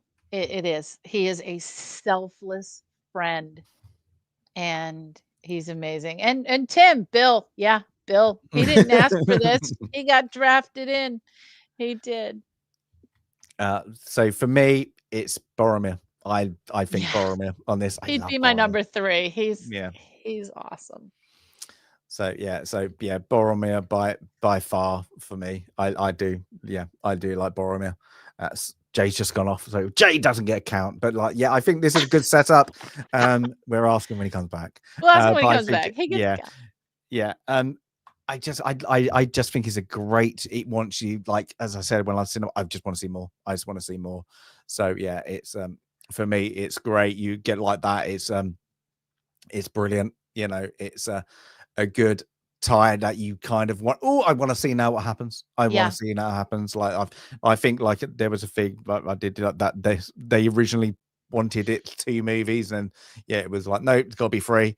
It makes sense. You have to, like, it's 6 books, but they make 6. Okay, you have to do every one extended to draw it out. But I think having 3, I think it's good. But this is the end of the Fellowship, the end of the and the end of that movie, Fellowship of the Ring. So and there was only a year between them, so it wasn't like this was like 3 years of waiting, for some, films. So it was 1 year because it was all shot together. So it was just the editing process that took the year. So you had something to look forward to that was not too far in the distance, and tremendous film. I mean, what a way to start. What a way to start. So I'm trying to I'm just getting the next screenshots up. So we do that. I think they're going to be out. Well, it's funny watching people who don't know the story at the end of the first movie and thinking who might think it's over, but they don't realize it's not over. There's more to the story. That's weird. Yeah. That's a bit of a weird. Yeah, it would be, wouldn't it, if you never knew? You'd be like that's a strange movie. Yeah, no, there's another 2 movies. What? Like that. So what was the? I wonder. Like, what is it over 2? Like, even with the cinema, like this one is what? How long is it extended? Like 3 hours and something. I'm not sure. It is 3 hours. Oh, wait, I have it right up here. And I wonder how much it's brought down from the. Yeah, it's 3 hours and 47 minutes. It's the Fellowship is 3 hours and 47 minutes in the extended. Okay. Yep. Right, so I'm just gonna see if I can get better shots. This one doesn't have the pivotal scenes. Let's see if I can get a good one. Thankfully, for those in the United States, it's on HBO Max right now. So if you have HBO Max, it's free. I mean, but you're paying for HBO Max each month. But it's running all of the extended versions. So that's how I watch them. Okay. So the next one is 3 hours and 56 minutes. So 3:47, 3:56. Let's just call them 4 hours. Okay. Let's just call them 4 hours. Okay. Let me get good pictures because can't upload them all. All right. Did we finish Fellowship while I stepped away for a second there? Yeah. Well, we just did, but we need your answer to 58 an important minutes. We're on pace with regular movie times per usual. But we're ahead of we were just saying that this is 3 hours. I'm sorry. The extended version was 3 hours and 47 minutes. True. We are ahead of extended, we're so that's progress. But Jay, you have to answer the question: who's your favorite character in this film? For this film? Oh man, you really can't go wrong with any choice, and there's so many choices. I think, and I've never really been asked this question, so I've never had to. I've been asked of the series and all that, the whole story. But I think because of kind of a little bit more just thought I gave the character earlier as I was describing him, some of what his stories always I've perceived it to be in my eyes, I'll go with him, Boromir. I think he's my favorite story. My favorite character. A favorite story. Oh, was it yours too? Oh, nice. Yeah. I think his story is just so good. It's so impactful. It is. I think if you view it through a certain, or, again, I don't know what lens anybody views it through, but if you view it through that lens of he represents man's weakness, I think it's still effective and his character still gets a big point across in the story and still has a bit of a redeeming point. I think you can still feel the redemption there. But kind of like Cindy said earlier, and how, I was alluding to as well, was the idea of like, if you view it more towards that, like it's actually just about how corruptive the ring can be to even the best of men, you get more out of the story and more out of his character, as well as you realize that last scene isn't really that much of a redemption as much as it is just a final breaking of that ring's curse, because it's no longer near him type of thing, and he can get back to who he was. So yeah, I'm gonna go Boromir. And Sean Bean. I mean, come on. Oh God. You know what I mean? I That's easy enough. So it is. I go with Boromir. Now I think some folks in the chat still haven't told us their favorite character, although we know Tim's favorite character is Bill. And so Jay, Bill. I said Sam. Sam is my favorite character. Yeah, again, good choice. In this film, and then choice. Aragorn. I would say Sam, Aragorn, Boromir for me. Mm-hmm. For this I think film. I would go Boromir, Gandalf. Who would I put third? I want to say Aragorn, but I just want to make sure I'm giving it enough thought. I'll tentatively say Aragorn there for number 3 in terms of my top 3 in this one. Awesome. I just feel like there's other movies where I want to use Gandalf and Aragorn, so I want to make sure I'm not just saying, if you were to put whole series, maybe they're in that top 3, and I'd have to figure out that consistent third, given that Boromir obviously doesn't continue on. But interesting question. I've never actually been asked that about Lord of the Rings before. I know that our friends on Friday Night Tights have had this argument, as well as on EFAP. EFAP did the whole, like we're doing today, extended versions and a very long discussion. And I think several of them said Boromir was also their favorite character. Guys, keep chatting. I'll be right back. Mm-hmm. And I know that Gary has mentioned, the character of Gollum, because of the representation of addiction, being so well portrayed.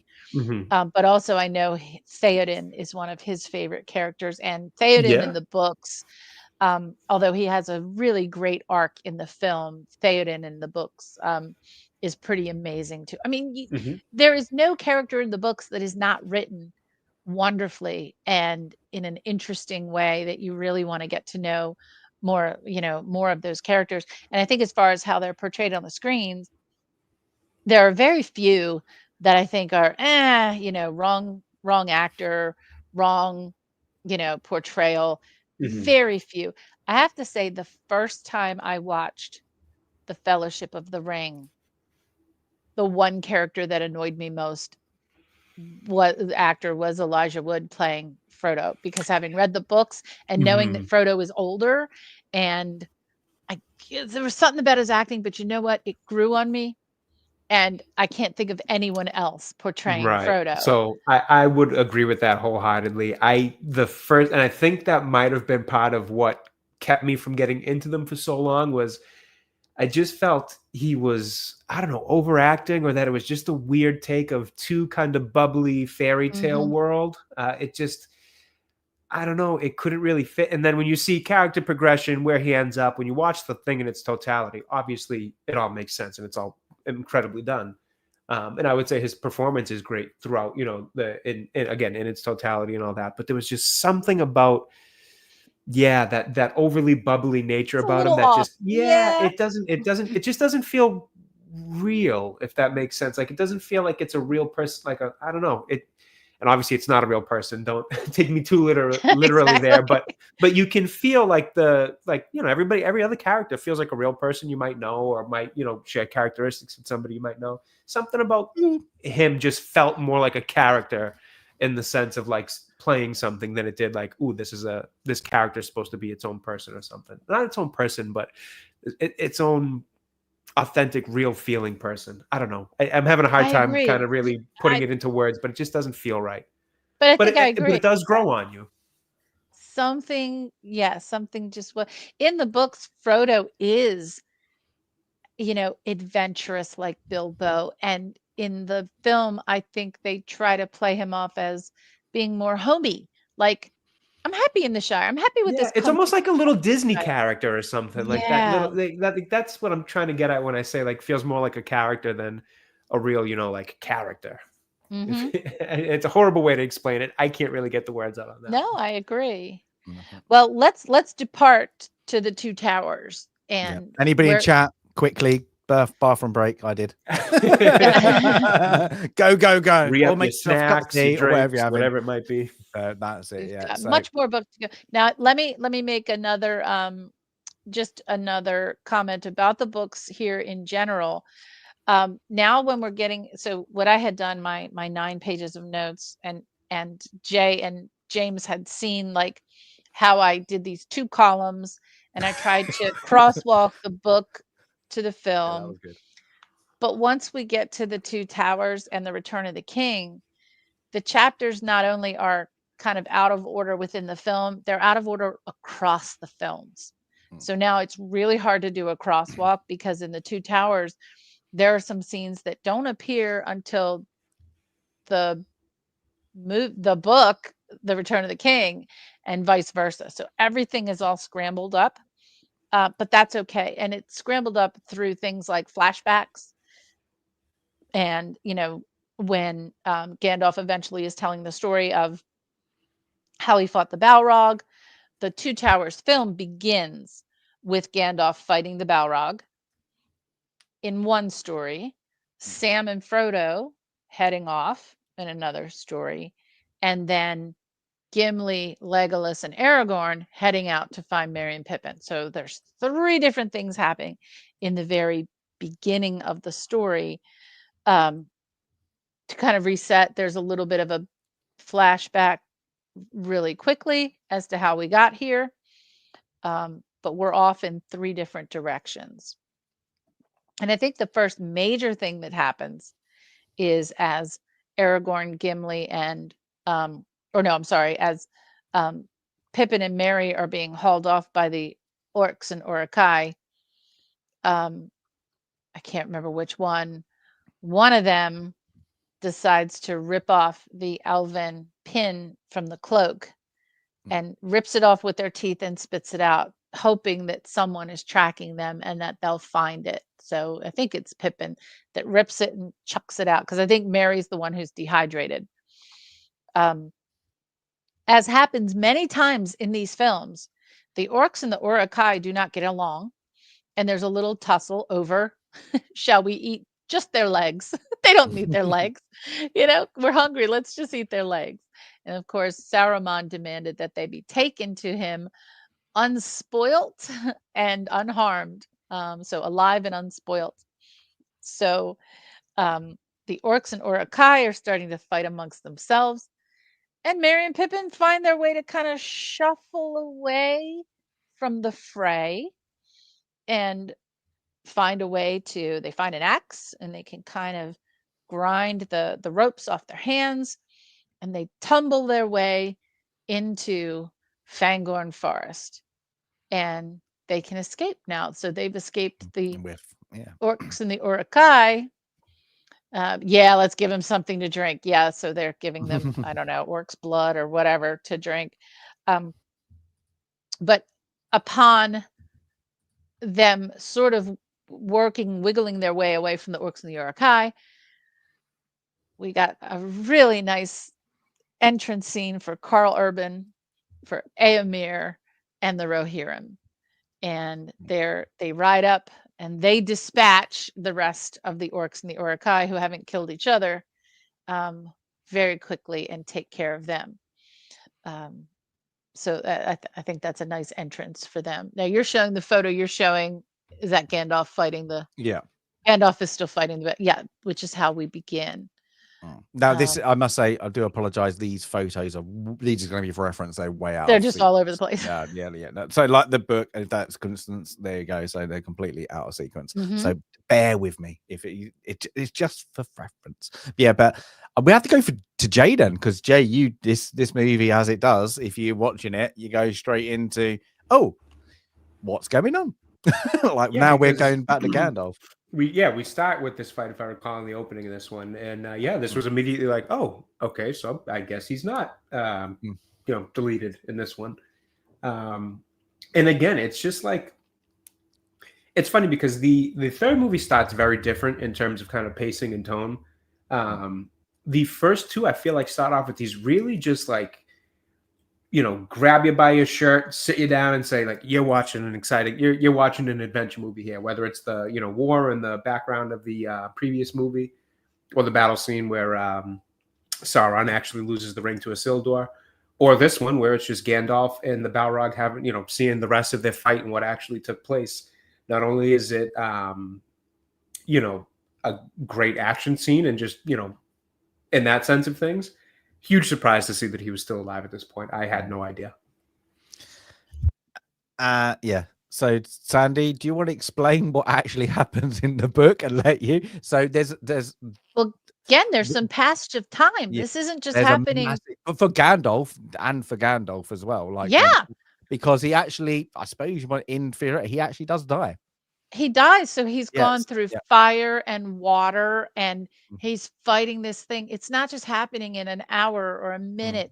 This is happening over, probably this battle is probably happening over weeks, right? And then finally, there's mountains, there's streams, there's water, all deep down in the pits of the earth. And then he finally does, I smote my enemy, but it's with his last ounce of life force that he smites the enemy and defeats the Balrog. And so he's given up his life, and he's on the top of this mountain in the underworld, and new life is breathed into him by some higher power or what have you, because he's defeated death. I think, in a way, that's what they're trying to say. He's defeated the bad, but he's also defeated. He still has a job to do as well. They send him, and he has a job to do. He's sent back to complete his mission, and now he's pure. Now he's no longer Gandalf the Grey. You're going to find out that he's now Gandalf the White. He is the one. Yes, Pete. I am the one. He is the one. And so he's gone through these trials, right? He's gone through these things, and now he's he's a different, like, he's not Gandalf though. He's Gandalf, but he's not Gandalf. Because later he doesn't remember his name. Because the passage of time from he gone to he's been, I suppose, resurrected. There is it's not just a week, it's eons, isn't it, or something like that? I can't remember. It could be in centuries. I don't think he actually says how long. Universe, right? It could be like 100 years. It could be a year. But it's a passage of time where he can't, there is that bit, wasn't it, when he says transcending time and space. Yeah, that is what you think, that's what they used to call me. And because he so he knows he's there for going back because he's got work to do. But it's that passive type. It's not things like, it does look like he's just survived and then he comes back as like changes into the White. He's not perished. I don't think they bring that whole point in at all into the book. He is transformed. But the scene, I think it's kick-ass. That is a great scene. So I think it's all right. Yep, it's all the CGI. It's just it's a good little scene. And then of course then we get again. I like this, and we get New Zealand really is with the Free now. Gimli, beautiful running. They're running on. We get a couple of shots with Pippin and Mary being run away, but the rest of it is like that. They just went, you know what? Helicopter, go up. We just want that. Just keep running, and we'll tell you when. And they just literally, like, the beautiful landscape they've got. It's great. I'm sorry, Pete. What are we doing? I'm so sorry. God, why we're done. Oh, I'm I not don't sure. know. We don't know enough. Because we We're like not the expert. scenes. I'm sorry. I'm not We- the Oh, yeah, is expert. this we're liking the movie. poorly done It's- in terms of book to screen? Yeah, Oh, I it's don't so think it's. I good. don't Okay, think it's okay, even. okay. Yeah, it's so good. There we Oh, go. it's a good thing, Pete. Okay, we take your opinion seriously. Okay. But along the way, as they're running, then they do come across the pin the elven pin that that Pip had Business torn gift. off his cloak. Mm. So they have hope. Yeah. They have hope. Yeah, these pictures are going to be so out of sequence, but yeah. So then is it that we get? Is it straight away we get the kind of them meeting the Riders of Rohan, getting surrounded, and then they're like, we killed Well, yeah, and after burnt all the bodies, you and see the riders killing the Yeah. orcs, and then they go off. Merry and Yeah. Pippin are in the forest, and then Mhm. they say, "Yeah, we killed them all. None survived." Yeah, and then But here, I take think these horses because some of our riders have fallen. So let me ease your burden by taking these horses. So they have horses now. Isengard. Do we go to Isengard now? We go back and forth a little bit. I'm Yeah. not entirely sure, but I know you just put up the flashback scene with Boromir. Is that Boromir's body was sent Viking style down the river, although not on fire, with the horn of Gondor with him, and Broken in two. the horn was found cloven in two, and reported back eventually, maybe not at this point in the film, but back to his father. And those flashback scenes of Boromir and Faramir kind of enjoying the victories of battles past, and just to remind us that Boromir is no longer with us in this film. And also because the book begins with the end of Boromir. It's the end of the Fellowship book is a little bit ahead of the beginning of the Two Towers book versus the films, if that makes sense. Yeah. Now, I think if I go back, I think this is all to go to, like, you've got the setup and you've got like for the Riders of Rohan, we introduced to them quite quickly. And then of course you've got the chase, the scene, but this is all prominent to go into the woods. This is literally, this first scene is about Merry and Pippin's introduction to the woods. Now, I must say, Treebeard, I was like, I don't like, this is one of the ones like the Schmeeg, that like is, there's certain characters you like and like who you have to do CGI. There's no way. And Yes. and I was like, can they do it? Can they do it? Because then of course you get the flashback scene, like where Aragorn is tracking the pigs, like, oh, they died and you see smoke, but then he tracks them, and then you get the flashback as he's tracking them. Then they of course go into the woods, and then then there's that one stray orc that follows him in there, but then they get swooped up by Treebeard. But it was always a worry. This one was a worry, and again they did it right. I just thought I do like the I do like the all like Treebeard and all the other ones. I just think they look good. I just like, they didn't go too quirky. It's not silly. It's not. Yeah. I think they definitely work a little bit better at a distance. I think some of the more up close scenes, it can get a little dodgy at points, but generally speaking, again, you're taking on figuring out a way to create a tree ant who's got two hobbits sitting on his head. Like, kudos, man. He did it well enough that even all these years later, it's just like, oh yeah, maybe not as clean on the up close shots, but looks great all the rest of the time. I think that's a pretty good job, well done. I think if anyone plays Valheim, like I've played Valheim before, the second big boss is a big tree boss, and it looks like Treebeard. I'm just saying, the game Valheim was, I won't say ripped off, but is inspired, I think, by the design for Treebeard, because the evil tree boss kind of looks that way. But this is also where Gandalf has ended up. So Gandalf has ended up in the forest, and so Merry and Pip encounter him first, and then they find out, oh, it's Gandalf, thank goodness.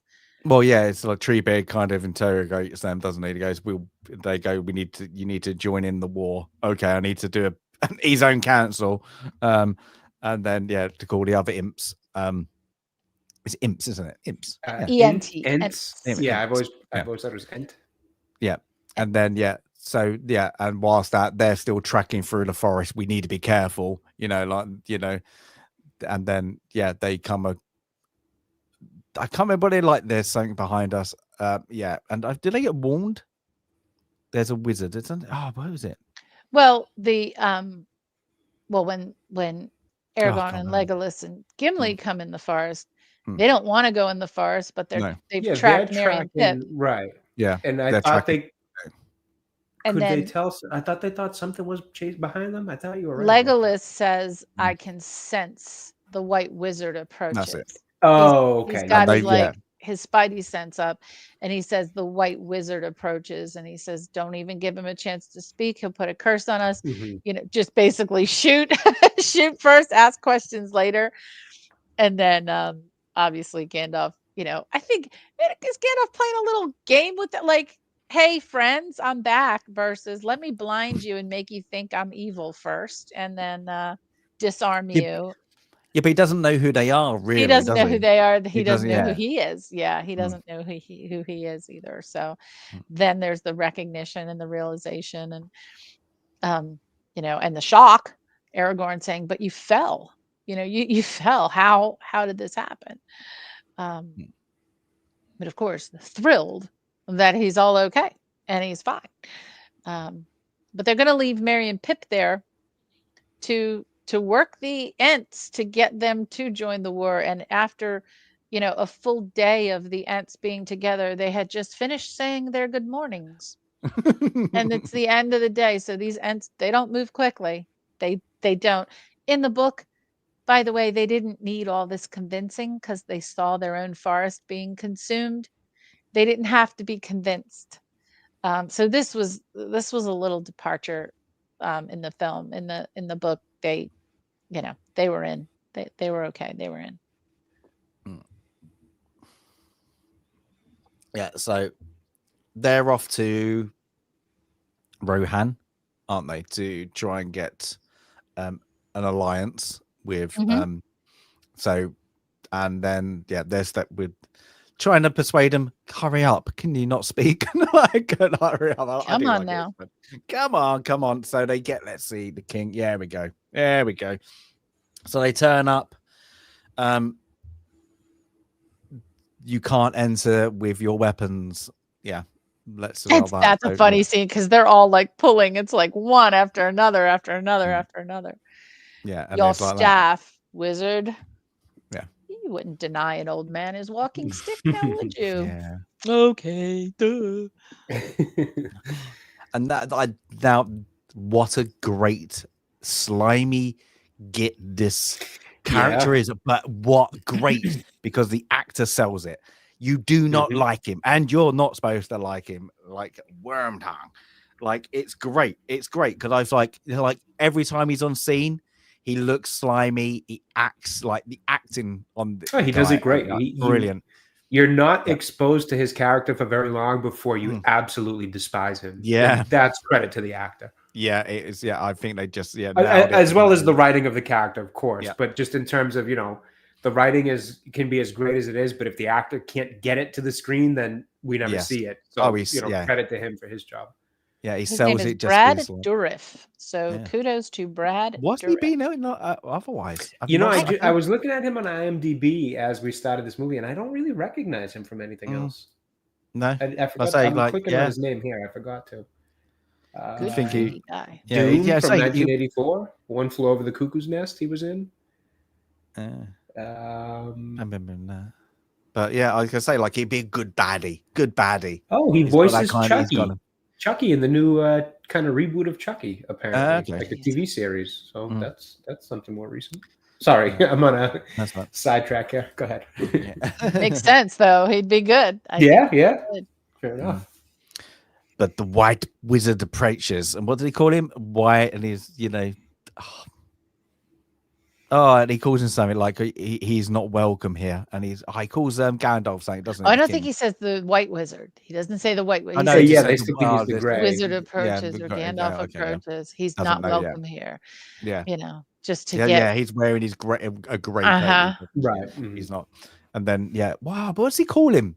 I can't remember. It's slipping my mind. Is He it a says something like conjurer? it's Is it it's like no, the king. He says like something dismissive. Why should I welcome you? Because Gandalf says, "Oh, your house used to be, welcome."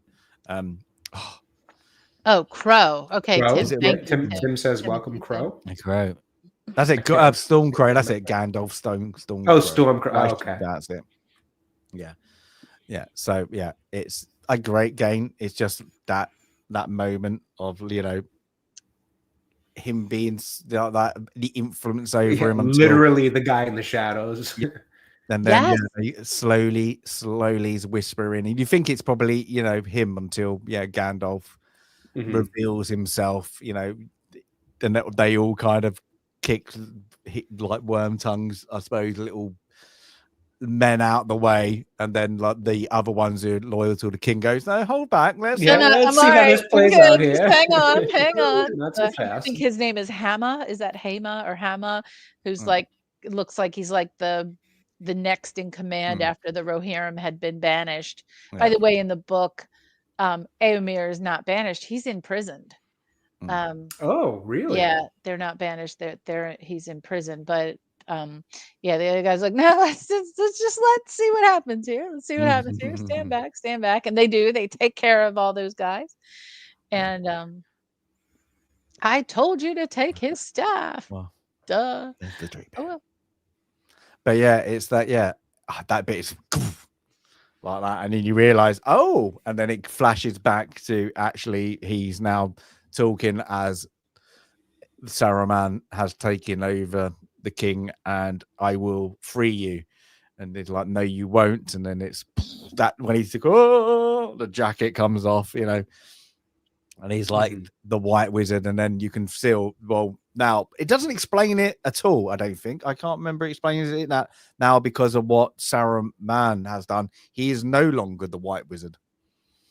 So I wasn't sure. I was kind of. I've always been unclear on that. Is there only like allowed to be one White Wizard? Are they no longer both? Are they both? Is Saruman no it's longer because one? he's been corrupted. Is that how? Okay. That's so why. Has he never really been the White Wizard since we've met him in this movie? Seeing as he's always been working with, or at least even if he was trying to deceive Sauron. So once he gets deceived, I was a little confused about. I've always been confused about that. They don't explain it at all. I think they'd explain it more in the book, but I don't think they explain it in Lord of the Rings. I can't remember, but I know in because I said I didn't read back-to-back books. I couldn't do it fully for the rewatch, but I know in they call him Saruman of many colors. So maybe I can't remember if that's in the book. Oh, interesting. Yeah, that's in the book. Something Is it? like that. Yeah. So he literally he's now because he shouldn't be what he is. So I think there you go, Saruman of many colors. Saruman of many colors. Okay, cool, good to know. So he's like he's I always assumed it was just two White Wizards. I didn't really know. I'm guessing it's like belts and like on like karate belts, like how you get up, isn't it? But like now he's kind of you're nothing. So what are you? So he's corrupted. So he's Saruman. But they don't explain it, and I always thought that was a bit weird. That's when you become Cobra Kai at that point. Yeah, there you go. There you go. Or Eagle Fang. Yeah. Depends. But he's doing an exorcism, right? He's standing against the evil and driving the eagle out of Theoden because Theoden still has a lot of good in his heart. And once Saruman is cast, or Saruman is cast out. Is cast out. He returns to himself, even his face, his facial expression changes. His hair goes back to being, brown or whatever, red hair. It's all the age is taken over him. His eyes are no longer glazed over. And he's back to being Theoden. Although, physically he's a little weak. But he also realizes what Wormtongue has been doing to poison him. Now, this is interesting because They don't order Wormtongue to be imprisoned or killed. They just banish him. And it's one of the many times in these books that the choice is made to save someone who is patently evil, but not to kill them. So, Gollum, there was, Gandalf's, I had pity is what saved him, is what, on Bilbo's part and on Gandalf's part, pity is what saved him. And here, whether or not there's some pity here, and it's for good reason because he plays an important part later on, that they don't, end him as I think some would cheer for to happen. They just banish him. They just toss him out. Yeah, based on the instructions really of Aragon. Yeah. In the movie. So yeah, he like the king's lives up. Yep, absolutely. Like after he gets his faculties back, if you want to call it like that. And then he's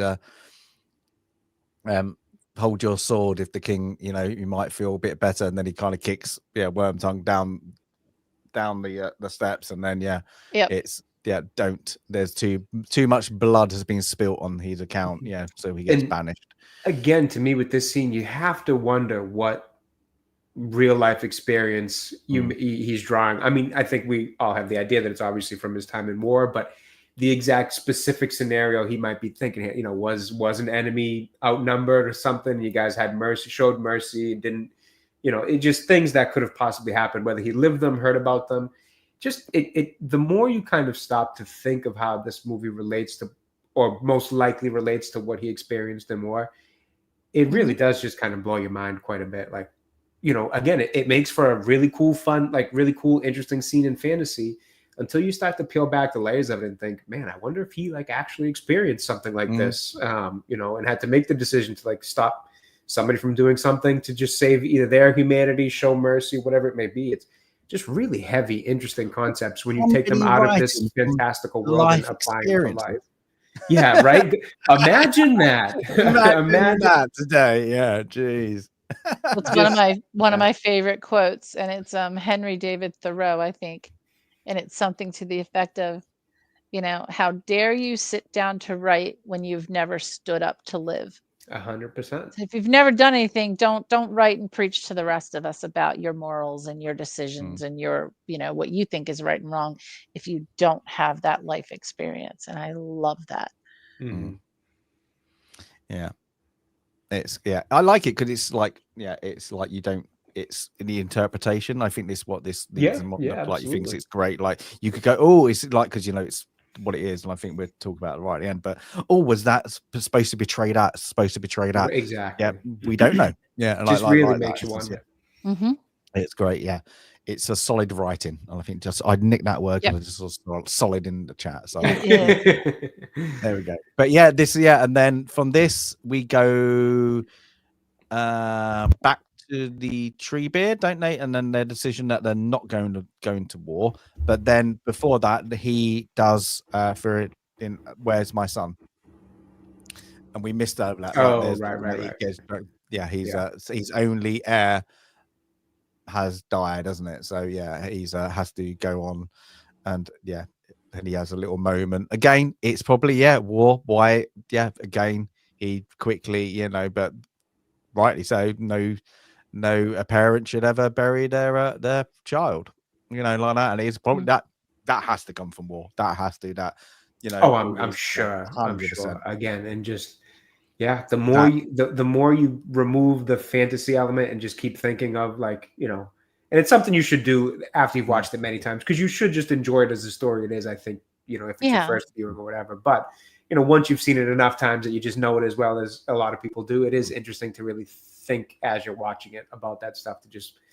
It's just sobering. It's really humbling, sobering to realize the stories behind this, fantasy, the real stories. Yeah. And of course, then we get a bit of, I'll have to skip through it, but like the Aragon has caught the eye of somebody. Éowyn. So Éowyn is an interesting character that some people think is the girl power element for the film that, you know, she couldn't possibly be like this in the book. Yeah, she is for the most part like this in the book. And her big hero moment, which is not until the last film, a lot of folks misunderstand and think that that was again added as, you know, okay, we can't call it woke Hollywood because this is the early 2000s. No, that's how it was in the book. She does kill the night, the Witch King. But she's the niece of the king. Her parents have died. She's the sister of Éomer. She is someone who wants to have a purpose, and she doesn't think that the purpose that she has, which is to take care of the people. And I think the king sees her as, you know, taking care of the people. And in the books, it's like, hey, you go take the people not to Helm's Deep, but to another place, Dunharrow, while we go to Helm's Deep, and you take care of the people. She doesn't want to do that. She wants to have a purpose, and she wants to fight. You know, she thinks that it's not her destiny to just be a caretaker of the people. So she's been secretly training and secretly learning to wield a sword. And it's in her mind, but she is smitten by Aragorn. You know, he's that, yeah, he's a new guy. He's a cool guy walking into that probably aren't any strangers walking into her palace and her grand hall. And it helps. He's like, he's going to be king. What? Who wouldn't be? And yeah, Pete's like, her romance with Faramir is better. Yes, and I think, again, I can't distinguish the extended versions from the theatrical anymore. It's not there. It's not okay, so I was just wondering the same thing. So that I also thought it was deleted because I'm like, and watching it again, this recent watch through, I'm like, was this not? I don't remember her and Faramir being in the theatrical cut. Because it's very important. It's very important to the story. And it's not just, oh, they're two random people who've been injured and they like each other. No, there's a lot more to it. That seems like a shame to have cut. Because Faramir's character, as well as Denethor's character, is much more developed in the books in a slightly more positive way for Denethor. You know, the Steward of Gondor. You know, kind of similar to Boromir. He just wants to take care of his people. He's had a rough life, and Faramir is the embodiment of a good man, like in every respect. And in the books, he does not try to take the ring from Frodo. He wants the ring because his father wants the ring. But when Frodo explains what the ring is, he's like, got your back. You go, with all good luck. But he immediately makes the right decision. He's a good guy, is Faramir. And he is, yes, Tim, he's one of my favorite characters too. And Denethor, the same thing. You know, he was a really great man. But their romance, they are too let down though. Them two characters are let down in the movie. If you go by purism, it's a shame because I do find myself wanting to like Faramir more every time I watch this movie. But because they don't do enough with him, except, and I don't know what his full story is, obviously, to be, totally clear there. I don't want to pretend as if I know the real story behind him. But without knowing what his real story is, he seems like a character I want to like more. But the reason for that is almost only through the lens of how bad I feel for him, the way his father is to him. Mm-hmm. And I'd like to actually like the character for who he is. Because when you get that scene with him and his brother, that I think is in the third movie, extended cut, where we get that flashback scene and you see them, like, again, they just seem like two really good characters in heart and in everything that they do. So I want to like him more, but it just feels like the movie doesn't do enough with him except play up that, the younger brother who in Dad's eyes was never as good as the older. Mm-hmm. I think there's we'll talk about when we get to the third film as to why I think, who wouldn't be attracted to Faramir? I mean, just, and or Boromir, or these are manly men. But they're both driven by they're both just good people who will Yeah. do whatever it takes, who will sacrifice themselves.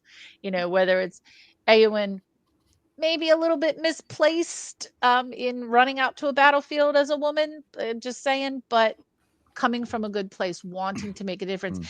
And it's also, again, with that war theme, the theme of everyone doing their part, right? Men, women, and children, everyone who is on the side of good is going to find a way to do their part.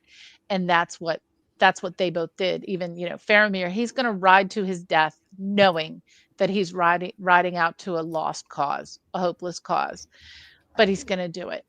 And that's what she's going to do as well. And so they, you know, they find each other while they're in the House of Healing. But we'll talk about that in that's third film. Third film. Let's get back to this film. We got to get back to this film. So Theoden has now lost his son.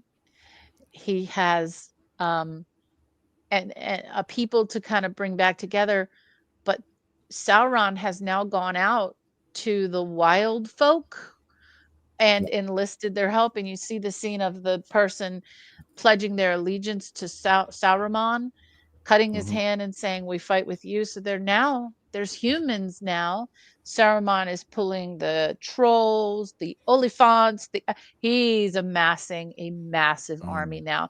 And the wild, I might be calling them the wrong thing, but the wild folk are now in Gondor, and they're attacking and burning the small villages. So there's a scene of a mom putting her two little kids on a horse and saying, "Get out of here, get up to the, you know, get up to the I'm sorry, I said Gondor, I meant Rohan. Get up to the keep at Rohan." So these kids have now, they've been, again, passage of time, they've been riding for days, these kids on the back of this horse, you know, are heading up to the keep at Rohan. And now we have the Journey of the Ring. So we've got all these things happening. Yeah, and then we go back, to who'd forgotten, because we've forgotten that there is also Frodo's little journey, and then they come across, Gollum. Yeah, so like he's been sneaking. Sam realizes it. They pretend to go to sleep and they pull him down. Kind of they put him into kind of servitude, guard the first, don't they? So tie him up, these little things until him and Frodo kind of they have their little moment, you know, of like he understands him. Sam is like, no, he'll do it. Sam knows. He kind of realized he'll do anything for the ring, you know, like that. He's still, at this point, he's still Gollum, I suppose you want that. He's not Smeagol. But it's that. But they decide, we'll let him go for now. We're like, well, Frodo does, you know, he understands kind of, you know, he used to be kind of like us. But it's good. I do like Gollum. I do like, you know, I think even with CGI, like that could have been brutally bad, but I think they did. Again, it's another element to this where they did it so well, and it still holds up great. You know, you watch it today, Gollum still looks great.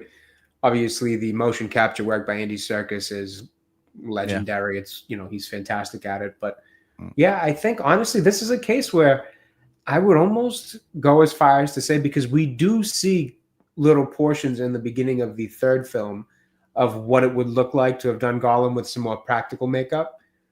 And I don't think it looks as good as the CGI. It's one of the cases where practical effects don't look as good as the CGI versus like the orcs and all that. So you can't good call, and they did a great job with it. What body, isn't it? Like kind of like it needs to be gangly and skinny, like gone. It just would have looked off, I think, if they stuck with, you know, the practical effects version they did. I think this was the right call. And it just, again, makes you appreciate the filmmaking, where it's like, all right, obviously, you know, Jackson must have been a bigger fan of practical effects more than anything. We know that he has a background in the miniature sets and all that kind of stuff. So I'm sure as much as possible, he wanted to use practical, but to kind of know your own limits and know the limits of either yourself, the technology, filmmaking, whatever to say, no, you know, here we got to go with the CGI. Like we're going to use it. And we're going to do it right. I think it's, you know, a credit to his ability to make the film. Yeah. and they probably pumped a lot of money into it to get it right. They were like, okay, we're doing practical, but this is your CGI moment, right? So like, get it right. Make sure 20 years from now I still did, and it does. Yeah, like okay, you could like moan some of the shadows and stuff like that. Could be, they could be updated, like because of modeling, it could be remastered. But even when I watched it, I'm like, you know what? That's still good. There's still how much crap you get now, and they're like. You've almost seen some CGI devolve that's being used nowadays. I agree. 100% honest with you. So kudos to them. But so we get that, and then we get, of course, the kids come back. You've got to, Aragorn says you've got to send word out to, let's go to another scene, to Gondor.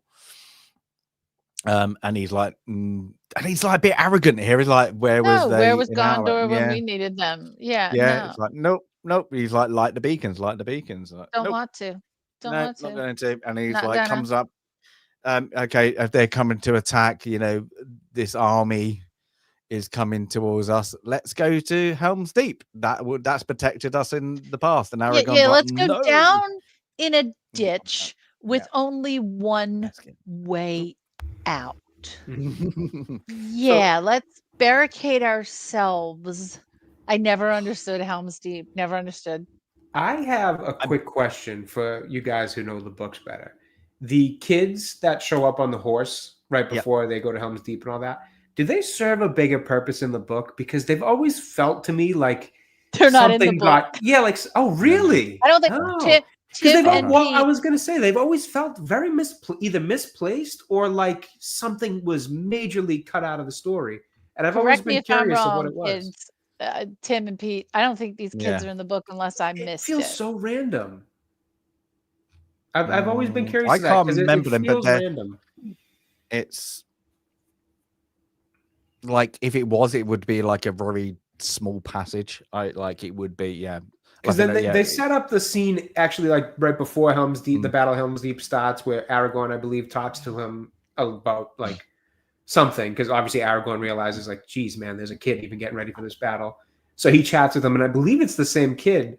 And with those kind of two parts, obviously the part where his village is attacked and he rides off with his sister, the part where they arrive at Rohan, and then that part when he talks to Aragorn, it all felt like, I'm like, this is either something got cut out of here or this was just forced in or something. It just doesn't it seems very odd. Always has.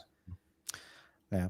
But if Helm's Deep, now I'm getting like, we know from the movie, it is deep into the mountainside. So there's a lot of space, and I'm guessing it is always stocked up.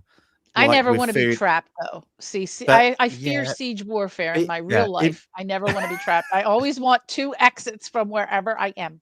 You actually think about it because they just really get done because of numbers and Wormtongue giving away the one area. But if you actually look at it, it's actually like they've got like the bridge kind of area, like it's narrow, so you can't, there's only one thing, and then you would have so many archers on that thing.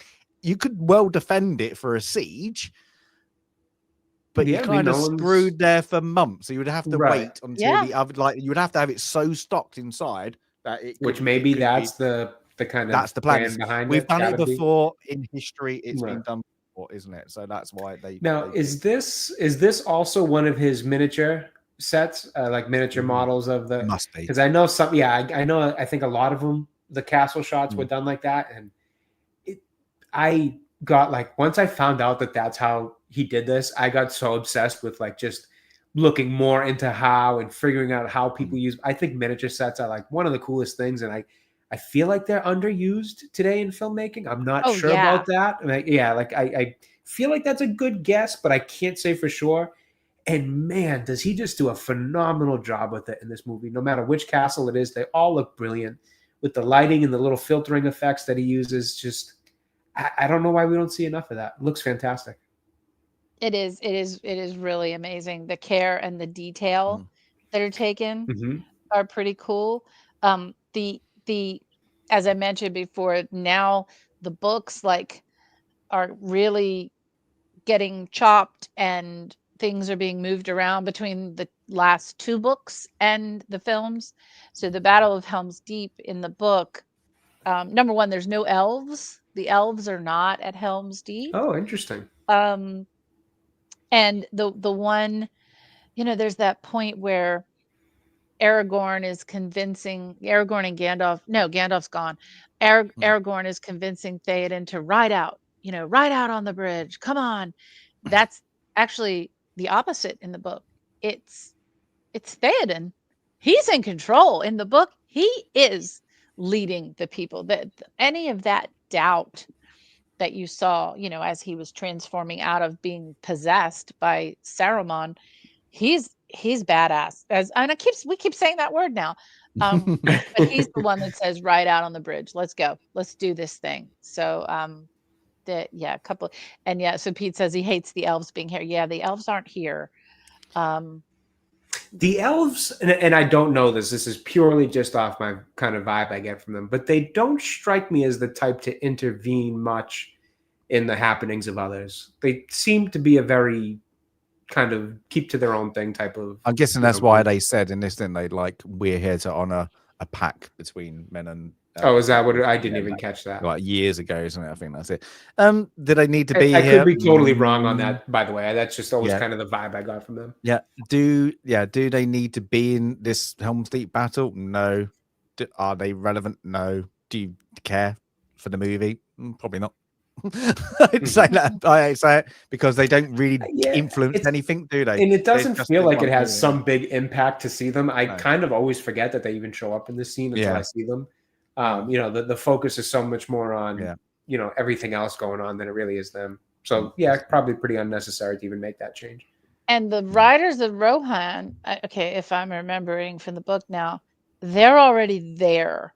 They don't come sweeping down with Gandalf. I think they're already there. So this whole scene was really for the film. This was all cinematic because this is not. But we have very much like it was in the book. Yeah, this is. I do like. But it's great. It's iconic. It's great. Like everybody knows. We've jumped ahead, but that. Yep. When Gandalf goes beautiful and tells shot, Aragorn, it's literally it's brilliant because he goes. Wait for me at the tide of the whatever. Yeah, look to the west, and somebody in chat's gonna know it by heart. Yeah, exactly. It's awesome. It's okay.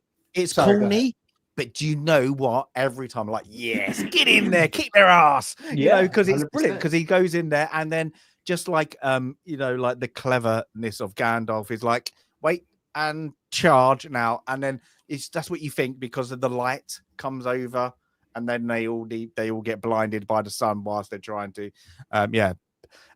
defend against a cavalry charge. It's just clever. I like it, and it's like they're so steep down. Yeah, it doesn't make any sense. It doesn't. It'd all be tumbling down there. Yeah, you have to go wave like brain. I know it's really steep. The horses will probably break their legs, but you know what? It's cool. And then when they slow it down, and then you just see Gandalf just bright and the white and just goes in. Yeah, I'm taking it. I'm having that shot all day. That is brilliant. And then cool. But of course, you've got. I know we've jumped ahead quite a lot, but we'll talk about Helm's Deep as we're in Helm's Deep. But the Helm's Deep battle is great because they're like when they get there, and we have jumped around. We're going to jump. We're staying down. Yeah, no big deal. We all know what happens. Yeah, but it's the only way we're going to get through this before the end. That moment, and then it starts to rain. And it's like that, and then you just get they see, that isn't an army. That's an army against us. With and then, the lightning, and they get that first shot of the legions. Yeah, one of the things I like about how good the battle is that the setup here for Gandalf coming back with the the reinforcements, it is set up a little early. He says them, see me, look for me, this, that, whatever. But because of how good and entertaining this battle scene is, you totally forget, at least, again, watching it for the first time without having read the books, you totally forget that that's even a thing that's going to happen. So you're wondering, how the hell are they going to get out of this? Like, situation's getting worse and worse. How are they going to get out? And then you hear that line get repeated. He looks up, and it's the way they play it out is just really, really good.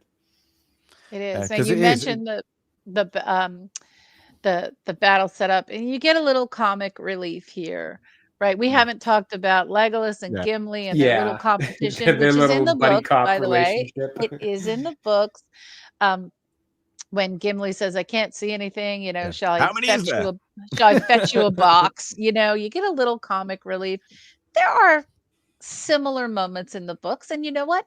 Again, that's real life, and that's war as well. You have to have the humans laugh. Yeah. They find joy in laughing at things, but you get a little bit of that there.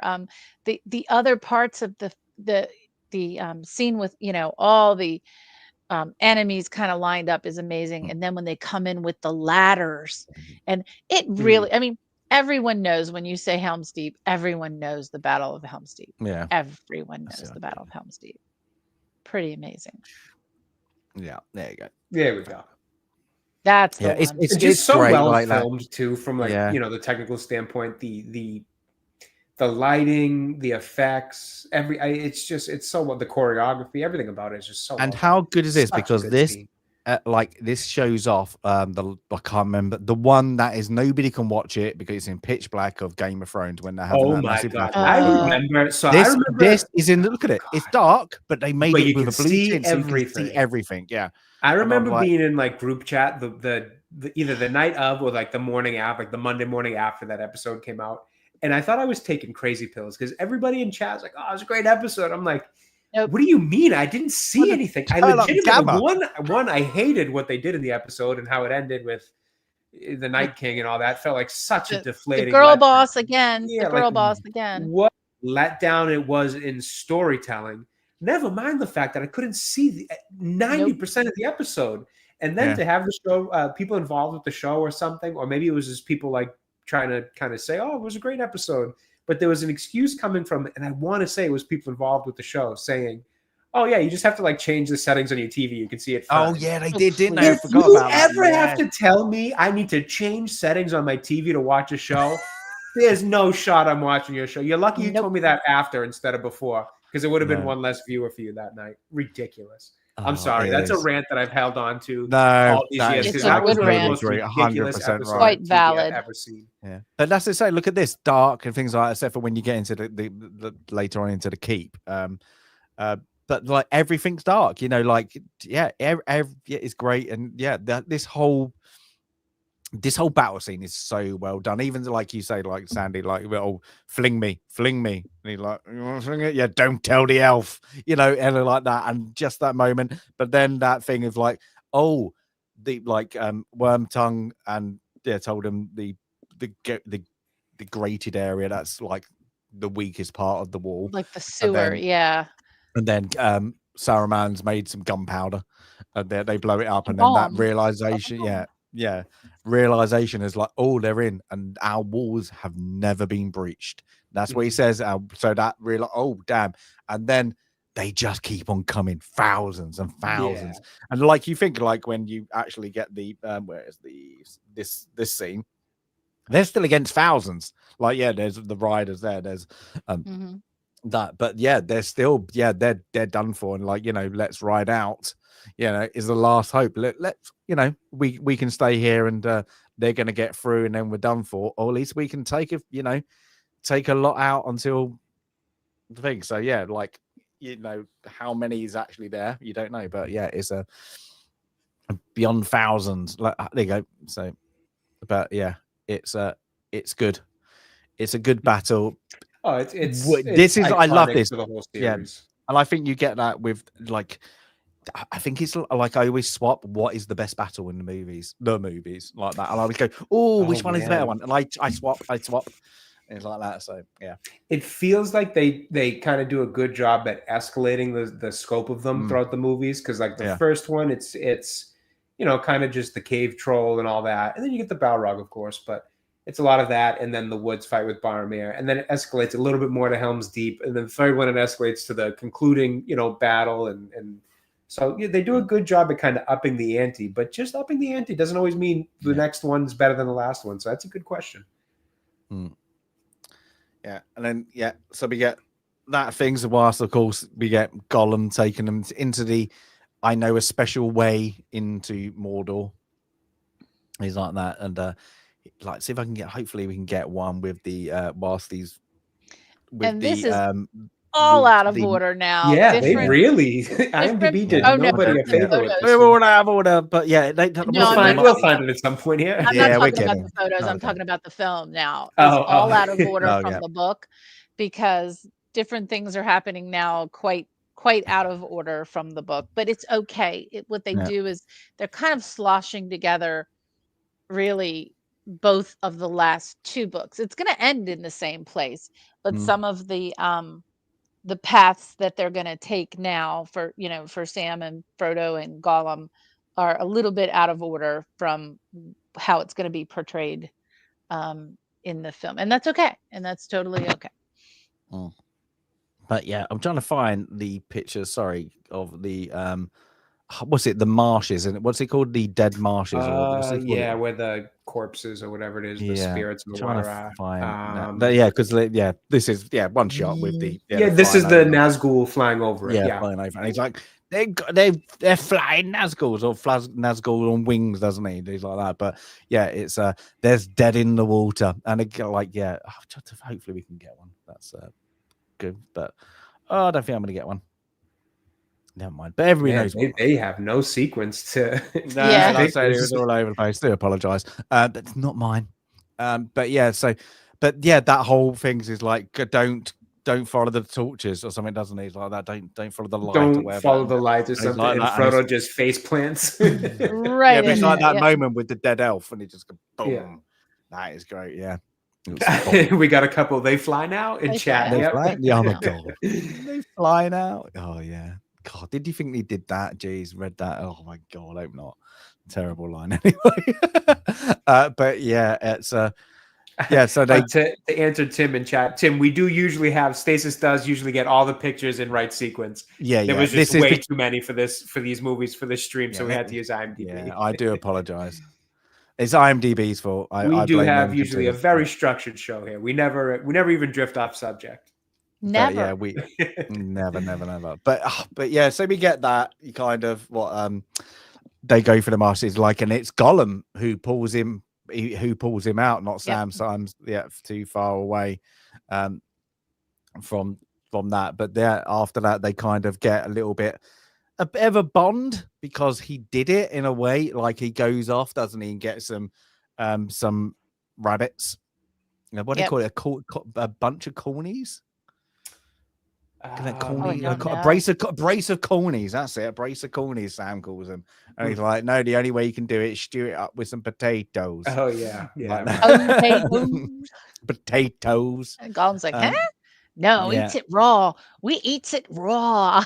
The Hobbit's love of potatoes is one of the most relatable things that there is in this movie for me. I love potatoes. What does he say? Mash them, boil them, put them in a stew. Put them in a stew. I agree. Do it all. I love potatoes. It's great. Have we? Now I'm losing place without the images. Yeah, I'm kind of like me. I'm going to take him off for a bit. No, because we forgot about. Did we forgot about? Aragon. Yeah, we did. Aragon falling. No, not yet. So are we moving on from Helm's Deep, or are we still? Yeah. So we've done that, haven't we? If we move on from Helm's Deep, and then they're on their way back to not Gondor. They're going back to Rohan, and there is that encounter with the wolf. I'm sorry, whatever they're called, those wolf thingies. Oh, God, that are evil that come upon them, and they're battling. That was on the way to Helm's Deep, wasn't it? Or am I getting confused? No, because Aragorn was at Helm's Deep. Yeah. Oh, so this is on the way out of Helm's Deep? It's on the way out because then my memory. I literally just watched these. My memory is so. I know, so bad. It's like it's honestly alarming almost because he doesn't make his way back where Éowyn is waiting for them. And then Gimli has to say, "Where is Master?" Éowyn says, "Where's Master Aragorn?" On the way to Helm's Deep, but Aragorn is at Helm's Deep. Yeah, I could have sworn this was when they're all leaving Rohan to go to Helm's Deep. I thought so, But at he's least. at Yeah, I thought Helm's it was. Deep. I thought it was. Yeah, Wait, because he comes in, Aragorn goes he with them bursts on through this the doors, track. doesn't he? He gives him this epic entrance, and then that's it. It's way before. I thought it's It's before way, they go to Gondor, but I could be wrong. I thought it was right before the beacons get No, I lit. thought it was because he does that dramatic entrance, doesn't he? Pushes the doors open like that, like, oh, I'm back. You know. Oh, it's a bit- because because he falls Yeah. off the cliff with one of these. Yes. Right, but he Yes. says when he says I'm back, it's to convince Theoden to go to Gondor. Yeah. They're But already he's done with Helm's Deep. No. I thought that No, was he's not. part No, of because the because it's what's name's there, isn't she? So yeah, is it? Oh, chat, go. Yeah, we Okay, need I'm we need an thinking- expert here. Okay, because I'm it's getting all by the way, confused. it's on the all- way to because there he has to go. Yeah, See, yes. okay, I thought so. Yeah, And then his on the big way, yeah. return is at Helm's Deep, and it kind of gets Theoden is it and at Helm's? everybody. Okay, so they're Right, he thank you. returns Okay. there and then kind of gives like Yeah. a little uplifting. Yeah, because boost. he goes past, doesn't he? Okay. Yeah, because sorry, that's right. Because sorry, chat. We all yes. just watch these in sequence. my God. It blends in. So- No, But let because me that tell is you right. why Because I'm so Gimli messed tells up. her whilst they're in that kind of circle keep it. He's like, where Okay, are I they? thought it was before Yeah. Gondor because No. this is why I'm so confused. This isn't in the book at all. Oh, That really? whole battle and him Hmm. falling off the cliff, that is not in the book at all. Interesting. That whole thing doesn't happen. Always interests me, especially to see somebody like Peter Jackson, who's so faithful to the original source material. Interesting to see things removed from the source material, but adding own little things like that, and the kids from that village and all that. It's not something I would have expected. I assumed every single thing we saw that was in these movies was 100% in the books, outside of the things that needed to be changed to kind of gloss over the gaps from things that were removed. No, That now is really- it makes sense now. But it also, the horse that Awol brings up, the horse is the horse that was Eowyn's brother's. But remember when Aragorn talks to the horse, he lets the horse go and says he's seen enough battle. So that horse is out there wandering, and then the horse finds him when he falls. So that's okay. Mm. Thank you for that, for suffering through my my problem with the chronology here, because it's not in the book, so it was hard to that's why my brain wasn't allowing it to happen here. So then after Helm's Deep, now we're still trying to figure out whether to convince Theoden to go to Gondor. But before we get there, not only do we have some Sam and Frodo and Gollum, but we also we have to get Sam and Frodo and Gollum to Faramir now, right? Because they're going to encounter Faramir in the film. This is where they do encounter him, because in the book, the stairs, the big tall stairs to the Black Gate, is before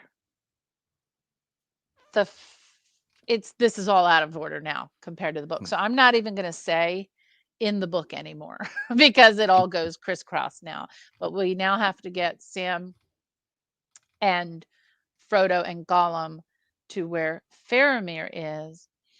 And it is a departure because Faramir, as I mentioned, is a kind, very kind person, a very good leader, and is not going to try to take the ring from Sam and Frodo. He understands that they need to take the ring, and he doesn't take them to Osgiliath as he does here. So here he meets them on the road, binds them, takes them to Osgiliath with him. That doesn't happen in the book. He talks to them, and then he lets them go, and then he goes off to Osgiliath to try to defend. Yeah. I don't mind it. I still think it's a bit out of character, a bit too much. It's a bit too, because he's literally doesn't let him have their say, even when kind of Frodo tried to explain, what is going on. We're in this this fellowship, and it broke, and I knew your brother, and he's still like adamant. I'm taking you back to Gondor. Don't care. We can use it. You're coming back, even though it's taken them like that. And again, it's another passage of time. It's taken them quite a far way away, again, to get him to Gondor. So I think it's all just again that whole scene, because then they go to the forbidden pool.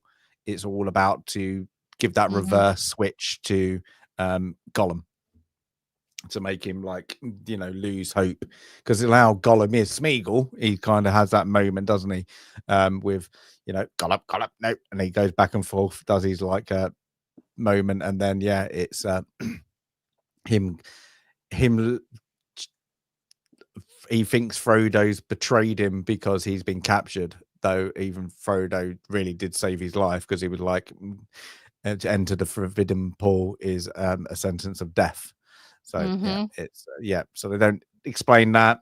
It's just like to get him to that, but then get him to Mirror Tirith, excuse me, to kind of have like that next kind of little battle showdown with the Nazgul as well.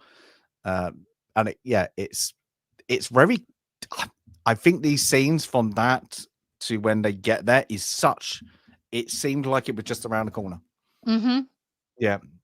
If that makes sense. And then of course let me see if I can get a good picture. They're traveling hundreds and hundreds of miles for days and days and weeks and months, and we have to tell this in a 3-part movie. That's it. It's just too quickly. I think like they needed a bit of their, you know, I think they have one scene where they get like kind of take refuge, and that is it. So it's not, it doesn't make sense. And I'd actually take some water. Yes. Good advice. Oh no, getting stuffy. So along the way, the tension though between Sam and Gollum is building. Sam does not trust Gollum. Frodo wants to pity him, you know, as much as possible, because he is now realizing, and you'll see like as the chain is shown around his neck, it is digging into his neck. His neck is scarred. It's burning into his skin, essentially. It's a heavy burden to bear. And Frodo remembers what Gandalf and Bilbo probably told him about Gollum. I think more Gandalf, that Frodo's thinking, this is what I could turn into. So I need to show him some pity, and is cutting him the benefit of the doubt as much as possible. Now, Gollum is also starting to sow the seeds of distrust between Sam and Frodo. And regardless of what happens, Sam is always going to be faithful to Frodo. At no point in this entire story does Sam ever leave Frodo. That is the biggest travesty of the films, is when Frodo casts Sam aside. It doesn't happen. But along the way, this is where those, you know, seeds of distrust are being built, and you know, Sam just doesn't like him, and Sam is probably thinking with a clearer head than Frodo is. Frodo's sympathy and empathy and pity, which are all good things, are overriding his common sense. Sam is more common sense, and Sam, of course, is more protective of Frodo. So, you know, that this is building up at this point. And he's going to take them, you know, to the Black Gate, and, you know, convince him that there might be a way to get through the Black Gate. But then Gollum changes his mind and says, no, it's too dangerous. It's too dangerous. So he's going back and forth and back and forth. Well, he goes, doesn't he? Like, Gollum. They'll take the ring. It's the one thing he wants, isn't it? So it's he's like, he's kind of protecting them, but also, no, hold it, I actually want the ring. And if you go too close, I can't Gollum, get it. The internal fight is happening too. There. But it's where is that? I have to get, hopefully 2 seconds, because there's the picture, I did see it just a minute ago, of where the extended version does actually help, because when they go to the Black Gate is when then Sam, is it Sam? Yes, Sam falls down, doesn't he? So and they have the cloak that looks like a rock. But it doesn't make sense, that, I don't think, until you see the extended version, because that's that's the gift. You know, it's like a camouflage, isn't it? Where is it? But Where is it? Where is it? So I just literally just saw it. Sam I'm falls scrolling. I'm scrolling, down. people. Frodo jumps down on him Mm. with the cloak, and there's one of the black guards. Yeah. Is right there. Yeah, And like a foot away. Yeah. Yeah. And he doesn't realize they're under the cloak, which is really cool. But then just as the gate is open enough, right before it shuts, and they are like, come on, we can get through. Then Gollum pulls them back and says, Yeah. no, it's No. too dangerous. It's too dangerous. You'll never make it. You'll never make it. I have another way, another way. Mm. And the other way is going to be, I think, in the third film. More dangerous, But yeah. it's going to be more dangerous because it's going to have to go through Shelob's way up the stairs, which is in the second. It's in the Two Towers second book, Mhm. but it's in the third film. So again, this is where everything's all sliced and diced in different ways. But meantime, back up. Yeah, Shelob, not there yet. Third, that would be the third film. Yeah, the where third, we'll yeah. hit that. Mm. But back to Gondor, Rohan, and the decision to whether we, ride on to Gondor or not. Now, is this Gandalf has gone out ahead? Yeah, right? Gandalf. Yeah. Gandalf and Pip have gone. Oh my gosh, we forgot something important. Go on. Whilst I keep. Or is it yet? We forgot all about Isengard, didn't we? Or did we? We haven't. Is it now? So, well, we get the end of it, don't we? So we get their discussion: should they go to war? And they've said no, haven't they? And then literally, then it is Pippin who decides when that we need to go the opposite direction because we're so small. We're better to be near a danger than further away because we're so small that we won't be seen. And then the closer like, to danger, danger, what did they say? The closer to danger, the farther from something. Yeah. And it's all then this is where Pippin actually does something right. He actually because he realizes Isengard, he'll see what they've probably done there. So and it's whilst he's like, oh, I've always liked, I liked always going south. It always feels like I'm going downhill for some reason. Yeah, so he that's gets a good there. One. And then they get there, of course. And the all the outer trees, to Isengard has been destroyed. He's got this industrial works going on the world. And a wizard should know better. And he gives out the cry. And then that's it. So then they all come out. The ints are going to war like that. At least I love it. It's great. And then we have that battle really on that. And I like that battle. I do. I love it. They break the dam. The water comes in. It. Now my girlfriend loves one bit absolutely every time. I know which one it is. Oh my god, but the fire. The tree's on fire. The tree's on fire, and he breaks the dam, and you think he's gone, and then he just dips his head.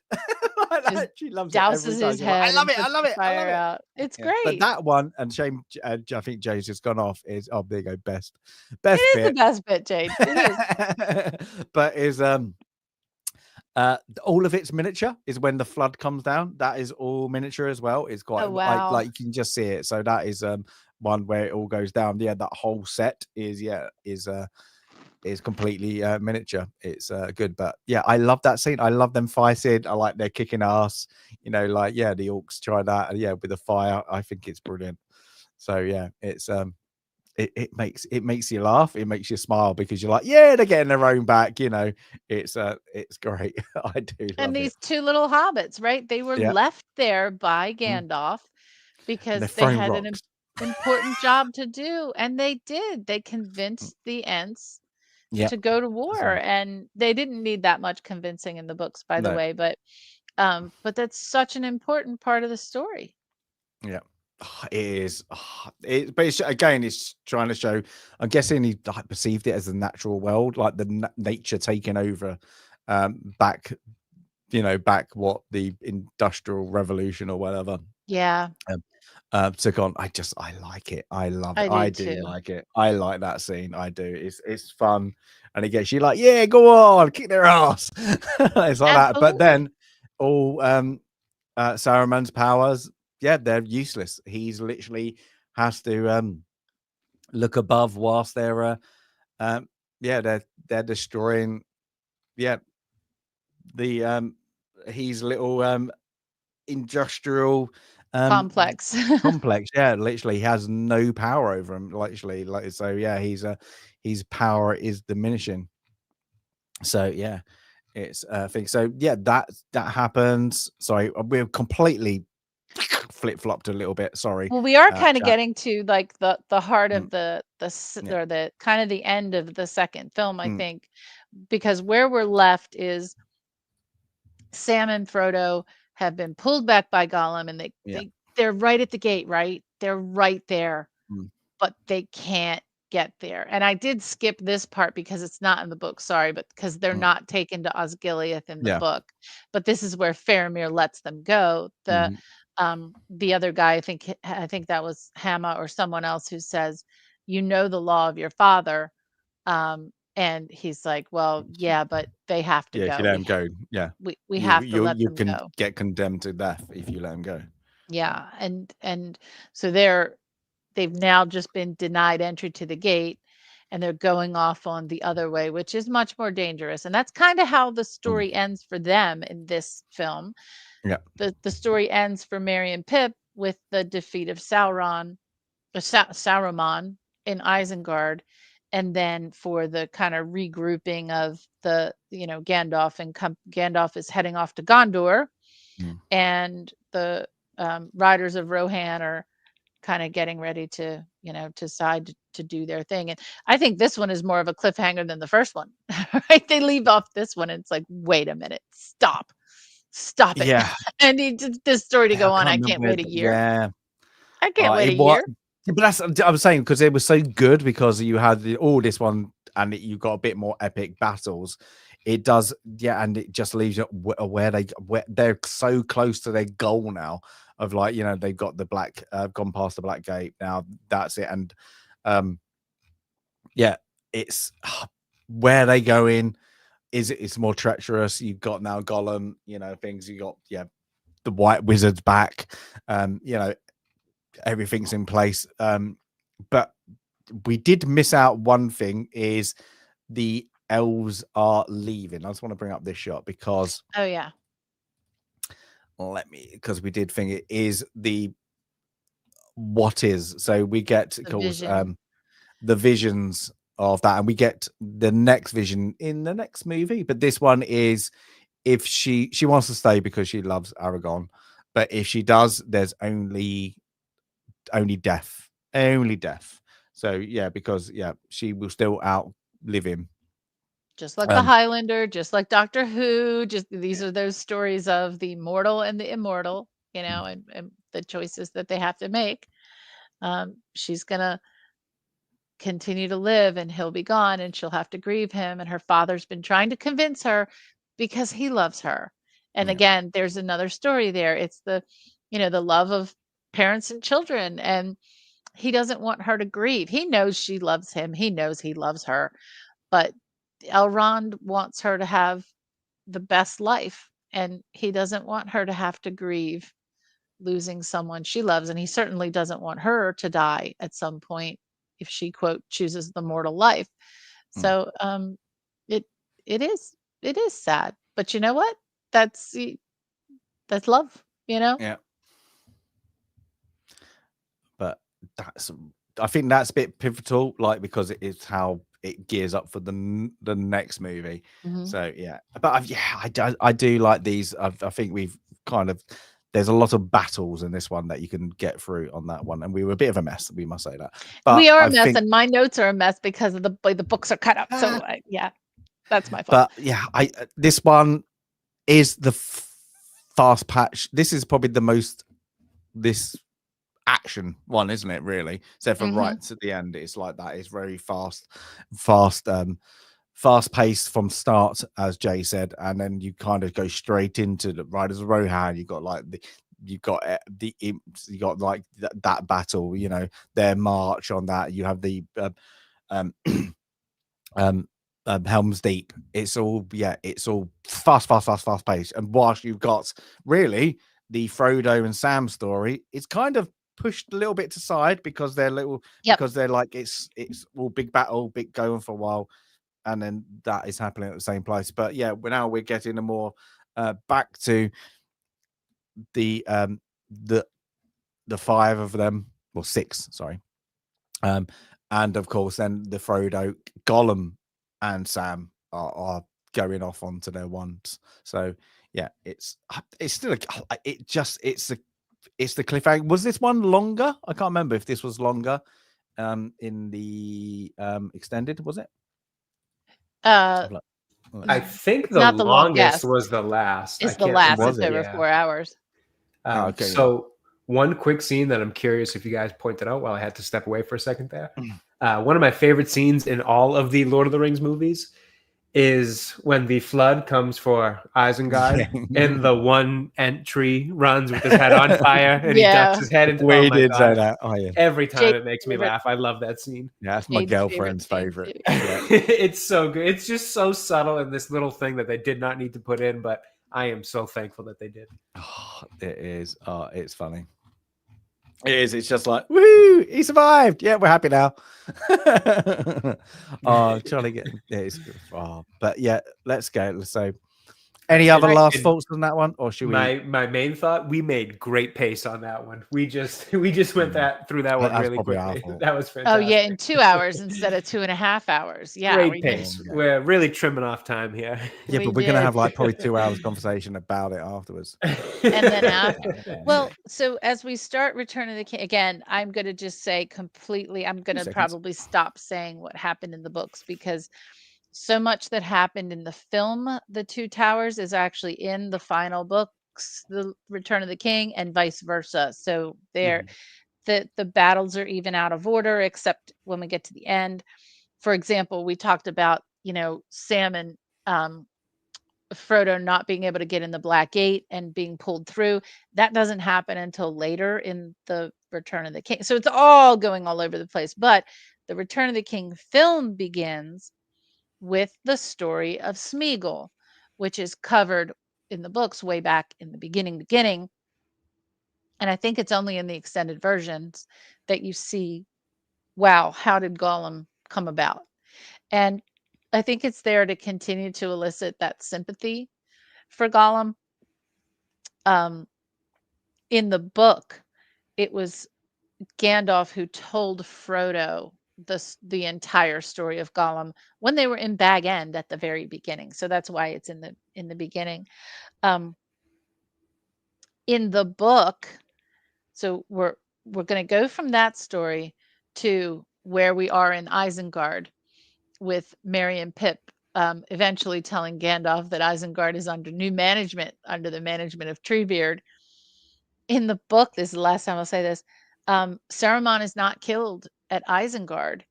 And he makes his way to the Shire.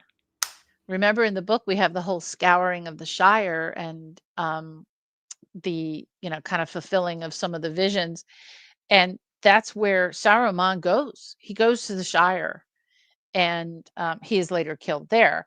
But this is all drama for the screen here, especially his dramatic fall from the top of the tower. And Grima Wormtongue kind of redeeming himself a little bit. And even Theoden. Yeah. Here, Theoden was tortured by Grima. His possession was all about, the Saruman infecting him. And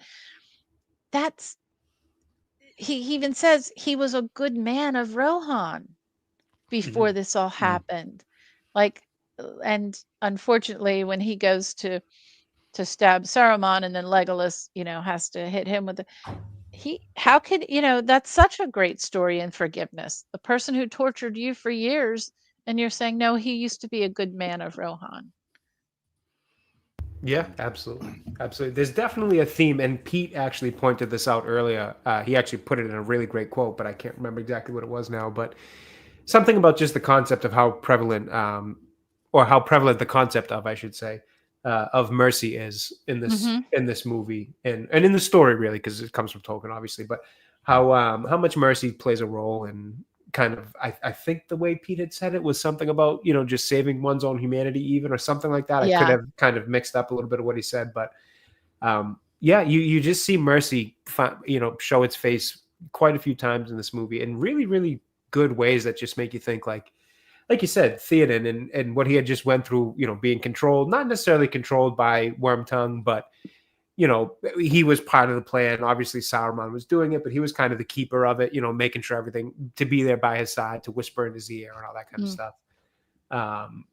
So again, to show him mercy, yeah, it's massive. It shows a massive amount of character for the character. I'll say, like, for this movie, I do like how it starts, though. I must say, I do, and I think I heard Sandy just say it's an interesting the backstory. change. Yeah, it's like, yeah, because you get it's a what we started with. If you watch the comparison, it starts off with a birthday, and it ends. The journey ends with a birthday. It's Smeagol's birthday, and that's it. So yeah, he but his friend, and I can't remember the name. They're fishing. He gets dragged in. Regal, it rhymes with Smeagol. It's something like that. Yeah, and it's Is it Deagle? Deagle, right? Deagle, I think. Yep. And he accidentally finds the ring, and that's how it was found. It wasn't found by Smeagol. And he brings it up, and he's, "Woo, what you found there?" Now, did anyone find a connection to Harry Potter in this scene? So I'm trying to think. Go on, you have to. I hadn't thought to frame it like that, so I'm not sure. So I feel like that, like Smeagol's almost complete descent into evil was because he killed his friend, right? And then the ring overtakes him. I feel like, when the Horcrux is made, it can only be made by, you have to kill someone in order to make something into a Horcrux. Right. I kind of felt like there was a little bit of that there because, this happened fast. Like when you look at other people and how the ring impacts them, it takes a little bit of time. And they don't start off so violent either. It's possessive, it's selfish, it's not. At least what we saw with Bilbo, who had been around the ring for ages, and the few times he had to part with it or be away from it but be near it, he kind of responds rather, snaps a little bit, but it's not violent and vicious. You would think, if anything, he would have that reaction for all the years having, spent time with it. He finds it in the river, and within minutes, he's killing his friend. Give it to me. Give it to me. It's my birthday. It's my birthday. I deserve a present. I want it. I want it. Yeah. So, but that shows, like, because they're river folk, I think, aren't they? They don't think they say it in the thing, but they're the river folk, aren't they? So they're just, I suppose, slightly bigger than a hobbit, but not as big. But they're weak of mind, aren't they? So yeah, I think they're classed as. So yeah, he's very, they're very influenced and straight away by the ring, and that's probably why I can't remember if it's that's why the ring reveals itself to them, because I'm finally free, but he doesn't realize it. It will, like, Gollum will never let go of it, and that's the problem. That's why he goes, and I think it's quite good. I like how they this open scene like that kills his friend, and then just that journey into the Misty Mountains, and then slowly the decay of this unnatural long life. So yeah, it's like that, and then his transformation with the eyes, eating the raw fish, raw things taste better now because it's just completely infecting him is the ring. So yeah, anyway, I just thought, like, the whole, I think the quick descent into murder is just something that really impacted me there in that story. But now we Saruman has been impaled. Wormtongue. Well, before we get that, I do like whilst when they turn up, and Merry and Pippin has found the torture den of food that the orcs Oh, use to yes, torture, yes, and they're yeah. literally with literally salted pork like that, and they're puffing Hobbits. away. Oh, what is this? They called it something. Don't they? Is particularly delicious. Salted pork is particularly delicious. On our Establishment. on our new establishment, but on our field of victory, we can celebrate luxuries in life. And literally, they're there just puffing away, eating, enjoying a little bit of luxury. And I've loved that scene. I think it's very thing because it's just a little funny, especially then when a Gimli comes up and he's like, "What are you doing?" And he's like, "Well, like that, we're got sorted." He's like, "Oh, sorted pork." And Salted like, yes, pork. sure. And like, yeah, I think it's great. I think it's there to like be things, but of course they're all there to kind of have like Treebeard's in charge, and of course Saruman is locked away up in the tower. Sandy's always said it is different, but yeah, it's this way. Is he's shouting back and he's Worm Tongue's there. He goes against kind of Worm Tongue, and yeah, it's I'm never gonna give up. You know, really. That immediately just made me think of Rick Astley. Never gonna give you up. Never gonna give you. Never gonna let you down. Oh my god! Somebody's got to do this scene now, but have that as the background music. Chat, go. But yeah, this is completely cut out. He's death scene out of the thing. Oh, it's yeah. early on. Of course, Oh yeah, it's only in the extended. It's only a pretty, extended. Not like super graphic in the normal sense of just like, the seeing all the stuff, but more just like it's brutal. owie. Yeah, like it's like Owie. you just think about, oh god, yeah, it's fairly graphic in its own way. Now, the only I know I don't like the scene. I don't think the death scene's that great, but I do like if I can get it, the actual. If you listen to Peter Jackson and there's another director about Sir Christopher Lee is literally I think he's Sir, wasn't he? Sir, wasn't he? Sir, 100%. I know. Actually, I think I know what you're in the back, and I've said it before, and I think I don't know. Is this moment is what Peter Jackson went to like that? Is this moment is they said, okay, what you're gonna do is you're gonna get stabbed in the back, and you're gonna make this noise, and he's like whatever it was. And then he was like, no. And like, he's like, oh, he started to tell us what somebody sounds like when they're stabbed in the back, because you go through the lung, blah, blah. And he was so much into it. And then we kind of realized he used to be because he'd done it. Yeah, he'd like special, kind of like an undercover, like spy, special, like kind of like the thing, special forces in the Second World War. And this is what, and they went, and you actually read it. I think it's in one of the extended edition documentaries. It's like when you listen to somebody and you actually realize they've done it, and because 100%. He was so detailed of what it sounds like, it was true life. So he was like, no, crazy. They don't sound like that. They sound like this. But like, then he explained it why, and I was like when you listen to it, you're like that, and yeah, it's just like. Great it was, but this thing, they needed his death. I don't think they did it well in this, how they did it in this bit, if that makes sense. So sorry, I was just going to ask, since I've never read the book, how do they do it? Because I've never had an issue with this death scene. I've always kind of thought it was fine. So how do they do it with him in the Shire? I believe is it Grima? I think it's Grima kills him, but in the Shire. Yeah. So it's not same concept. It's just not dramatic. It's just not falling off. So it's quickly falling off one of the two towers, I guess. It definitely makes for a better scene.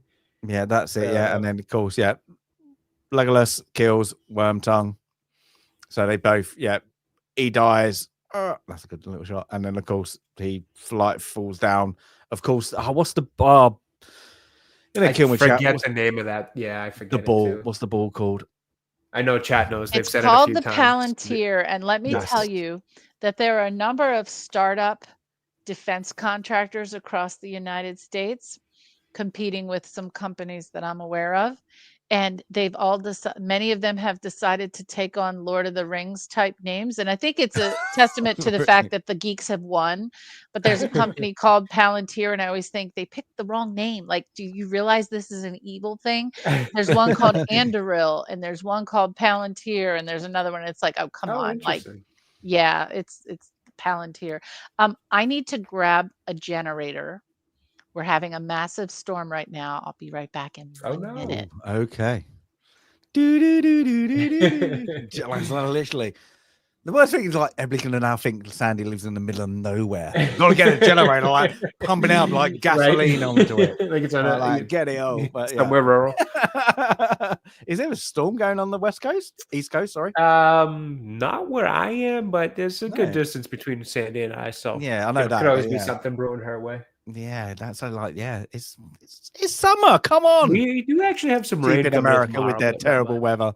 Us, you guys, have you ever seen sunshine? No, today was like weird. Today, I must say, it was weird. It was like it's pissing down with rain. Went outside. Oh, it's sunshine again. Oh, now it's raining like that, and it was very bizarre. Yeah, that's it. But yeah, so yeah, Pippin gets curious. He sees the globe, doesn't he? So I'm gonna call it globe because I can't remember what it's called. But yeah, and then yeah, this is where give it to me. Give it to me. Yeah, so there's I don't think we said this in the other movies, but there is this link now that's Sauron can see through the orbs. Let's call it the orbs because there's multiple ones of them. Yeah, it was so I think that, and then of course when Pippin touches it, he gets drawn into its power. That's the only way I could see it, because you get that a little bit later. I always thought that he gets kind of not corrupted, but he kind of gets there is something curious about it. I need to learn more. I guess you're right. I wouldn't quite say corrupted, but heavily influenced, and he's attracted to it very clearly. Yeah. So yeah, but yeah, they're all there. And then what do we get? So we get the scene, because this is all cut out of the cinema one. Oh, this whole I don't even remember how in the theatrical cuts the Saruman story ends. He doesn't die. It just ends that Treebeard has taken new management. That is it. That is it. So he's not. I don't think he's even in it. I think they cut out Christopher Lee. Yeah, I don't remember him being in the third film theatrically at all. It's been a long time. Let us know, but if he does, he might be looking down on them, kind of like that. And then but I think he's that like he's there, but that is it. And then Treebeard says, "No, we'll keep him in, check," kind of thing. But that is, I don't remember anything else. Now I'm guessing. I'll just look. I brought this one up. That I'm guessing that is a real New Zealand.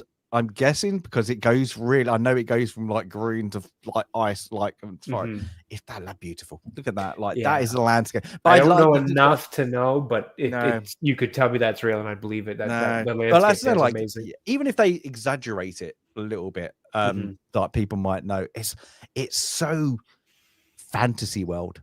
Yeah, there's like when you go to like there might be one location somewhere, like that. I'm thinking of like the Faroe Islands with the black stone, like the things that is very like, oh look, looks fantasy, it's very rocky and all that. But this looks like the whole place is literally if you imagine Middle Earth, like it's 100%. It is New Zealand. Because it's got to be. Yeah, you go. It's got to be realistic landscape, but it's also got to have this element of how does that really exist, though? Like, how do those two things, like, how do the mountains exist so close to the far? Like, it's got to have that element of it. And I know New Zealand has it, I guess. And I'm in Australia, and I can't remember how many miles it is, but it is what their special forces do. They start off in a wetland, and then they go so it's a wetland, like a marsh. Then they go over like a rocky terrain. Then they go into desert, and then they go into the snow, and it's like 20-mile run. It's like something like 20, like a marathon run. But they do it, but they go through 4 different seasons within 20 miles. Yeah, I was like, fair enough. why is that like mind blowing? Like that is bizarre. But I know that's in Australia, but I can't remember where it is. But is that like it feels like there's like these little pockets of like environments, but it makes it just look like great. Like I know that Peter Jackson is from the area, so he must have gone, yeah, look, I can get it. I've got it. I've got it. We can do it here. And it's like that. But yeah, you couldn't think of any of, I can't think of anywhere in the world that would have so many different environments set so well, be rocky, swampy, marshy, whatever you want to call it, that would fit for this fantasy environment.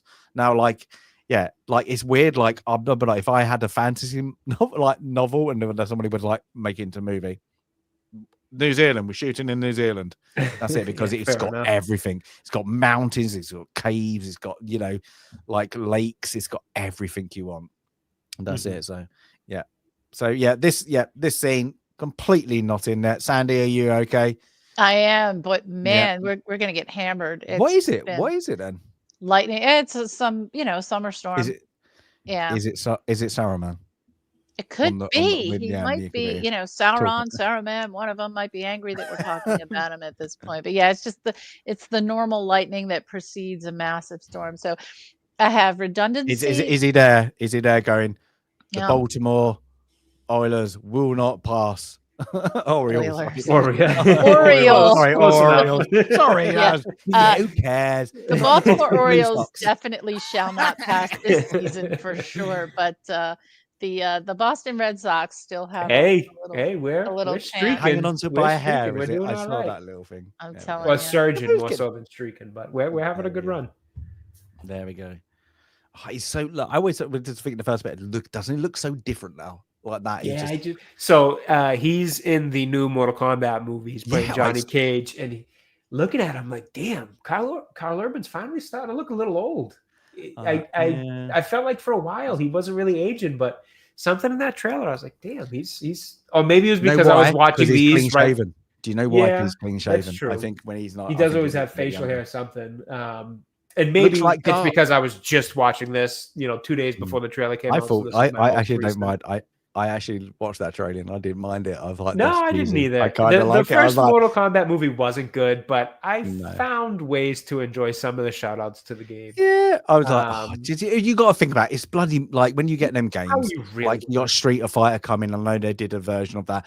They're cheesy. They're supposed to be like absolutely stupid. Like just do stupid and it's cheesy. Supposed to be fan service, a little bit of fan service with nothing too taken too serious. Get over here! I was like, and it's like, great. all right. So like those moments were cool, and I enjoyed that. But I didn't hate the trailer for the second one. Honestly, I'll check it out. It'll probably be on HBO Max or something. So Dredd isn't supposed to take off his helmet. That is true. Yeah, and hey, he never did. He never did. Well, no, he did. You just don't see his face. Oh, did he in that movie? I don't know. Yeah, in that movie, he puts he when he's at the cabinet when he's putting on his thing, he's all in silhouette, so you can't actually see his face because you're not supposed to. But yeah, that's the only time you theoretically does kind of take a helmet. But yeah, I can live with that. Yeah. Anyway, so we get now a celebration of the Battle of Helm's Deep and the fall of Saruman. Everybody's getting drunk. like again, this is like this part I don't care about it. The funny bit is the drinking game with Gimli and Legolas. It's and the great. elves, it doesn't impact the elves at all. He's like, no, but he does. He's like, I feel something. I feel it in my fingers. At the end of I'm starting to feel something. Whilst I hope they did a picture. I hope they do. Yeah. So there we go. And yeah, like Gimli. He's just like and he just boom, and I like it because they're like they're trying to out drink each other. Where Gimli's just getting slosher, I suppose you want to call it, and then it is great. And then Legolas, I think I feel it in my fingers. I love this scene. I don't remember this scene in the cinema one. I'm guessing it was cut out. I'm guessing, or they reduced it. Chat, I do. I just find it funny because it's just a little. Again, you've had the epic battles, of course, that everybody remembers from the last one. And I think it's probably impacted if you watch it back to back. But it's just a bit of like, oh, look, that literally give them a celebration, give them a bit of hope that everything's going to go back to normal. Because, yeah, you destroyed one tower, I suppose you want to call it. Yeah, the big badass is still out there. His presence is still there. And we don't know what Frodo's getting up to like that. He's the hope. So it's great. I just find it funny. And then, yeah, we get a bit more Arwen and all of that. But that kind of, this is where Aragorn kind of lets her down, doesn't he? He's like, I'm in love with somebody else. Kind of breaks her heart.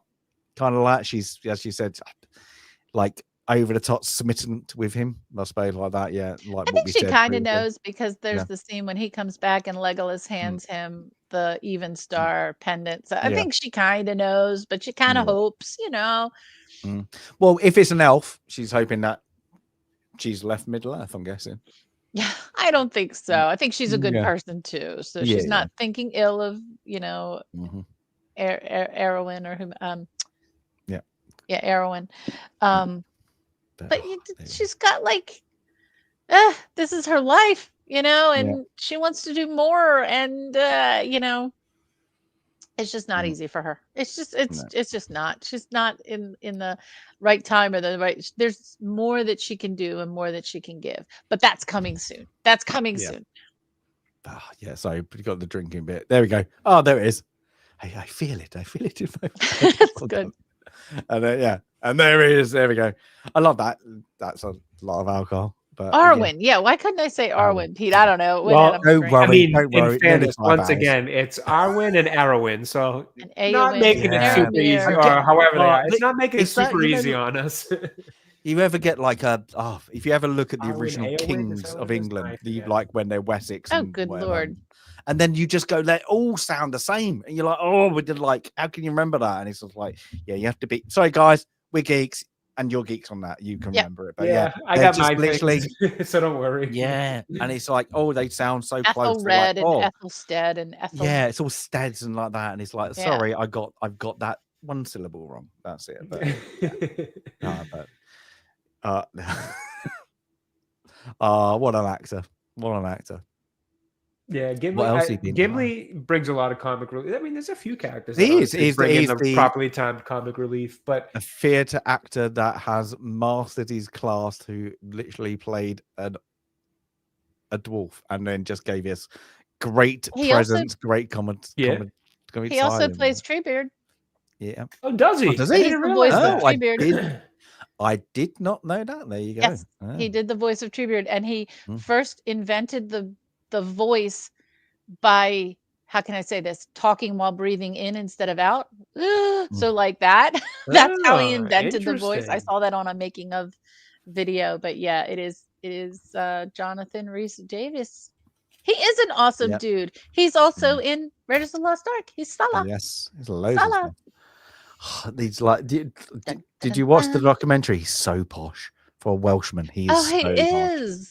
He literally, hello there. I was like, wow. There we go. It's brilliant. And I like, did you, what was it? Oh, I can't remember the game. Is it Billy Boyle? Is it his name? Boyd, who plays. Is it Boyd? Is it Mary? No. Who plays Mary? Is it Pippin? I can't remember. Mary Dominic Monaghan is Mary. And when they're explaining when they went to dinner, he was like, now our order. And it was like 15 of them. And he was like, oh, I have a boar, all the pheasants, like that. We have, every, just like all the 20 steaks, like that. It's a great little scene. He's like, how about how he does his mannerisms? It's like, yep, you knew him. But yeah, it's great. But yeah. So yeah, we'd spoken about, let's get this through this one. Oh, we're going to a couple of more scenes. And then this is one. So everybody's asleep. Everybody's passed out. Of course, this is where we go Pippin again. Pippin kind of looks over at Gandalf, who has what's it called, Sandy? The Palantir. The Palantir is in a blanket still of Gandalf. I'm guessing it's there to protect the power. Special, he's using magic for it. But yeah, he gets tempted. And he picks it up, and then again. Now they know everything. Now the enemy now knows everything like that. And I think Gandalf again, what? You idiot, like that. Like gets really, really annoyed, and it's like, he's like that. And then he's what before that his hands start to burn the power because he can't let go. But then it's annoying. Yeah. I would think, why wouldn't you throw that away? Why would Gandalf have even brought it? Maybe he thought he could use it against Saruman, but throw it or maybe not like it fall in the wrong hands type of thing too. I've kind of just figured one of those two things. It's but just not with Pippin around. You already know you can't trust him. Fair enough. What he did, he did one good thing, didn't he, with Treebeard? But otherwise than that, you're like, he did a lot of good things. But absolutely, he's a took, isn't he? He's a took. He's full of a took. Yep. Yes, but so we get more of that, and then it's gonna jump us on this one. But so we get now that Gandalf and Pippin is going to Gondor. They've got to warn them about the incoming evil, whilst they they stay where they are, kind of thing. Let me see if I can get better photos. So Gandalf has to get Pippin away from the others too, because now the evil is kind of come a little even faster. So he's going to ride. Okay, I got to ride to Gondor anyway. You're coming with. And we're riding fast. And it's 3 days journey or 5 days or whatever. In the book, of course, it's a lot longer journey to Gondor. And what they need to do is, number one, see what state Gondor is in. And of course, they meet the steward. But also, they need to kind of unite Gondor and Rohan. Like, they need to unite the forces of men against this evil. So that's Gondor. What Gandalf is going to do. Isn't that one? Yeah. I think when you see it, you're like, I know. The White City. The White City. That is epic little. I like that because it's like, you get that, and of course he goes all the way to things. And I like it because it probably took how long? Because I know we got the shop come out, but that would take a long time getting up there because that's it. Like he gallops up, goes around, galloping up. It's a long way around and around to get to the top. Yeah, I do like it. I do like how they did this, the building of it with the kind of the shard coming out. I suppose like that. What is got the of course the what do we call that? A promontory, whatever that is, coming out. Yep. Yeah, but that's got the tree on the top. Of course, it's dead at the moment. The dead tree, the dead white tree. And I think like which Hobbit says it? Is it Pippin that he saw the dead tree? One of them says, I envisioned some dead tree, doesn't he? It might have been. It would make sense if it was him that he saw. He might have seen it when he looked into the eye. Yeah. And then know that that's where Sauron was going to the tree. I think that's what happened. So now they've got to. Sorry, I just had my mic muted here. Yes, I believe that is exactly what I was saying the whole time. I'm like, that's it. Telling us all along, and we were just ignoring you. Yep, no, that is it. I believe he sees it. He sees it in the vision when he touches the orb. I'm not going to try to say the name right now because I'm going to mess it up. Pete doesn't think they did the tree correctly. Don't get him started. Why? It's okay. Based on the city of Megiddo. So now we're going to go back into like the Omen territory if we're talking about Megiddo, because that's where the knives were found for the Omen. Totally different. I've never heard of any of this. But yeah, so they've got to go. So they've got to get going. They got to, sound the warning, light the beacons, and. Yeah, but it's how they what's the name? It's when he gets there, and then the steward is. They go in there, kind of like a warning, and he's like.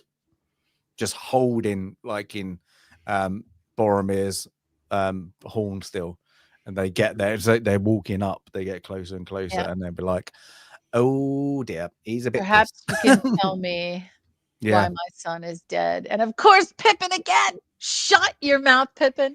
But in a, he says it in a nice way.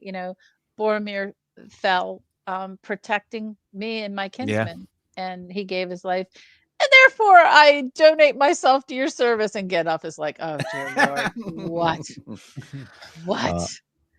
I don't know what's wrong with that. What's wrong with that tree? What's wrong with that? Is it too small? Maybe too small. Maybe, I don't know. But yeah, it's let's see if we can get. Yeah, that is quite a journey, isn't it? Like that. Look how big they are. They did such a good job with that. Yeah. So I'm guessing I'm guessing that's part CGI, part miniatures, part. I believe so, because what is the name of the one that's like glowing green again? I can't remember the name of it now. When Aragorn goes to get the army of the dead there. Oh, yeah. The name of it, I believe, because I remember watching a special effects thing on YouTube, and I don't it know was what it's called. They did that one, I believe, with miniature mixed with CGI. Like the skulls when they all fall is this really interesting system they did that was mixed with CGI and practical, like actually dropping hundreds upon hundreds of skulls and reloading it every time they had to reshoot. It's a really interesting story. But I believe that castle was miniatures, and I thought, there we go. Oh, that's Dun Harrow. I was under the impression it was some kind of almost like an evil version of this setup. I'd have to see the picture again now to make sure I'm not just picturing it that way in my head. But if I recall, there was some idea to it that it was kind of like a opposite of this one. We've got a couple of good nighters in chat. Good night, all. Good night. You take care. Got a couple. You might wake up. We might be still here. You never know. Yeah, you never know. Have a good one. Take care, guys. Yeah, we go. But yeah, it's good, isn't it? Like, let's go. Let's see what else we got. But yeah, when they get there, I'm trying to see if they got the no, that goes into that. That's not good. But yeah, so we get the steward who is kind of holding on to the remnants of just like Boromir's got to be dead for how long now? Like this is months at this point. Yeah. So he's in denial, grief, I suppose, like that. If you want to call it grief. Yeah. I really like Gandalf's line as he's leaving this interaction with God. Why am I not remembering Boromir's father's name right now? Denethor.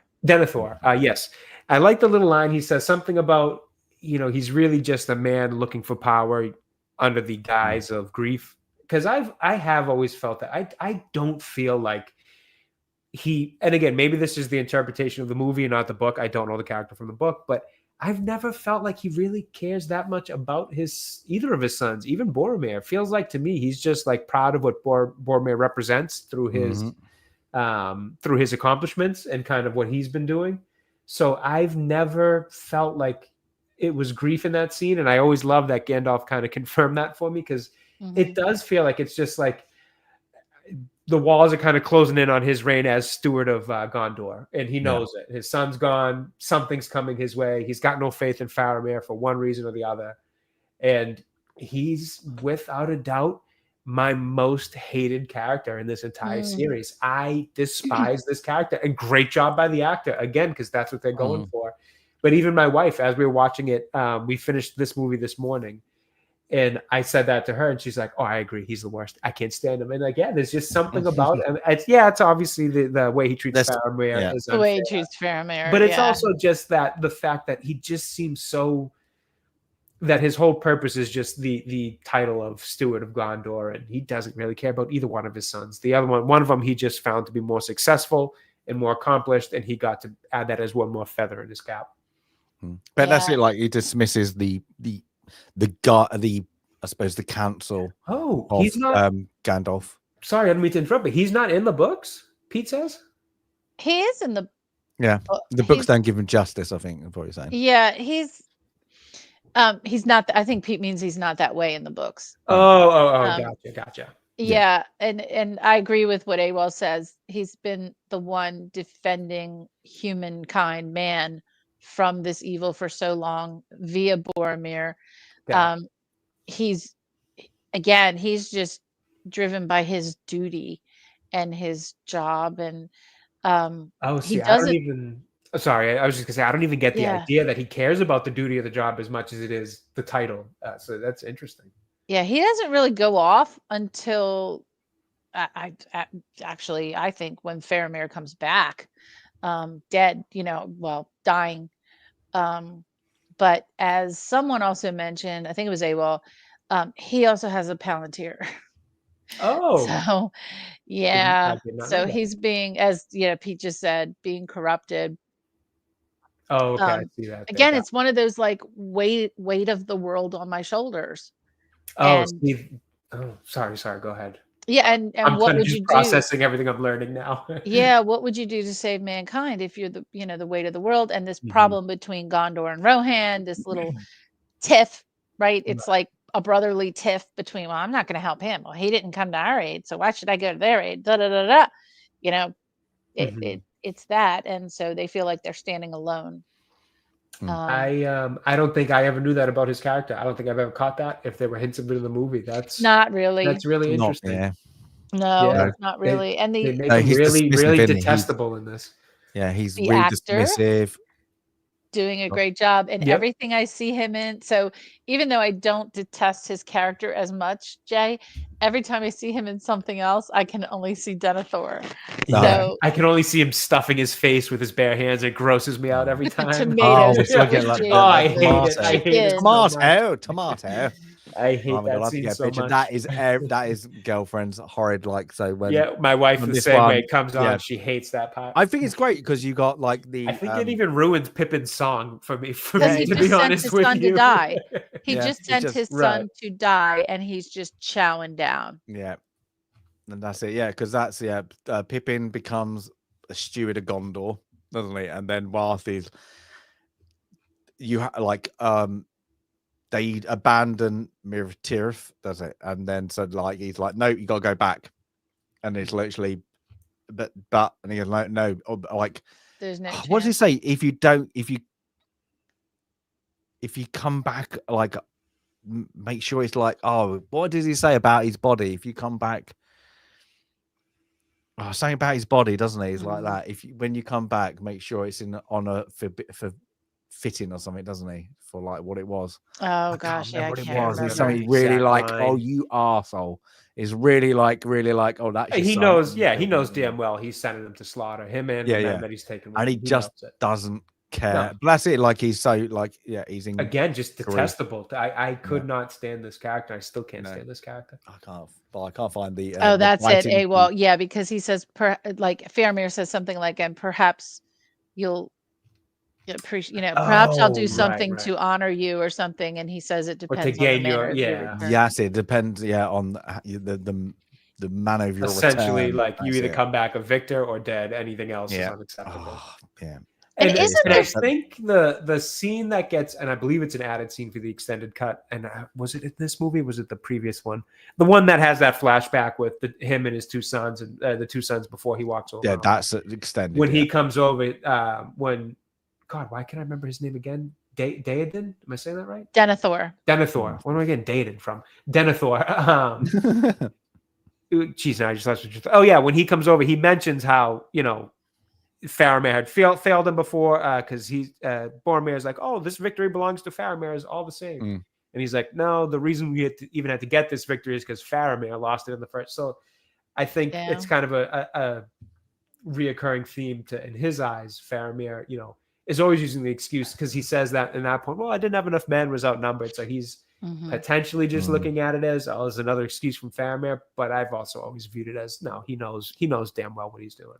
Yeah, but yeah, when he sends him off there, and he's just like, and it's literally, was it like Charge of the Light Brigade? It's like, it's like there's no chance, and like that, like, yeah, when his body kind of gets dragged back by the horse, it's literally, and he's just, but it is that bit when he's like, it's the song by Pippin, and he's just like, and then awful. It's like the worst ASMR you could ever watch. But there's that little. It's awful. It's great because that's what they wanted. When we want you to look like, that kind of leader where you're feasting while people are going. Mhm. You don't care. It's You're very still got to have your primal. feast. It's Yeah. very, yeah. There's that little exchange though when Pippin becomes the page to the king or whatever, and he's putting on the little suit, and he says, "Looks like they found a suit that fits me almost." And Faramir said, "Oh, it began to a young 12-year-old who dreamed of doing great things," and then Pippin realizes it was his.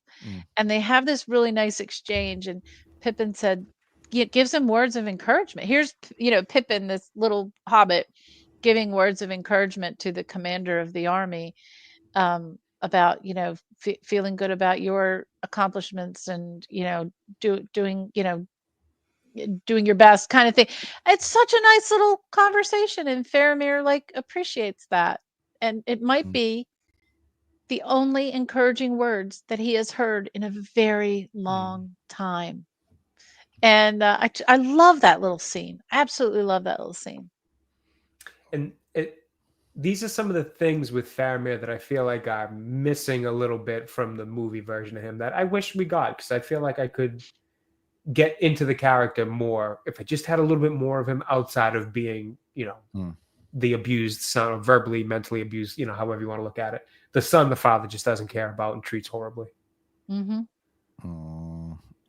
it's there we go. I found a tomato. There it is. There it is. There we go. Found chicken grapes and some tomatoes. A well, at least we can say duty correctly. But there we go, tomatoes. There we go. But then, of course, we're getting kind of like it goes between now. We're now following, of course, the more of the Frodo story as well. But the Frodo now story is like really hardship, isn't it? They're getting higher and higher up onto the to climb the what's the climb called? They actually This called is it something. called. Hang on. There we go. All right, because this is the stairs of Where's Cirith that? Ungol.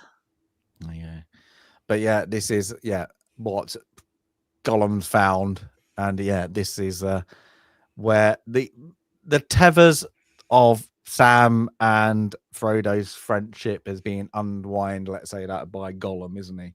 So he's like putting little seeds of doubt of like what are things, but the closer he's getting, the more that one heavier the ring's getting, more it's and more corrupt it's trying to get Frodo to give it up. So it's there, and then all they've got is their elvish bread, So it's there, but we're starting to slightly see that unravel, and then of course we're going back. Of course, then let me stop that. We're going back a little bit more to then, of course, Rohan of like, we should go and help. Again, no, we're not until they bloody call for it, and then of course we get a Gandalf, after getting a bit pissed off of what the steward is doing, is let's light the beacon. I've got a task for you. New what do they call Pippin? The page, helper. It's not page, steward. It's something Gondor, Not isn't it? What is it called? Something Gondor. I said it earlier. It's not steward. It's not. No, it's not. Pippin's new title. Googling now. Oh my god! Come on, something of Gondor. The hand of Gondor. No, something to the hand of Gondor. Oh my god! The guard of the Citadel. Guard of the Citadel is guarding the Citadel. Oh yeah, is what was conferred upon him by Denethor. Yeah, okay. And then so Gandalf goes, "Got a task for you. Go and light that beacon," like that. And I like this little scene. Do you know why I like it? Is because of the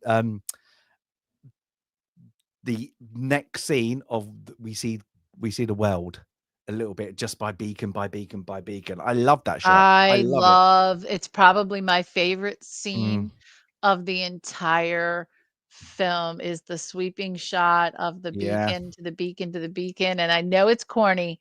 But I believe it was when Queen Elizabeth like celebrated her 60 yes. years on the throne and they lit the beacons across Great Britain. I thought it was so cool that they did that. I just thought it was so cool.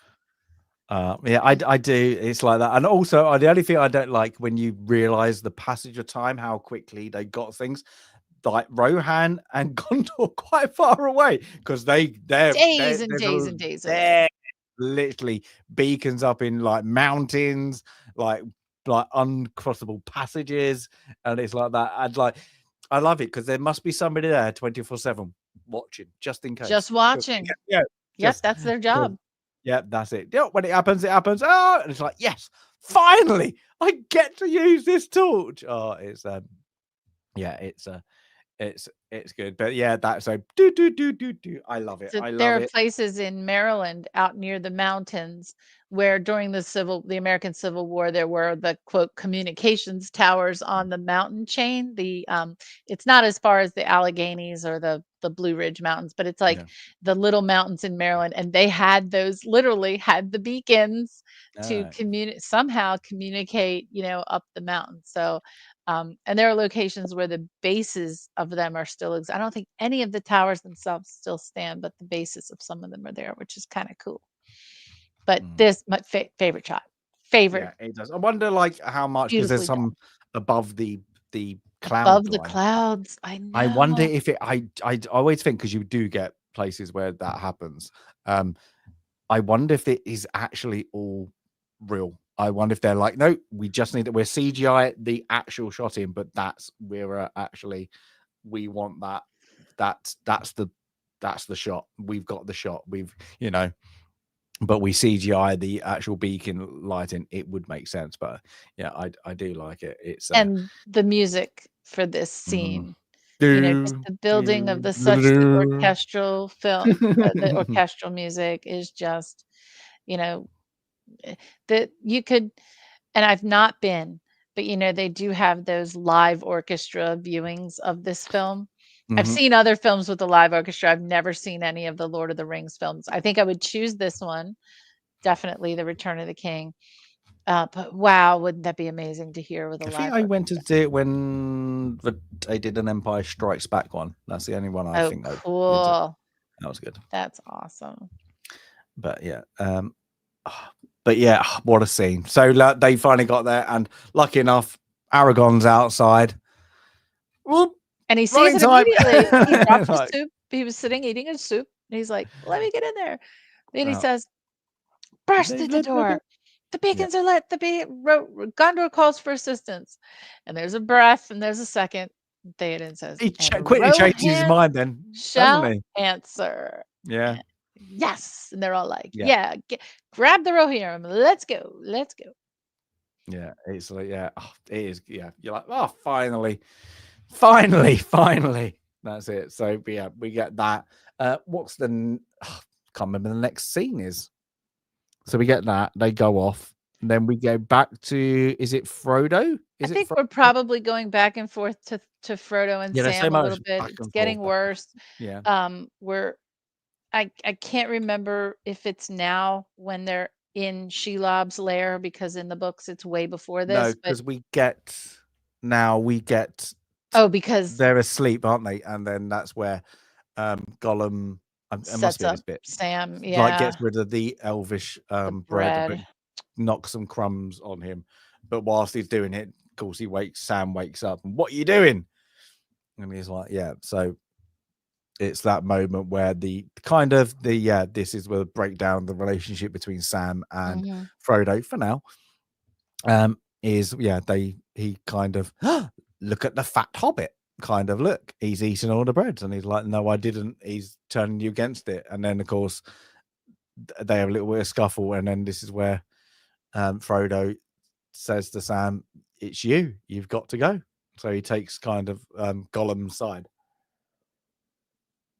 It's so sad. Yeah, It's so sad. It's just heartbreaking.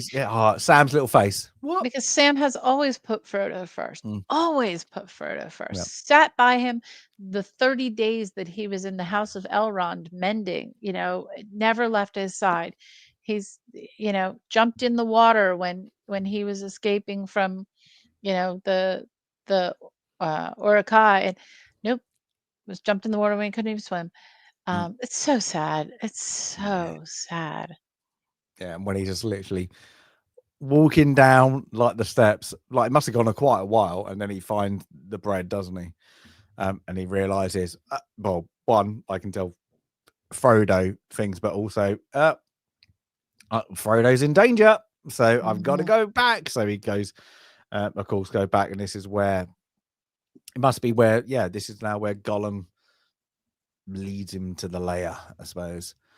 And it's there's a what is it, a stench? What is that stench? And it leads him forward.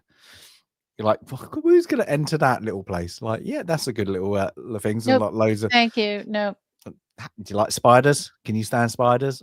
I'm guessing I don't mind spiders, but I'm guessing a lot of people like. I don't either. I think they kill the really bad bugs around here. Like there's some really bad bugs, and the spiders kill those. So I'm good with spiders. At least where I live, we don't have any of the super poisonous ones here. Yeah. But I'm guessing in New Zealand they do. From Australia's got some. This spider for sure. Heck no, this spider. Yeah, and he like literally doesn't even go far, does he? Frodo is literally no. Yeah. So this is where I say, like the other ones where you have this like the light. So that if you don't see the extended version, he uses the light of Elendil. Yeah. Of course, in the cinema version, you don't see why he's got that. He's got it. So like I think there's one little scene maybe, but you don't see the bit. So it's like I give you the light of lip.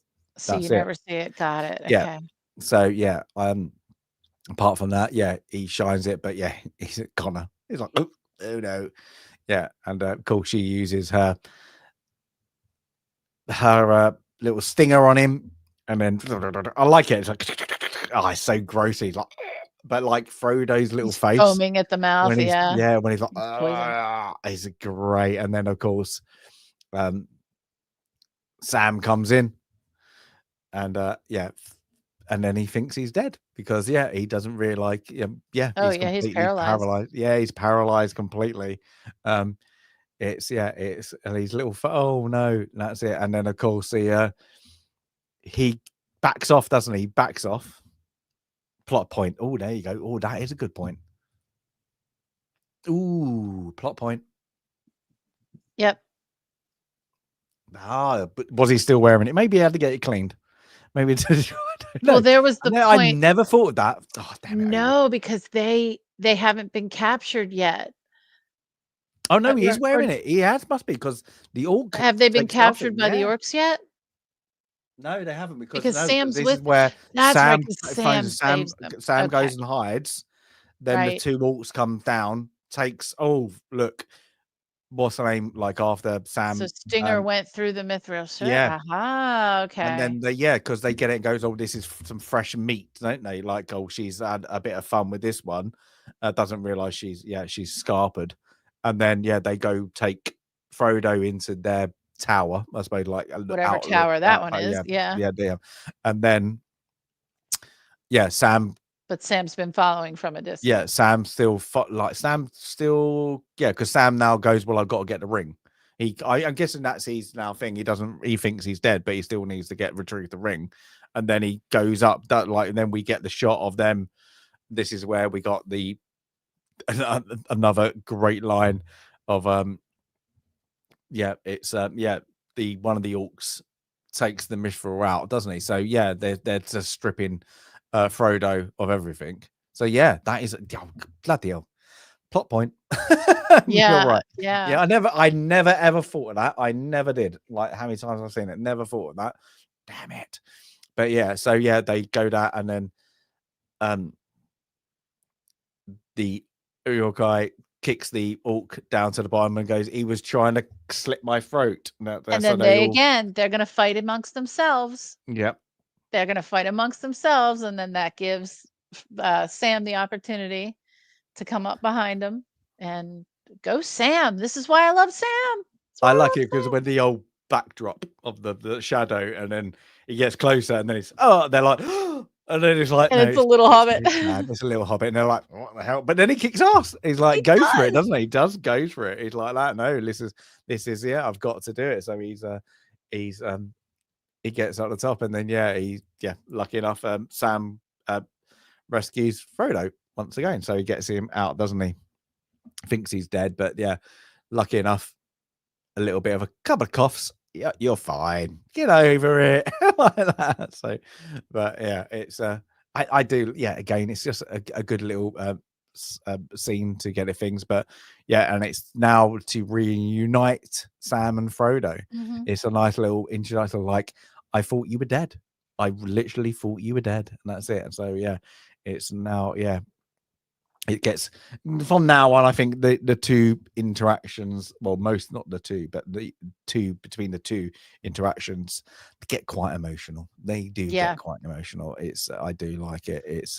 It's now it's their journey from now on, really, because I can remember that. So Gollum's gone because he won't be back until his journey ends, really, till the end, because he didn't go through. So I don't know which way he's going around.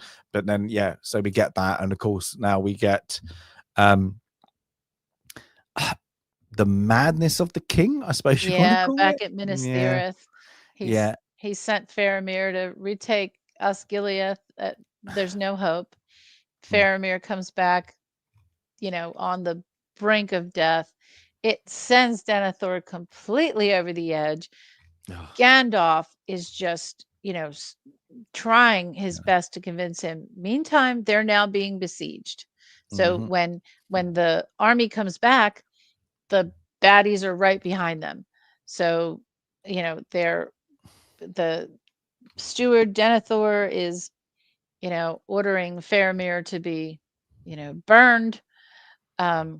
But they're under siege right now. Yeah. And Gandalf is trying. It switches, doesn't it? So like when you get he orders his body, bring wooden pyre, and doesn't he like that? But the cities, it's like Gandalf is trying to, because now the steward's not commanding the army, so Gandalf's trying to do it. Get the close the gates, get the people here. Well, he goes doesn't he go flee to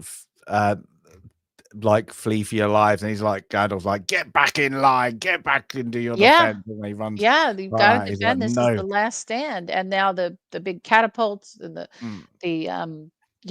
trebuchet, the stuff is flying, and here comes Pippin running down, and says Gandalf, the steward's gone mad, it's Faramir. And he comes back up and sees he's now dousing himself with oil. Well, no, because we don't get that yet, do we? We go back to Aragon, don't we? And he's at the base, isn't he?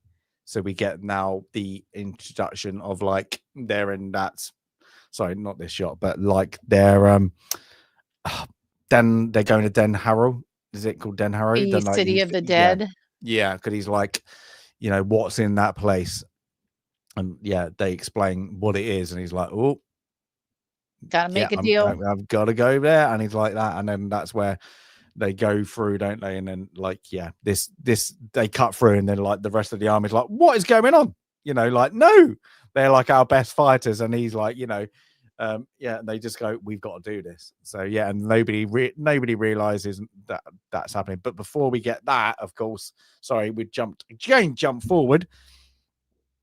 The sword jumped way forward. So but in the books, the sword was reforged a long time ago. But it's not as dramatic when you can do it over a cloak. Not as dramatic as when an elf comes and brings you the sword of your ancestors. Yeah, and that's So before he goes to the city of the dead, he has to take the sword. Yeah, because that's it. So that was the night. The night before. Yeah, and he goes like that. And it's just you've been called.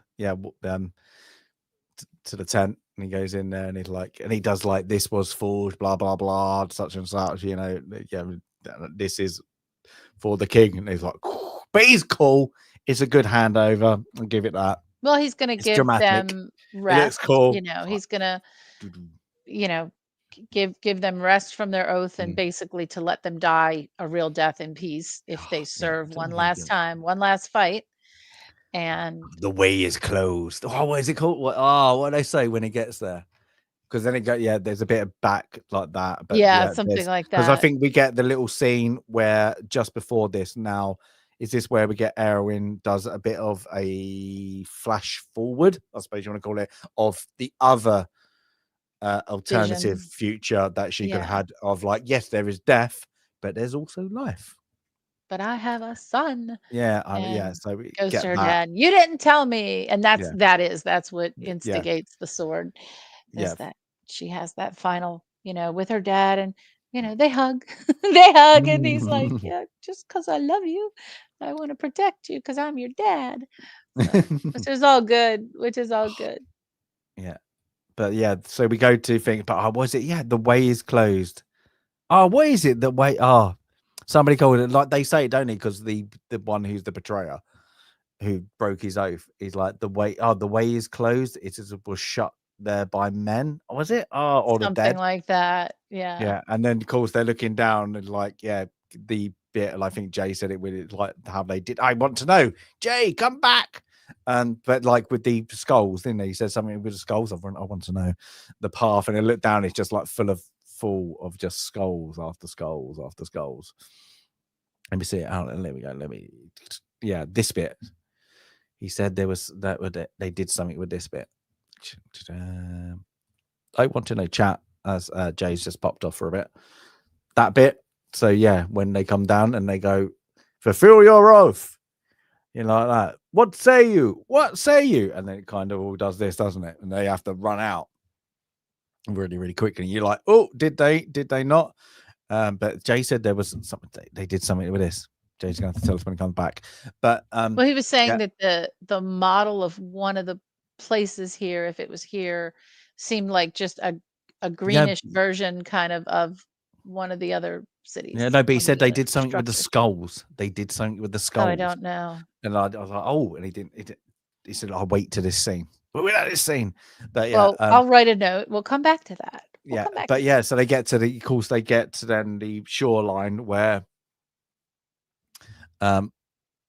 is it now? But no, the outside, then he comes out the mountainside, doesn't he? He goes, we will fulfill our oath, like that. Mm-hmm. And then they go back, and then we go back to Gondor. They're in full kind of siege, I suppose you want to call it.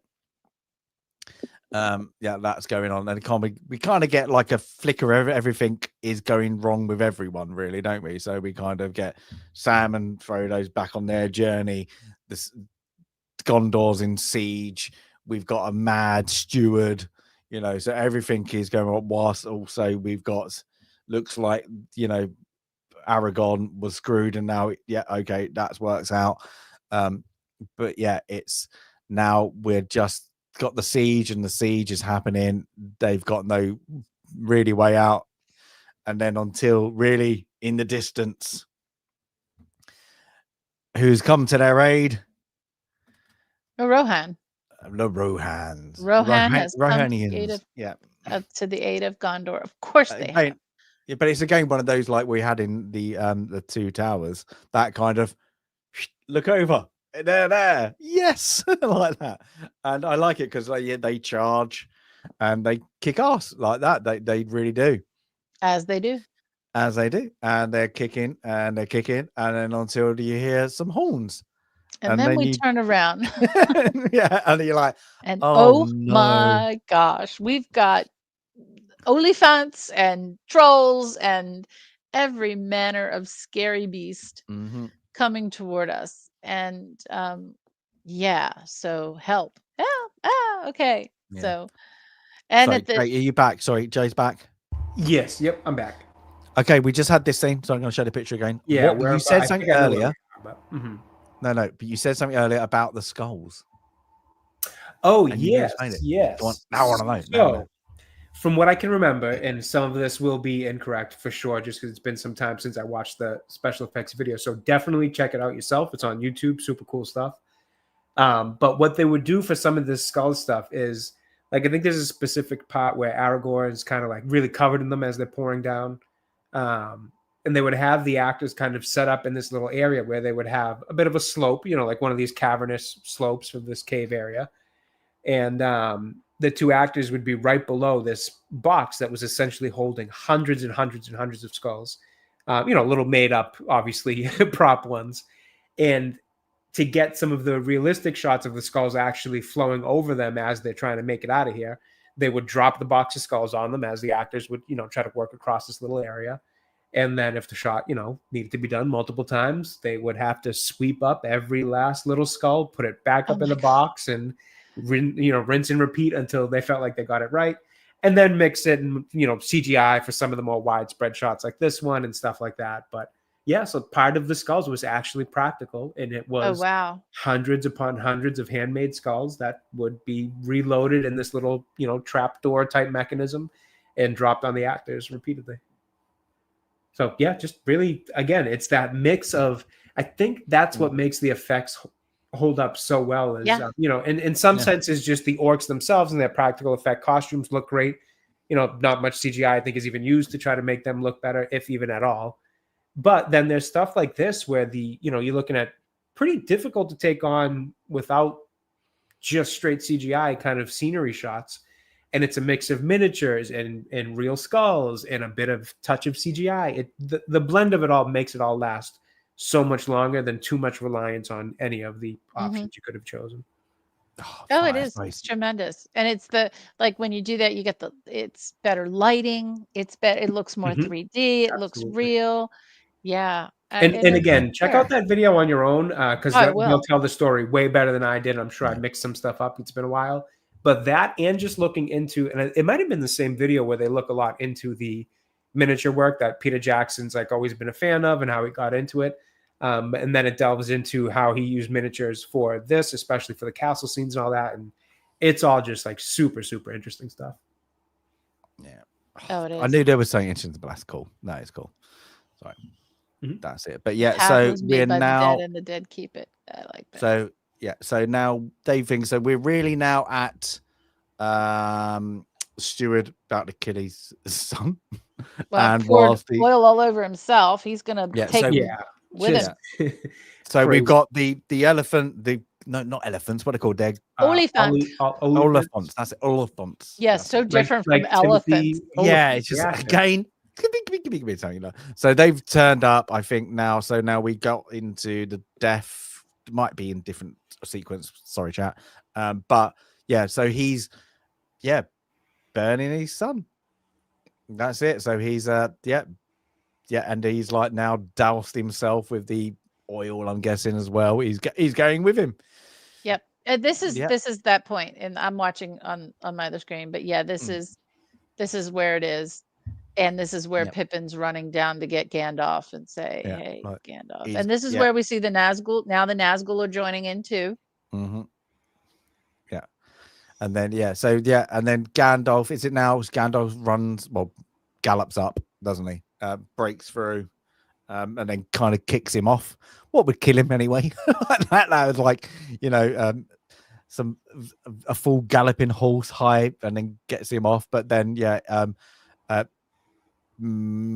Pippin does the right thing, manages to get him off the pyre, and whilst he looks down, and just that little peep of the eyes, isn't it, just opens up, and that relief that his son is actually alive, that moment, like he's things, but then that moment turns to absolute horrid things of you're about to be burnt alive, just to let you, that's it. And so he has a recognition at the last moment. This scene, I just didn't. It's not redemption for sure. No, it's just like that. And then, of course, he runs off, and they did it for the cinema effect, the Hollywood effect of wee. Like that, I liked it. I hated the character. I was fine. Fit it in. So it's fine that he went that way. That's fine. I get what you mean. it's a bit silly because it does feel a bit. Is a long run that he just like happened to run. At some point, you stop, drop, and roll. You don't just run clean off that thing. The worst thing is he's in like he run past where the tree is and it's got a pool of water. Oh yeah. I think he wanted to kill himself. No, I don't. Well, yeah, I know that. I don't think he wanted to. Yeah, no, I think he wanted I don't know. to end it. That's you kind of got a point. That is a long distance to run. I'm not sure. That is a good. By the time he got to the edge of that. Yeah, fair enough. I'm sure being burnt. I'm willing to overlook it. Good ending. Yeah, that was I didn't like the character. Picking. No. It is interesting to find out that he's a very different character in the book. Again, another way that this movie might not have done total justice to the source material and its accuracy, but it's enough that it makes me want to go back and read the book, which I think is, doing justice in a different way. But then we get like, Gandalf goes, and there goes the steward of Gondor. And a really fun like that. It's literally it. Like, there we go. See you later. There we go. Oh, done. Let's get on with it. There we go. This is where now we're back to the death count by death count competition. Oh, yes, I forgot that. By Gimli and another just comedy levity are happening again. Yeah, it's happening again. And there's a little bit of jumping of Legolas from Elephant to Elephant, but amidst all of this, Eowyn is in full armor with Merry. And the Nazgul are here. The Witch King is here, and we're getting ready to, it's all happening. Literally, the Oliphants are literally swipe, get lost. Literally, and they're like take them down, laying for the legs and all that. And it's do you get this scene before it counts as only one? Before I can't remember, but he takes I don't it out know in what order, but I love the so I feel like we jumped something, but I don't know. But no, do we jump? We've jumped a bit with the pirates. Like no, they're not here yet. They're at the end after the Witch King is already dead. Not here. Okay, so Aragorn's on by himself there, is he? Aragon hasn't gotten here yet. Okay, so he's waiting for the other bit. Yeah, so I do like the elvish motion, like how it's like I know it's all CGI, but I do like it feels elvish with it's very fluid. It's like when he gets up onto like the bat, like he takes it off, cuts it, and he just runs up. It's like effort. It's just no effort. This is how it's all nice things. Like even though he knows like climb up against with the remaining shards of the arrows. I just like it. I like the choreography of it and the idea of trying to represent that fluid elvish movement that way. But I will say this is one of the spots where the CGI gets a little bit dicey for me, where I'm like, it feels like this is kind of leaning into it too much, and it sticks out amongst the entire trilogy, not even just this movie. But he does what he did when we didn't speak about the snowboarding. We didn't. We completely. Oh yeah, we did. We glossed over that. That's okay. right. Yeah. But he does this on the nose once he kills the beast. He slides down the nose, doesn't he? Like exactly. So he knows how to do that. And I do. What does Gimli? That still counts as only one. It's only one. This is brilliant. The relationship between the two of them is it's such a good story. Like in terms of the kind of just human to human kind of moral thing they got going on, where they're two species or two different kinds of creatures that hate each other. Between the elves and the dwarves, they learn to become friends. Like that human side of it is really nice. Yeah. But then just the chemistry between two characters who don't have a ton of lines throughout the whole 3 movies. They've got their bits, but nothing's crazy in terms of dialogue for them. And they establish such a good friendship that just it translates so well. So then I'll be getting up to the scene. The scene is right now. Eowyn is gonna take down and yes, this is how it is in the book. The quote is slightly different. The quote in the book is no human man or no man alive can take me down. But she's going after him. Pippin stabs him in the back. Now in the book, I think Mary. I think Mary does a little more harm than just stabbing him in the Achilles or whatever. But you just make pivotal point. Then the wing creatures are called. The one I don't know, but he knocks over the horse that gets for the king, doesn't he? Yeah, So the he's king's now being trapped. crushed. He's trapped, and he's like feast on his flesh, doesn't he? So he's like, and that's when, carry on. So Mary kind of distracts / disables the Witch King. He grabs her by the throat. No man can kill me. Please, I'm not quoting exactly. And she man can kill me. pulls off her helmet and just with all her might just shoves the sword into his face. But with the quote of the movie, I am no man. just does it. And I know, in today's Hollywood and all that it feels different seeing that scene today a little bit. You almost kind of cringe a little. But I'd say in real time, I always liked this scene, and I think I've actually talked about this scene with Pete before, and I don't think he's a huge fan of it. I think it was during one of my Lord of the Rings streams. I'm not sure the game there, but so Pete, you might be upset with me here, but I did honestly always like this. I always liked this scene, and I thought it was a clever play with the idea of the wording, the specific wording of "no man can kill me" and all that. I thought it was clever. I liked it, and it feels like a badass little moment for her. The Nazgul doesn't know it's a woman. He's just like that. So there's a magical bit of there. Exactly. The magic is it's men go to battle, so we're only protected against men. There's not going to be a woman there, and I liked it. I think it's great. And then her to be that moment, bit of badass. She's hurt. He's got like before that, he's got that whatever mace thing. Oh yeah, he's broken her arm. Yeah, he's broken. Sure. And then he's like, I'm gonna kill you because no man can like. And she's like, no. By the way, I'm not. Yeah, I mean, I like. But it's also like people today, they look at this and they think this is a plot device. It's not. It's part of the story. This isn't a wokeism in a film. It actually is in the book, and it is a play on "no man can kill me." Well, I'm not a man. Perfect. I mean, it's kind of cool. No, it is clever. I like it. Could she? No, but she could because of that, because of she's breaking the curse or breaking the charm, the magic or whatever around the Witch King.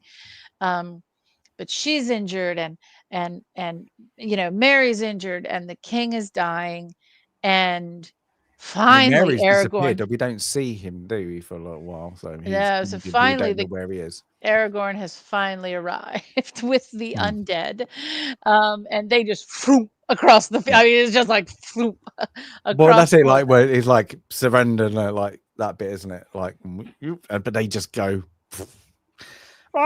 crazy. Like, it's like even later with Gimli. Dude, we need them. They're good in a tight spot. These lads, and like, because without them, the battle wouldn't have been won, I don't think, as easy as it would have been. Yeah. So and they finish it off. They just finish the battle off like that. And then Aragorn releases them from their death. And there's a minute where like the king of the undead and Aragorn are looking at each other like, well, wait a minute. I can use you a little, I might need you again because we're going to Mordor, but nah, I release you from your honorable. I'm going to honor my commitment, what I said to get you into this fight. That's it. But so so that battle-ish is kind of done, but so we now going back to the kind of just more Sam and Frodo's struggle. Now they're kind of in the heat of it all. Let's say that they're slowly getting there. Remember, and the tower, they were able to get armor and a costume. Oh yeah. Right. So now they can sneak into the next company that's going to go through the gate, because now they have the helmet and the shield. They have the armor of the enemy. So now they've found their way in because they were able to get the clothing from their captors. Yeah.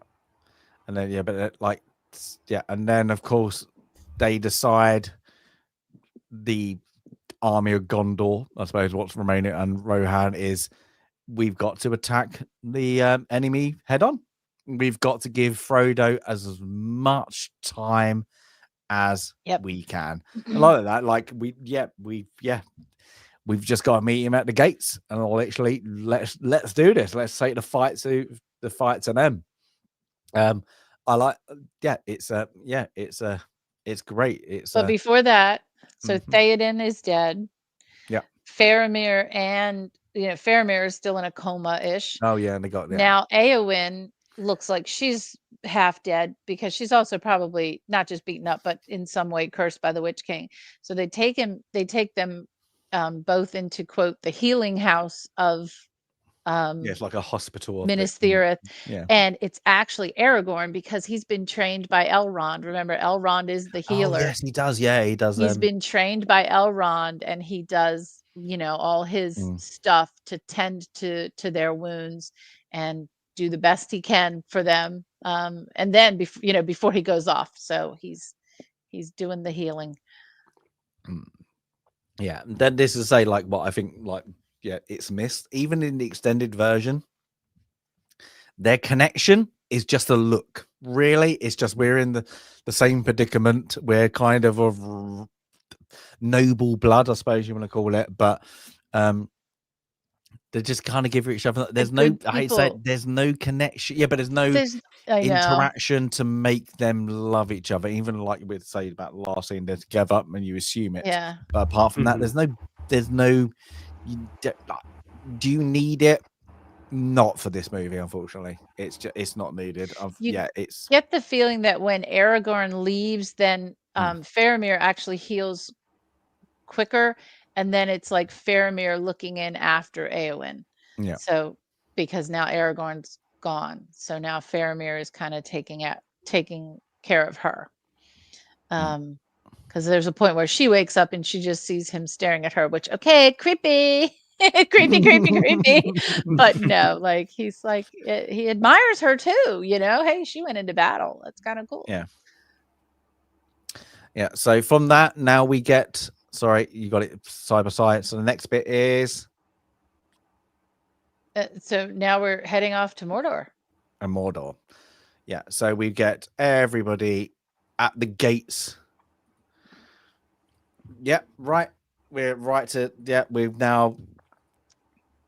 And Sam and Frodo are inside because they've made their way inside in disguise. And then we'll meet. What's this guy? This little evil little thing. Whatever that. What? Gosh. Yeah, needs a dentals. You say the Brits have got bad teeth. Come on. It's bad. But this is where the plot point is where he throws him the shirt and he says, Frodo, we found him. He's dead, lying. And he's just playing the bad guy kind of really well. He's this is completely out of the cinema version. So yeah, it's but I do like it when just Aragorn gets getting a bit pissed off with this guy. Oh, he is. He's like, it's on. It's on. He's like, you just lie and you things like that. And he kind of, we need, you need to, I don't think he needs to surrender. He just like eggs them on. Go on then. And he's just like that. It's horrible. Literally, that is horrid. Nobody's going to cosplay as that, you would hope. Truly. Yeah. But he's, Aragorn now wearing. Viper, that's gross. What's that? Ex-girlfriend. There we go. But it's he gets now. I like this because what we haven't seen. I don't know if there is. You can't really see it in that one, but he is actually wearing now Gondor army. So I wonder if this is it's a bit, not the king's armor. I wouldn't have thought so because it's black. You wouldn't have thought kings would come in black. But he's wearing the crest, the tree's crest on him. So he's kind of slowly getting there. And then of course they all get a bit pissed off, and then until he takes his head, just goes. I've had enough of you. I love it. It's like, you know, there's off. he's violated all the Yeah. rules. You know, the two whatever, you know, representatives come out and meet each other. Nope, you're out of done. It's on. Yeah, I'm just one of them's like, you know I've what? had If enough. it's true, we're gonna have to fight anyway. We got. It's one of those ones I always thought is like, if they're correct, they've lost. But for mankind, we've got to keep going just in case we can win. Either way, because if it's we're been right, done before. there's So no other either way. yeah, we've got to do it now. It's our only chance. I get that. So yeah, and then of course, did we go back? Now we go back to not yet, do we? Now we get the famous get together. The doors start to open, don't they? For Frodo. Is it now?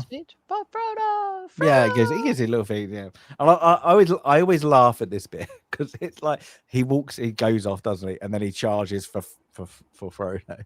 But there's a moment, and I always laugh at that, is that nobody else goes. And I know they did it for, but I'm like, everybody's like, oh, did he say go? Did he? Like, Exactly. He said something about Frodo. Yeah, no, it's Frodo. Yeah, Frodo. Oh, go. Is it a go? Like, because he doesn't, but because it whispers it for Frodo and like that, and it's good. Yeah, for effect, it's brilliant. It's been in so many like cut scenes. It's been memed, doesn't it? It's been like voiced over to things. It's great effect, but I just love it. There's that. Oh no. Stop and like that. But also what I laugh is like of course they had Ian McKellen stunt double, but he didn't get told to be a little bit slower than the rest, because if you rewatch it, Jesus, that guy's fast. He's running fast. He's like, whoa, go on here. Like that. It's like what he's got to be. I don't know what Ian McKellen is now. He's got to be in his 80s. He's in his 80s now. When I saw him so 2 years ago, he was 80. Yeah. So you got to be 60 odd when this was made. Oh yeah. And like you go, woohoo! I'm like, Jesus! Like, oh, look at him go like that. Then give him good knee replacements. But yeah, it's funny. It did make me giggle. But yeah, so they're in now the battle with Mordor, whilst we get now Sam and Frodo have reached like making their way up the mountain. Yeah. And then of course Frodo stumps down. I can't do this anymore. Oh, and they're dehydrated, their skin is cracking, they have nothing. And actually right before this is the last drop of water. And Sam all along in this entire journey has been talking about saving a little food, saving a little whatever for the journey, back. Yeah. And everyone's always looked at him like, Sam, you know, that's overly optimistic. This was the first time that when Sam says, you take the last drink. And Frodo said something like, what about the trip back? And he says, Mr. Frodo, I don't think there'll be a trip. He's finally realized it. They're not coming back. But yeah, they're as you now back to what you were saying. I'm sorry. Yeah, so the moment where I can't remember the lines, it always gets me. I can't remember it off. People chat, you're gonna 100% know. And I only watched this bit, yesterday. Is that moment where Sam, he's like, I can't carry the ring, but I can carry you, or something like that, doesn't he? And he just gets him like, I'm doing it. Like we're half deaf, but if I can get you up there to achieve your goal. It's sublime. I love it. It gets me. Oh, you know, perfect. Good on Sam. Go on, Sam. That's it. It does make you feel like, oh, look, that, you know, they're the brother in arms of like, Sam. And then he gets there, doesn't he? He's like, oh, there's a door. There's a door. It's like, oh, it's bless him. Yeah, look, there's a door. And he's so happy. We've got there. We've got to a door. We're there. Just throw it in. And he's like, do it, throw it in. And he starts looking at it. He holds up the chain and he starts looking at it. Come on. Like, we've come all this way. Don't. It's really annoying. It's just like, no. And he's just that moment. And it's of course what they don't understand is somebody's still been following them. This little bleep. I love this ending. I do. I think it gives the tragedy of Gollum in a way that is fitting ending, and I do like it that he kind of, he they have their fight, don't they? So he knocks out Sam, and then he's because of the heat, he looks at the feet, and then of course he jumps on Frodo and bites his finger off.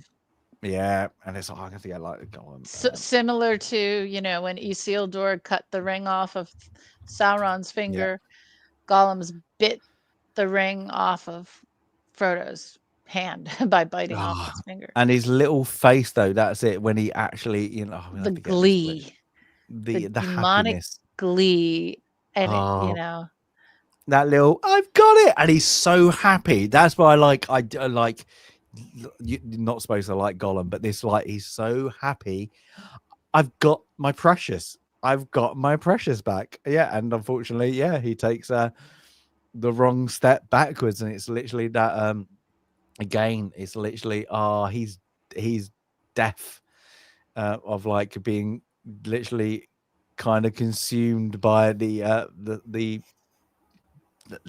and he and Frodo go over. Yeah. Oh yes, that's it. So he's and then he's melted in the fires of Mount Doom, and Frodo's hanging on, and Sam wakes up of course he does. Sam wakes up just in time to put his hand over the edge. But there's that moment with Frodo hanging on when I think Frodo's looking down and he's like, you know what? I just need to end this. And Sam's like, don't you dare. Don't you dare, Mr. With Frodo. A little like his stubs hanging off his like that. You don't, You give me your hand, Frodo. Like that. Oh, it's so good. Pulls him up and they get outside. And then not that I wanted it to go this way, and I love the way the story is, but I do always kind of think how much of an insane character choice it would have to be if Sam had to like push Frodo in with the ring, like all that dedication and true friendship. I know, and it is, and I think about it all the time, like how crazy of just like an inner conflict, a character struggle, a choice to make. I like it better the way it is. It's much better the way it is, but I can't help but wonder what story that would be. Oh, that would be. Yeah, maybe that. Yeah, I get it. That's and I really don't even mean it to be in like an edgelord kind of way. Like, oh, imagine if he had to do this. I genuinely I just wonder with how strong of a friendship and how strong the theme of friendship is in this movie, mostly because of them. If he had to make that horrible choice for the sake of the world, I don't know. Just always thought it'd be an interesting thing to ponder. I think he would, because I love Sam, and I think Sam is that. I think he would. I really do think he understands it now. Yeah, and he'd go in with him. And I almost even love that more. Like, screw it, we're both going to go down. Go in. Yep. But then, like, there is also some question or criticism, I guess, about the fact that Frodo doesn't toss the ring in. Like, that would have been so Frodo was at this moment all consumed by the ring too, because Frodo didn't toss the ring in. It was just pure, Gollum's folly that they both fell in. It wasn't like Frodo didn't throw the ring in, just like Isildur didn't throw the ring in. So then does it mean, okay, we're being a little too hard on Isildur? Probably as well, just because of the power of that evil and the power of addiction.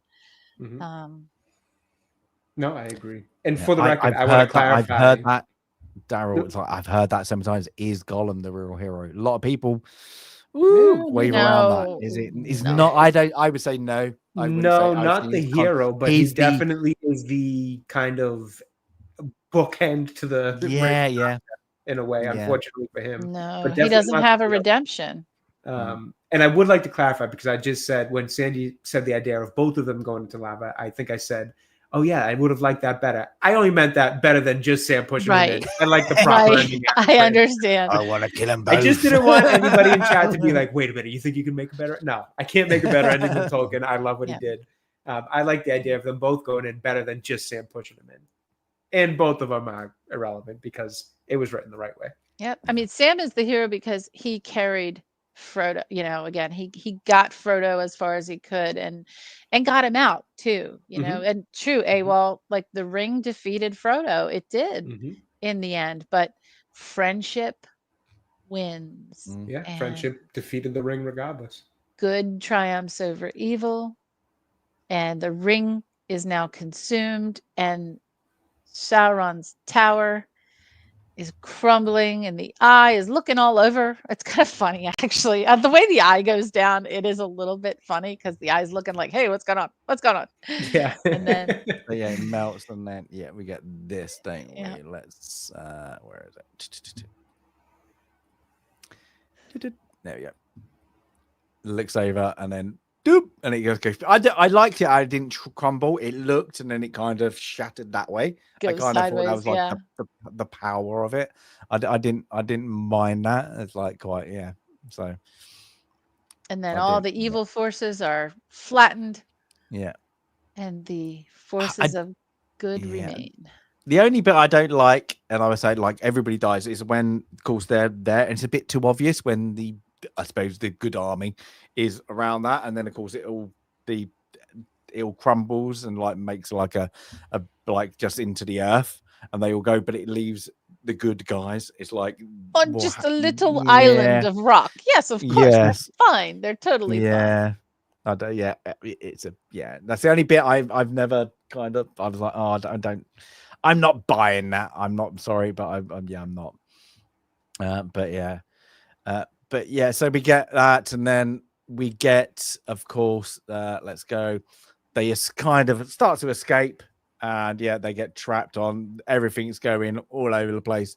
Volcanoes going mad, all the lava's going on, and they're stuck on a little thing, and they're kind of given up until the savior on all the books. The most prominent things, the Eagles. So the Eagles come in once again and save the day. So it's the last minute. Let's get the Eagles to come in. I always thought the reference to the Eagles was the Royal Flying Corps, Hobbit, and then the Royal Air Force. I always made that assumption. Always coming in the last moment to save the day. Love it. But it's also the wizard that's missed. The other wizard that's missing is Radagast, and Radagast has the relationship. I think he's the one with the animals because Bombadil is like the nature person. Yes, he is. Yeah. So, and yay! But yet again, one more time, Frodo is all hurt and mangled, so he needs some healing. So he then goes over to. He's in the. Good thing we got healing houses. So he's in the healing house, and we get the wonderful reunion at the end with him opening his eyes, and there's Gandalf. Now he doesn't know that Gandalf he does not know that Gandalf survived the Balrog. No, he hasn't seen him since because he's breaking been of the Fellowship. So he's completely surprised. Maybe he thinks he's dead, when he sees Gandalf first. And then all of his friends come in, and then the very last one, Sam is there. Who apparently hadn't left his bed side until this moment. Does. Yeah, until this now. But he needed some healing too. Yeah. But and then we now get the crowning of back straight into the crowning of the king, don't we? So we get finally Isildur's heir has returned, let's say that in the best sense of it. So and he then comes, and then of course who's waiting for him? Well, the different peoples are here to pay homage to him, and here are the elves, and Legolas is the first one to come up, but then Legolas kind of moves to the side and gives him a look. And there's Arwen with her dad handing her away, and giving her giving her hand to Aragorn. Yay! They have a little embrace, and that's it. And then I can't find a good picture of it, but then you get a good moment where he goes up to the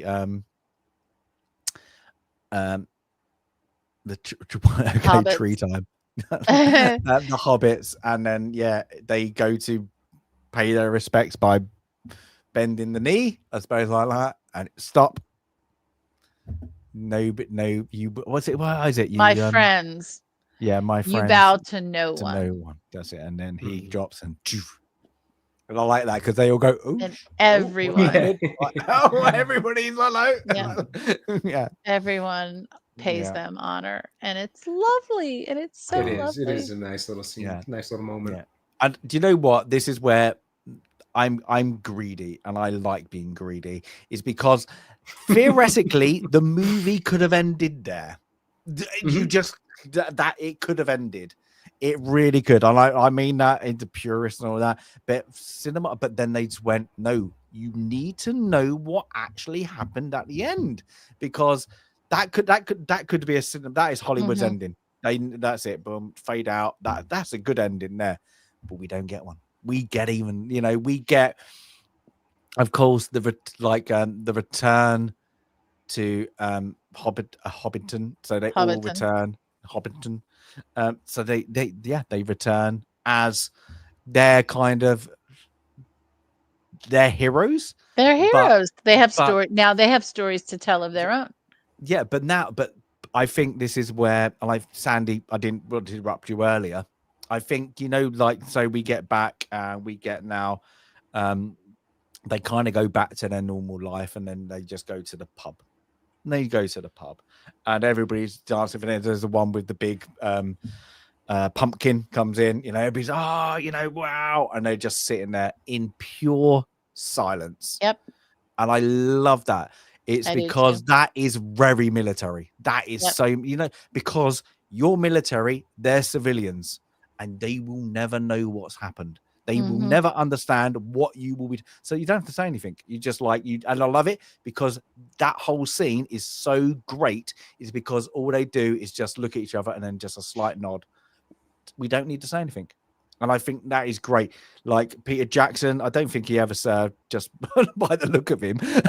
Not being rude. I don't know. Not being rude. But I'm guessing he had somebody went, do you know what? They just don't need to say, just that is it. Just let them give a little, I understand. Just by an eye gesture. I think I love that scene. I really adore that scene. It is. And it's one of those I didn't when I until leaving the military, you just get it, and you hear veteran stories, and you get oh yeah, you get it, like that. There's veteran talk between each other, and I think there's civilian veterans, it's slightly different. And I think when you have that, I loved it. I love that scene. And it's just being greedy and like that, because now you get into a point where this story's wrapping up, and I love this because it's still we got 30 minutes of the movie still to go, really. But it's so important, and it's them sitting there contemplating this lovely life that we just came back to would not exist but for our bravery. Again, like the military, it's what they do, what they sacrifice. It's to protect having happy lives so that other people can have a happy little life. But then Sam is looking across the bar at Rosie, and now he's got I've just gone to Mordor. If I can face evil, I can ask Rosie on a date. Of course he does, and of course. But I say he gets up and they all go, and they goes back. They all just have a good little laugh. They're like, "Oh my god, finally!" And he did, after all these years, finally asked her out, and they get married, and they're happy. They're happy, and they've got children. So time is passing again. So this is a long time. And here we go back to that thread of storytelling. And so Frodo has the book that Bilbo left him. Bilbo said there was more to the story, and it was for Frodo to finish.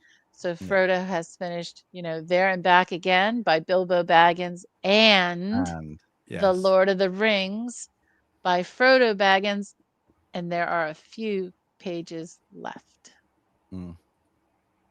And the last few pages are for Sam. because the weight of the world has been on Frodo, and he'll never be the same again. There's nothing he can do. There's nothing anyone can do. He'll never be the same. And so Gandalf, Bilbo, what's her name? Galadriel, their time is done. And they're heading off on the ships to the far shores.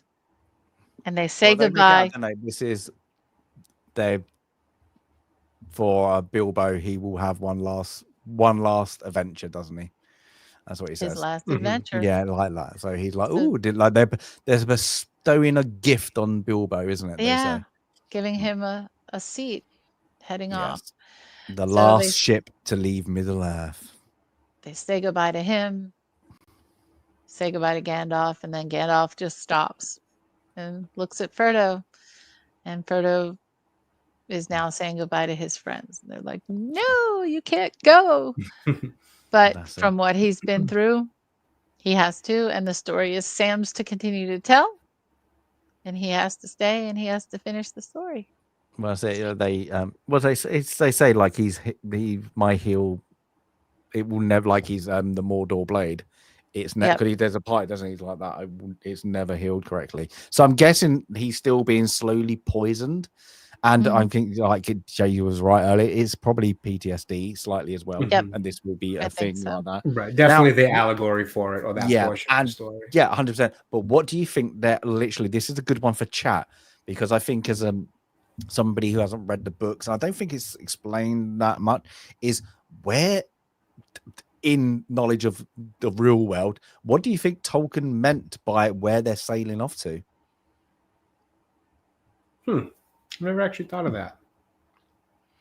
Now, I think they're crossing over to the other side. You know what I'm saying? That's what Jade said. That is what they're crossing over. I guess that's kind of the idea, right? The afterlife, whatever. Yeah. It's like a portal to not achieve death. It's literally you will immerse yourself into the next adventure, and I think that's what they say.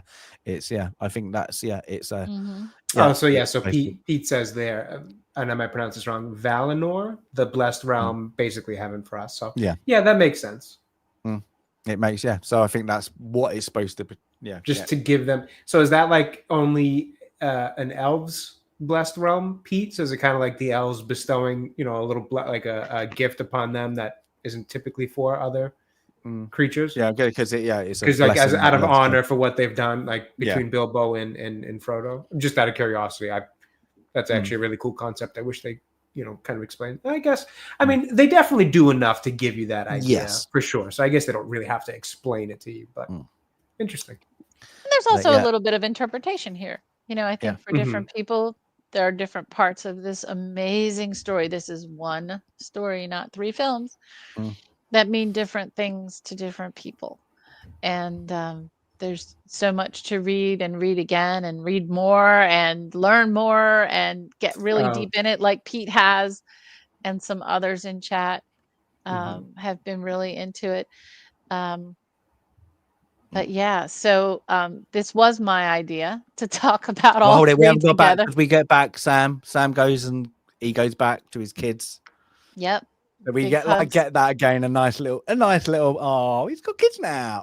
Like that again. It's a little he's lost his best friend, but he's like, it's showing that, but life his on. Marriage again, you got a passage of time that we've seen, like his kids a little bit older. He's got 2 now, and and it's just that then it just fades into that beautiful music, and every time that end of that I just watch it. Like there's ones you go, it's just music that just like it gains, it just like it settles you. I think that end music, and then they do the sketches, the drawings of everyone. I think like that and that, and I think I just sit, like I need that 10 minutes. Like what have I do? And it's just to formulate, like I've just had this journey, especially when you see it like the year, just to sit back and just go, oh, I need a moment, and then just like the music, and then just everybody, and you get like Sean Bean, Boromir, and you're like everybody who's been in it as well. You're like, that's good, and then the ending, I like it.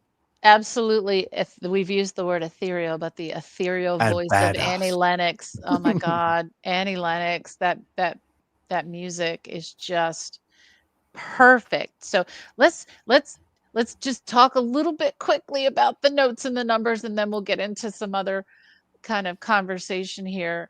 Let me find it. It's still Was it based off a book? I don't know. Let's see. So the books were written, as you know, by J.R.R. Tolkien. Between 1954 and 1955, they were published. The films were released in 2001, 2, and 2003, directed by Peter Jackson. We've talked about all of these people. This is just a slice of the cast and the fact that it was filmed continuously at over 150 sites throughout New Zealand, which is just think about the undertaking. Think about, how that, how do you even organize something like that? And to continuously, um, and you kind of have to, right? You can't take time off from this. This is one long continuous story. So to make it work, you have to film it all at once, which is, I think, part of the reason why, it's so successful. Now, in terms of the box office, we do look at the entirety of the budget because it was filmed continuously. And so the $281 million budget, which would be $517 million today, is for all three films. And on most of the sites, they divide it up like evenly across the three films. So Don't there's tell that not, to Disney. it's Their like budget's 93, crazy for one. right? Like 93 or 94 million per film, which is just unreal for the quality and the expansiveness of what was produced. It took $2.96 billion over the three films, which would be 5.45 billion today. But as immense as those numbers are, it is only the 31st highest grossing film franchise when you adjust for inflation, because as we talked about two times ago when we talked about Twilight, which ranks higher. Yeah, it's the adjustment for inflation of actually some older franchises actually makes it exceed 8 billion. There's one that's 13 billion. It was nominated for 30 Academy Awards and 36 BAFTAs. It won 17 Academy Awards and 10 BAFTAs. But what I want to share is that this franchise took a while to gain steam. So the first film, and when I talk about what it took in the box office, it got better and better. So the first film probably was viewed as a niche film, right, for geeks like us. And then by the second film, oh, this is kind of cool. And by the third film, it was like, yes, we know this is.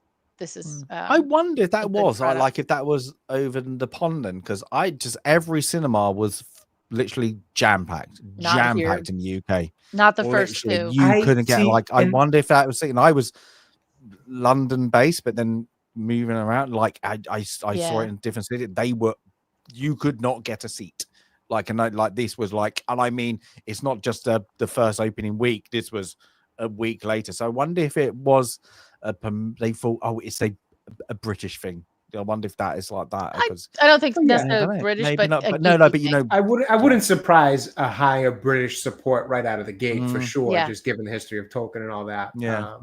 I think from what I was a kid at the time, so I kind of remember vaguely, but I do remember by the third film it being, because the third film released in 2005, right? Because I remember it being more of a big worldwide phenomenon by that point, where it was huge, right up against that last Star Wars movie from the prequels there. So at that point, I thought it was that same time period, the same year that those two released. Yeah. I could be off, but regardless, I do remember feeling like by the end it became a big thing where everybody was talking about it. Had you seen it? Did you see the new one? Yeah. I remember the third film I saw on day one. Day one. When I probably still did definitely watch the Oscars.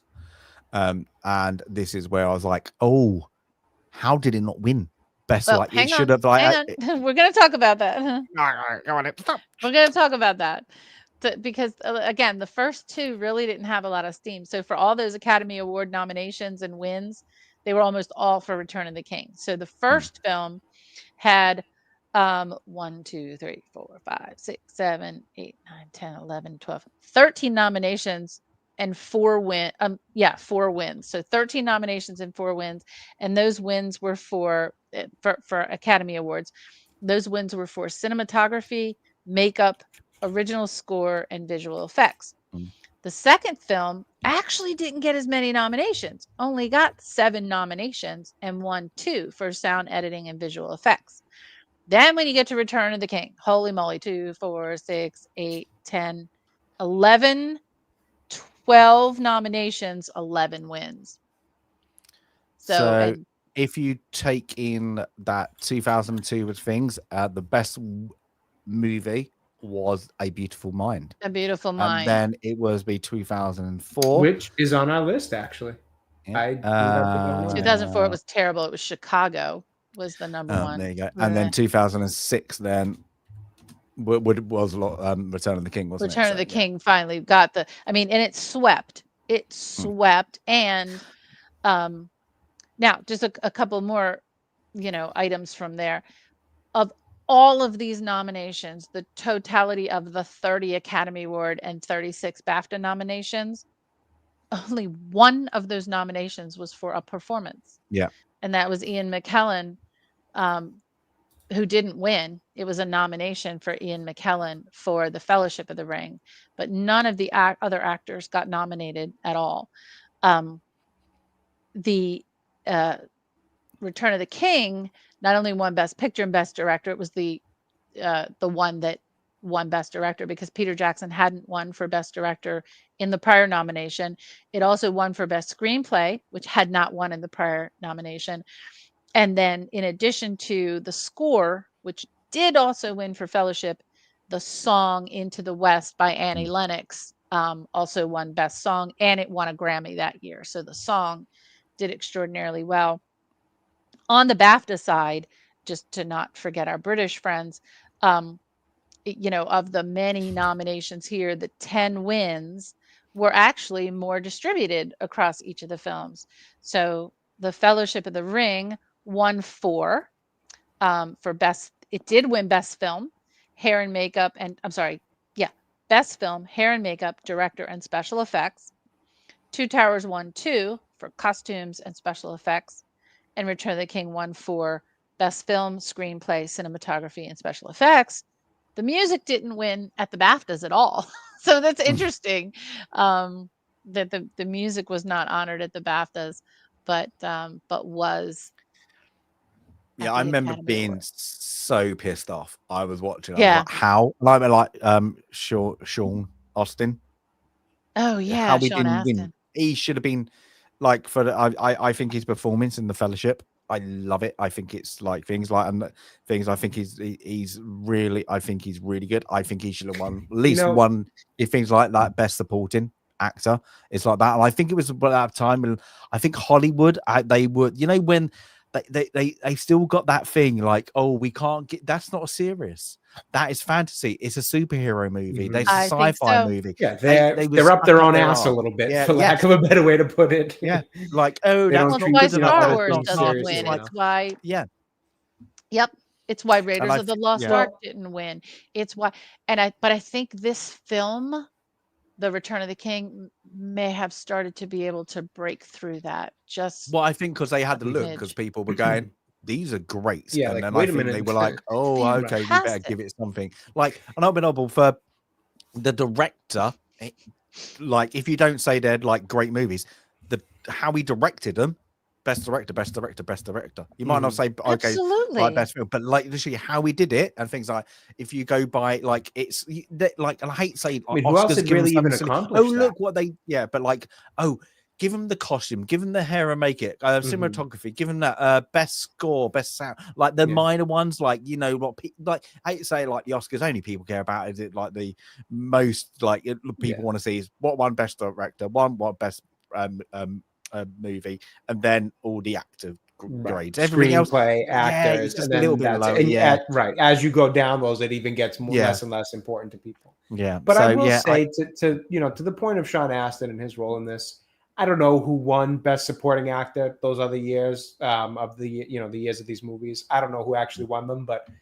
and it, by all accounts, could be good, memorable roles and great performances turned in. But I think I'd rather have on my resume that I was a fantastic Samwise Gamgee, and 30 years later, people are still talking about me and those movies I was in, versus whatever the winners are. And again, in fairness, don't know who the winners were. Their movies may still be talked about in their roles, performances as well.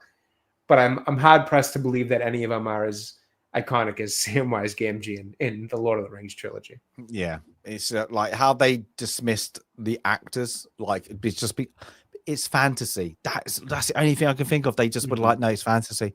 It's not real and Pete's acting. got a good point. They do still kind of have that attitude today when it comes to the Academy and Hollywood. So it's like, whatever, that's when you got to take those other victories instead of like, I don't really care about the award. People love what I did. And now it's just got silly because there's like, not just like Star Wars and all that, but like there's been good sci-fi, there's been good fantasies like that. And it's like, I think, then they got like, oh, we only gonna give it to like the dark fantasy, and like what was that, the Shape of Water, where it's a bit weird and a bit wonderful, and like people just watch it once and never see it again. It's on my list to see, but I like Pan Labyrinth is better, it's like that, but of course it's foreign. I've never like that, and then and that's the thing, not to sidetrack him, but everybody always talks about Del Toro's movies, and I've never really watched many of them. I got to give him a better chance as director. I haven't avoided them or anything. I've just something about his style never really speaks to me or grabs me, so I've got to give him a fair shot. I will say, I watched his animated Pinocchio that came out on Netflix. Oh, I've never seen that. Not that long ago. It wasn't bad. I actually enjoyed it. It wasn't bad. It's definitely a totally different take, but interesting. At the very least, I would say it's interesting. Yeah. Just to let you guys know, just before we go, sorry, Sam, I'm going to break in there because we got breaking news. We've broken our record. Oh, yeah. Oh, my God, we did. We're not done yet. We're still talking. We're not done yet. Yeah, we only just started about The Shape of Water and Pinocchio. We got a long way to go here. This is the moment, people.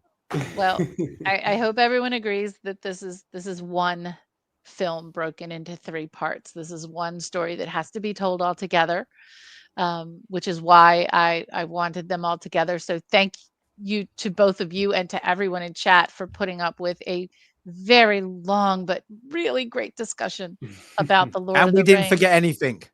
I know. Oh my God, we forgot a lot. Right. We didn't get a single name wrong. We didn't doing forget a anything. crosswalk between books and films is just. We're old. No, me and Jay got an excuse. We got really young kids and they do our heads in. Yeah. Like well, I got older kids and they do my heads in. So, yeah, fair enough.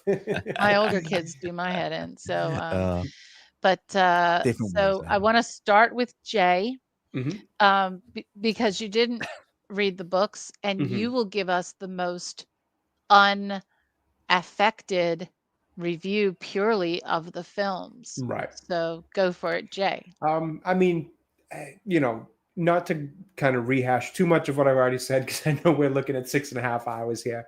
For all the reasons I've talked about in this stream, I adore these 3 movies.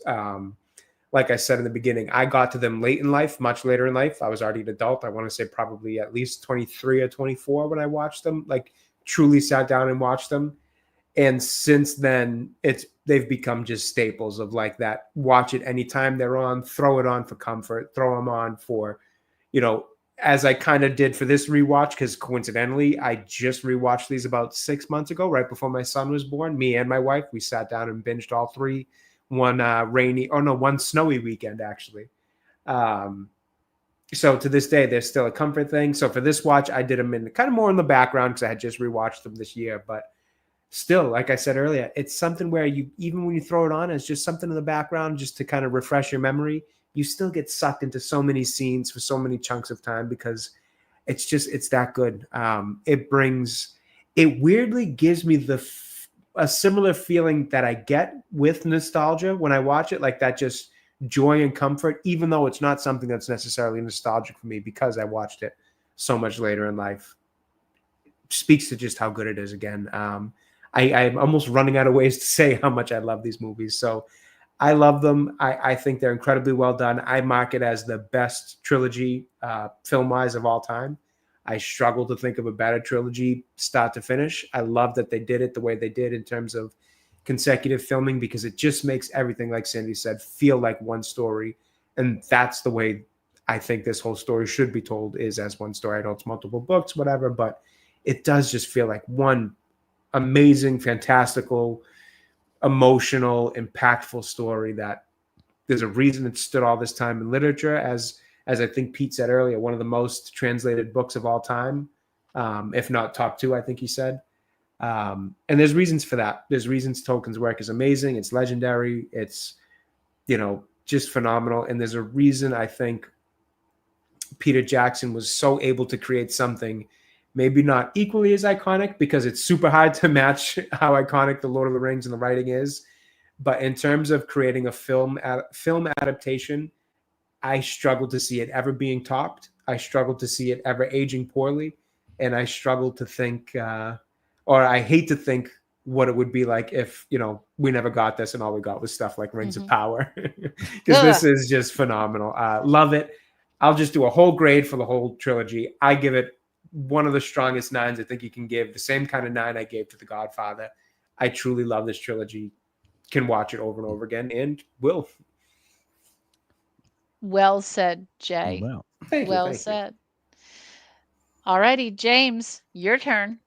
yay. I'm sorry, Jay, I'm going to nick your word. I adore this as well. I think this is absolutely amazing. Now, I was, of course, different because I was brought up on the books, and having what was undiagnosed dyslexia, and having that stepfather who was like good enough to kind of, I'll read you. I know you're really struggling, but I'll do it. And then just played, the characters as it is. So I adore that kind of that memory of that when I watch this. For me, I can take the difference out because I do listen to mostly to the audio books now to help me go along with it.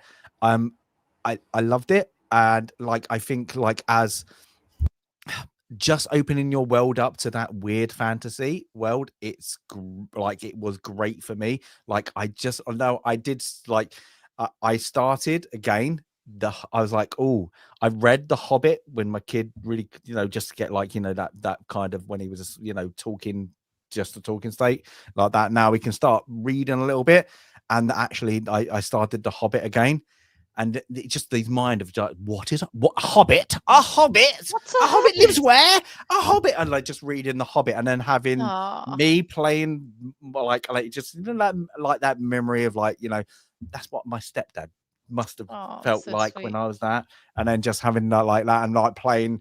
Of course, you can't help now is when you play the parts of the book. I do the voices from the movie.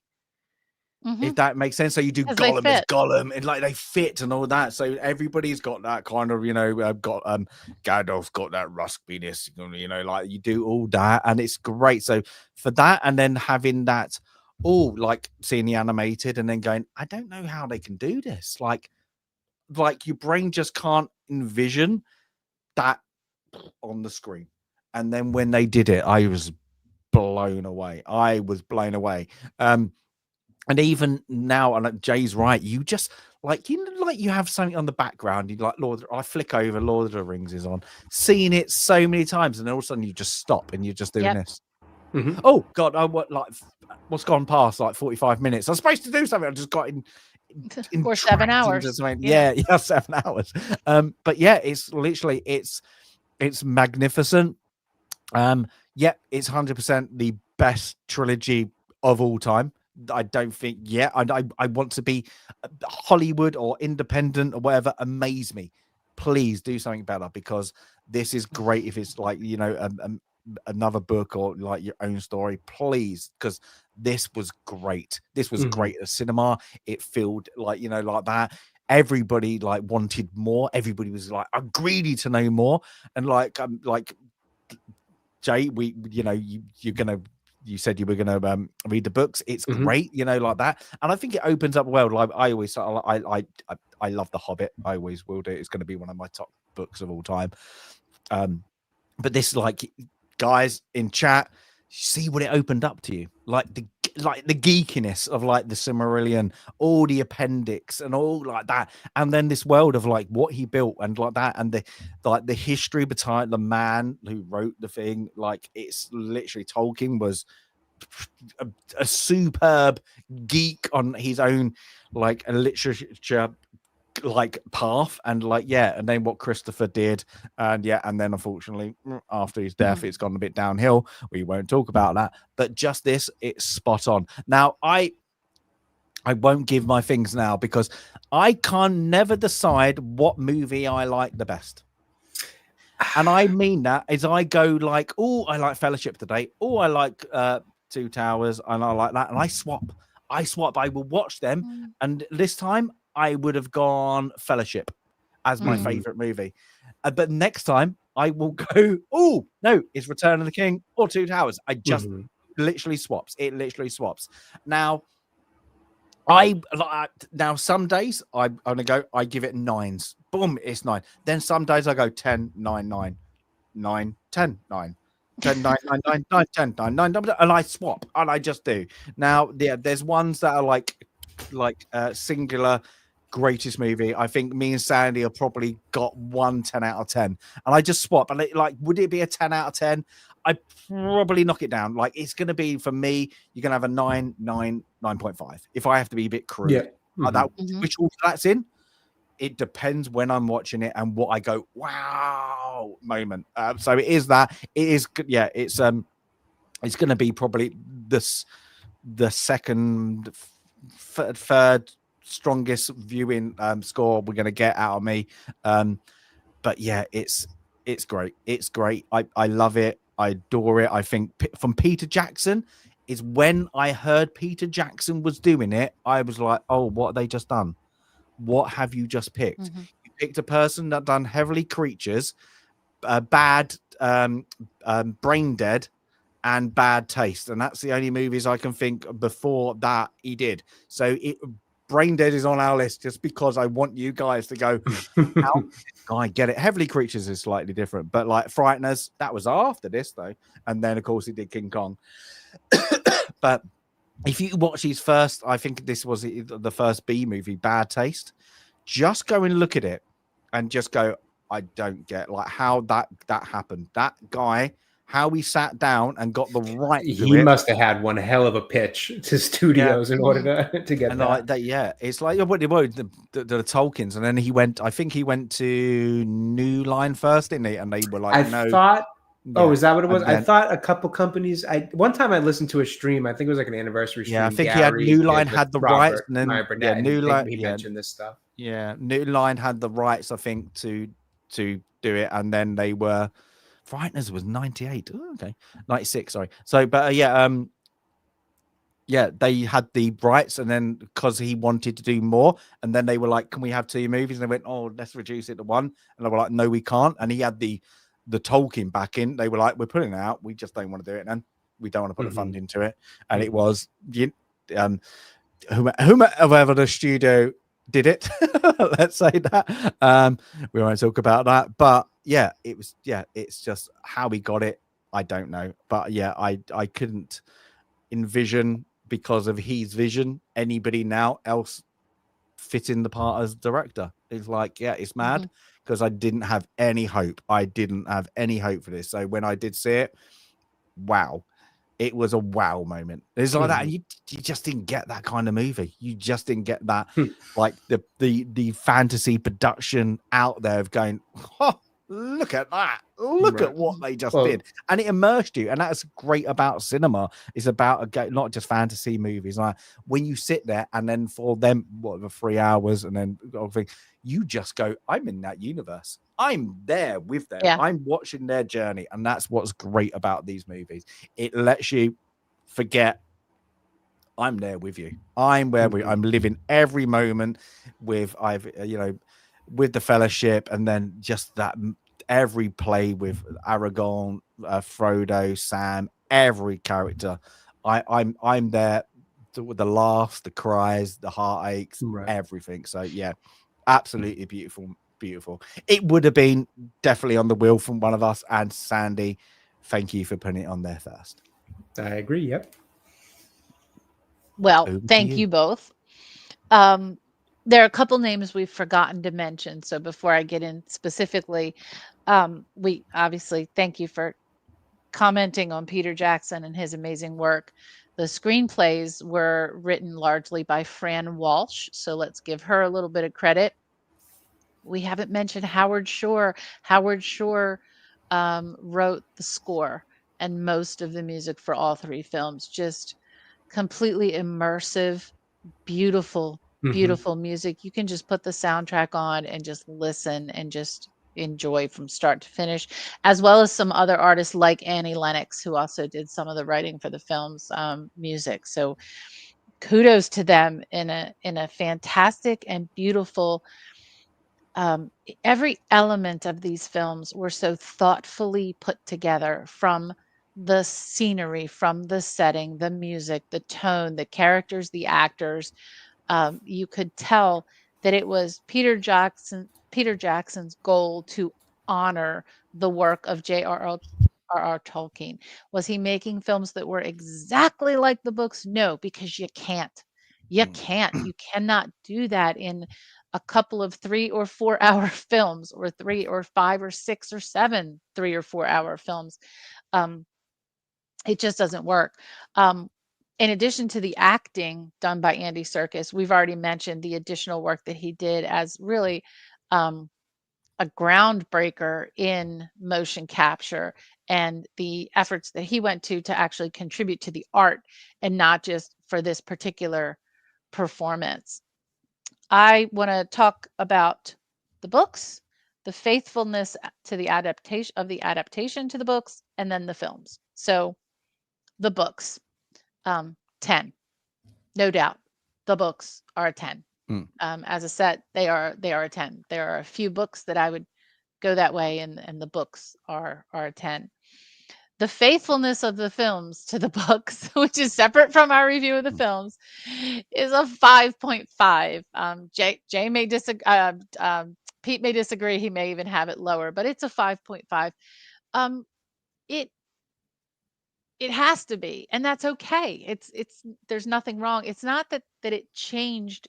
It didn't change a large amount of the story. It just had to omit a lot of the story, and it had to make changes to make the films work, if that makes sense.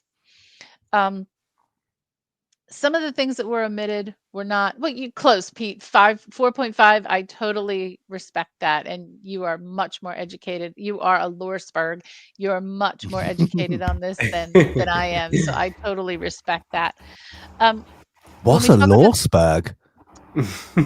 Just an uber geek. He's an uber geek. I'm kidding. When it comes to what was left out, I don't have a problem with not having Tom Bombadil and not having Radagast. It had to be this way. There are so many parts of the stories that had to come out. Yes, there are parts of the story that I wish were told in a different order or were told differently. There were some characters that were missing, but then you risk having an overly complex film. I think what Peter Jackson did do incredibly well is balance the source material with the goal of having an entertaining movie, because that's what films are. Films, like this, are entertainment. And I think films like this probably brought a whole heck of a lot of people to Tolkien, and that's pretty cool. And maybe brought a whole heck of a lot of people to fantasy and geekdom, which is great. So my probably, like James, I'm not thinking of individual scores for each film, but in totality, there are some that are better and some that are weaker, depending on how I'm thinking about it. I give this set of films, I'm going to go J style here and go decimal, and do a 9.25 for these films in total, which might probably be mathematically close to James, since you did 9 I said to Yeah, 9, fair 9, enough, 9. right? 9 to Somewhere. Mean average. 9.5. But I'm going to do a 9.25, just a smidge. We each did give The Godfather a 9, and we all agreed hands down. So that's also where I come out. It's like, okay, these films compared to The Godfather, for very different reasons, they're just slightly better for, you know, the impact. It's really for the impact and the scope and scale of this endeavor that Peter Jackson succeeded in, because I don't think we'll ever see something like this. I mean, I hope we do, but I don't think we'll ever see something like this again. This huge investment, and my God, Somebody wants to give me $1 billion, I'll give it a good go. Yeah. don't try to remake it. Don't try to remake it. Don't try to cut it up. Just let it be as the work of art that it is. The story is a timeless story. There are so many threads and so many different ways to take this story of Middle Earth in fantasy world and apply it to our own experiences. I also do want to make one comment about, as I mentioned earlier, the audiobook. The book obviously is poetry. It is complete poetry written by Tolkien. The words are just beautiful, and they leap off the page. And you know, we talk about different verses and quotes that we quote, but the entirety of the books are just absolute poetry and a joy to read. But to listen to the Andy Serkis version of the audiobook is masterful. I mean, what can that guy not do? What can Andy Serkis not do? What a consummate professional and a wonderful performer, and someone that obviously also shows a lot of care for the story and for Tolkien's telling the story the way Tolkien would want the story told. So I want to thank you all. I want to thank the wheel for bringing this up. I want to thank goodness that we had 3 weeks to prepare for this instead of 2, because I had to read some big old books and watch some long films, and we didn't do that on purpose. It just turned out that way, that there were some schedule changes plus a new film we wanted to see. So it worked out well. Now, I also want to say to those who are still listening in chat that the next film that comes up, so this was not Film Club 46. This was Film Club 46, 47, and 48, because we count the films. So the next film club is The Seventh Seal, which is 49, which is like my 5th fantasy. So all of my fantasies are fantasy films are coming up, because that was I thought you were going to say all my fantasies are coming true. I wish it was on track for that. That was a good recorrect. Is there a lottery ticket laying around? But the Seventh Seal will be number 49, and whatever the wheel blesses us with today is Film Club. Oh, I hope this is Jay's bad movie pick. I hope it is so much. Oh my God! You know it's going to be partner pick, isn't it? Then? It's going to be. Mine's done. Yeah. Should we do the wheel then? Should we let everybody? And quickly before we do that, I would like to make one quick change to my score, because Sandy just made me think of it, and I agree. One quick little small change. I did give it the same 9 that I gave The Godfather, and she made a great point. I do actually think this is better, so I'm going to edge it to 9.1, just so it gets a slight edge over Godfather. So 9.1. Is it 9.1 all the way through? All the way through. I'm going to give it a consistent 9.1 all the way through. We settle there solidly, and it just edges out The Godfather for me. So that means this is our top scoring. This is our top scoring. This is the top scorer so far. This is our top. Just bumped off The Godfather, which still, you know, I think it's the only one where we had 9s. We've had a few 8s, you know. Yeah, I think coming in. Like I did Rocky as an 8. I think you did No Country for Old Men as an 8. I'm gonna have to go through before we have Film Club 50. I'm gonna pull our scores together. Maybe we'll do a nice. I think I gave Battle Royale high. I can't remember. Oh, I think you did. I really adored that movie. So yeah, I can't remember if that was an 8 or 9. I think you gave Highlander an 8. I think that one was. Yeah, I would have done. Yeah, definitely. Yeah, that was it. I do. Yeah, that would have been. So we've got some high ones, but not much. I think other than these 4, if you count these as 1, 2, 3, and Godfather, the only ones to ever get a 9. I will Yeah. pull all those scores. We'll I'll have to we listen. yeah, that'd be quite interesting. I like Especially I if you're like Pete's "Ooh, I comment don't know," there. yeah. He says, "Commit, Yeah. Jay. Give it a 10. You know you want." Now, Part of me before- does. I can't just give out 10s though. Now, before we go on, I do want to, because Jay missed it. Jay missed it, and he was like, "Oh, what?" But your review is very, very good. Mhm. Our Oh, thank you, review thank was you. Better for Superman. Now, I Yeah. gave it. I changed my score. I did. Sandy, you gave it a 5, and I said it was at a 5. Then I thought about it, and then it was at a Mhm. 4.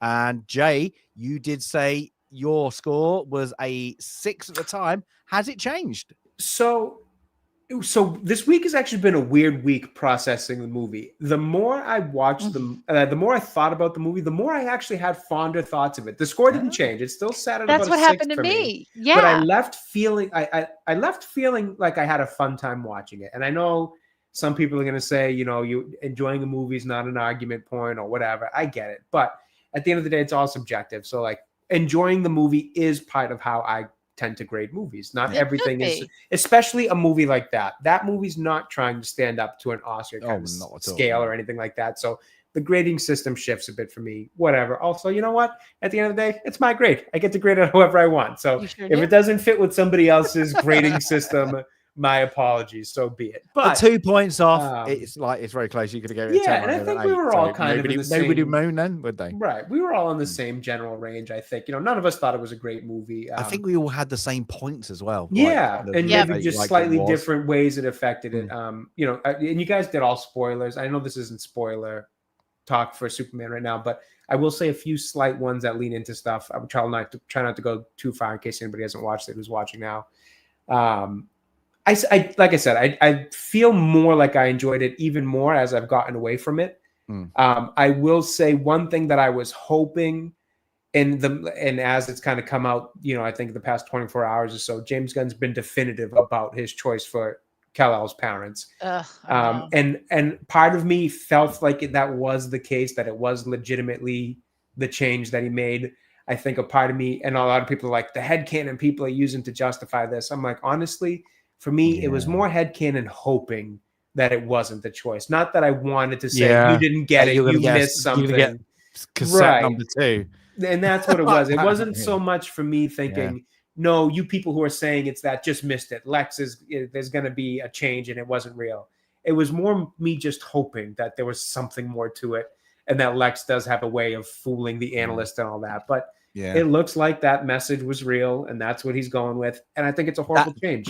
I thought it was a horrible change to even put into a movie, even if your plan was to, in the second movie, say it was a change, that it was fake, because you just leave too much time with that reality in existence and people not knowing. Because now by the time you get to the second movie, if it turns out that it was fake, people are going to just say that it was a retcon. Like it's a lose-lose situation for you. But knowing that it's legitimately his choice, not only did I think it was not a good choice in the movie, I just thought it was fixable or possibly there was something more to it. But knowing that it's permanent, it's a horrible choice. I don't like it. I don't like that choice. But I will still say there's something in the movie that bothers me more than that. And that to me is the Jimmy Olsen thing with Lex's girlfriend being such a pivotal plot point. Oh, really? Yeah. I didn't mind Jimmy Olsen. More. We said it was a bit. The whole lady thing is whatever. Like I think it was a little silly, but it didn't bother me. It's plot point, but yeah. But the idea of like, oh, and he happened to be Lex's current girlfriend's ex. So this woman's dating a random photographer at the Daily Planet and Lex. Like that doesn't make sense. And obsessed with him. Right. And like obsessed with him out of Lex control. Luthor. Right. Yeah. And it's like none of that's so silly and lazy writing. And coincidentally, Jimmy Olsen's ex-girlfriend, who's now Lex's girlfriend, was taking you could have used the core concept of that character just being upset with how Lex treats her. So she turned in those selfies to the Daily Planet anonymously to, well, I guess not anonymously since she's in the pictures, but you could have used the core concept of that as a plot point. Still wouldn't have really loved it, but at least you could have done it and it would have been better than, oh, by the way, she happens to be, Jimmy Olsen's girlfriend. Like what? That to me bothered me more because you can't really fix that. That's now in it. You could easily retcon. I mean, I know he's saying in these interviews that message was real and it wasn't falsified, but he could also just decide by the next movie, you know what? There's a lot of backlash. Maybe they're right. I'm going to retcon it. Yeah. You can still fix it the sting will still be there because it was a stupid choice and it really does his, Superman's parents dirty. But you could fix that one still. The Jimmy Olsen one you can't fix, and there's some other stuff too, silly. But those were the two that I did not like the creative decision. They did both of his parents dirty. Yeah, his it's Earth terrible. parents That's why his I don't think. That's why I don't think. parents. If Weirdly, you I could still enjoy the movie. I don't know why, but it's something about the tone of it or something. Maybe I could still walk out of it feeling like I had fun watching it. I don't know. Yeah, I did too. It's I fun, it's moved not mine breaking, up it's from just a like, 4 to a 5 after I thought about it. And I think even anywhere from 4 to 6, I think are fair scores. If you're going higher than that, I think you're kind of, I mean, again, everybody's got their scales and their way to judge things. If you go any higher than a 6, I think, I don't know. I didn't watch the same thing as you. And lower than a 4, I feel the same way. I think this movie lives in the 4 to 6 range. And depending on your experience watching it, and just your own opinions on some of those changes and some of those things, I think that'll be where you land from that 4 to 6. Yeah. Now, I must say, if I have to say one, I don't think he's going to do Superman 2. I don't think he'll be writing it. No, and he's already said. I don't think there's going to be. Really? 2. Interesting. I think he's going kind of to branch do. off into. And that was a mistake of the I think and I think that's what he's going to do. I think he did it's all set up we'll see. Because I don't think he can do. Oh, can we just concentrate on one person, please? Can we just iron out this one superhero? And I think he loves it when it's literally all a mess. Like everybody, just gonna use that word. The next 2 movies lined up are Supergirl, then Clayface. It's like what? Like already, I think he's doing it as go too deep into everything in. Yeah. Oh, Crypto. Well, Daryl, don't even joke about that, Daryl. That is not even funny. I hated that dog. That dog overused, a little trick.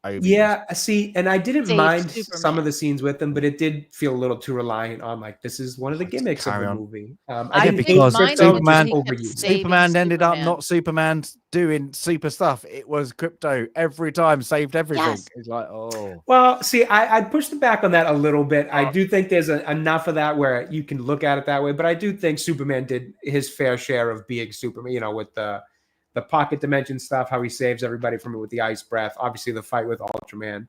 I definitely get that there are points where probably more than we're really used to seeing, he's getting a little help from this one or that one. I don't know. And he definitely gets beat up a little bit more than I think we're used to seeing.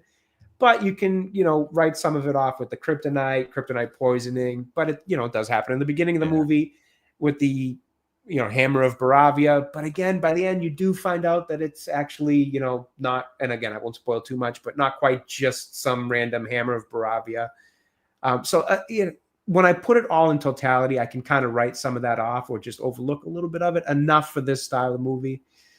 Again, like I said in my review, it's not awful. It's not great. It's maybe not even good. It's just, it was solid. And I don't know why, but I found myself, well, I do know why in a lot of ways, but I think more so than I was surprised at how much I was able to overlook some of the issues and still walk out enjoying it. Because again, that Jor-El one and Laurel, that is a bad decision and a bad mistake. And I'm almost surprised at myself that I'm still able to walk away from the movie still feeling like I enjoyed it, even with that.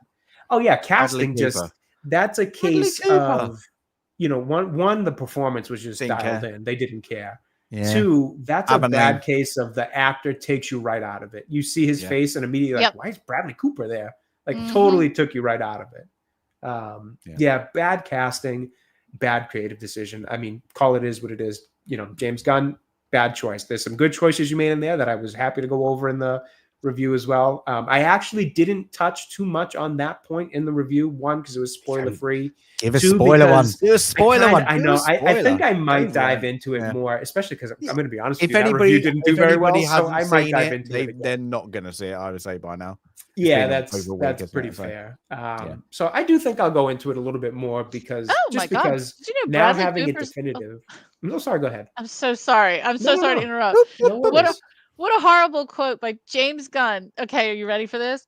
Mm-hmm. James Gunn said he cast Bradley Cooper for the important Superman role because he needed someone who could walk in the footsteps of Marlon Brando. I'm going to just vomit. How awful is He that? must have bought his He shoes. looked- He must have bought That's his in Variety. That's in crazy. Variety. He looked like he walked in steps of sleep. That was a sleepwalking he's just like, performance. That was he just nothing walked close in. to Marlon Am I done Brando. now? Can I go home? That's it. Oh Yeah. my gosh. Yeah, I truly think the handling of Superman's parents in this was a total mess and a bad choice. And Clark But Kent's again, parents. somehow, I kind of feel like some of the stuff on Clark's parents have been a little bit over. Yeah, but it's only one blown. good scene. The rest ain't. There's one good between him Yeah, and I don't Jonathan think. that they call par. I would say That I don't is it. think they That is know they use them enough. But I think people have kind of been like, oh, they play him as too stupid or too much. The dad's too emotional or whatever. And I'm like, no, that to me felt a little nitpicky. I The thought mum's little, stupid. the- They made well, the mum see, stupid. I didn't think she was stupid. I did. thought I it was got just that. a joke Andy, about the you got phone, that, which I yeah. was okay with. I didn't have too much of an issue with that. Mm. And the kind of the jokes about the dad always crying, and like I didn't see that as poking fun at I didn't like at Father Kent as much. I was fine with it. I didn't like it. I wouldn't say I loved it, but I didn't take it the way that I think a lot of others did.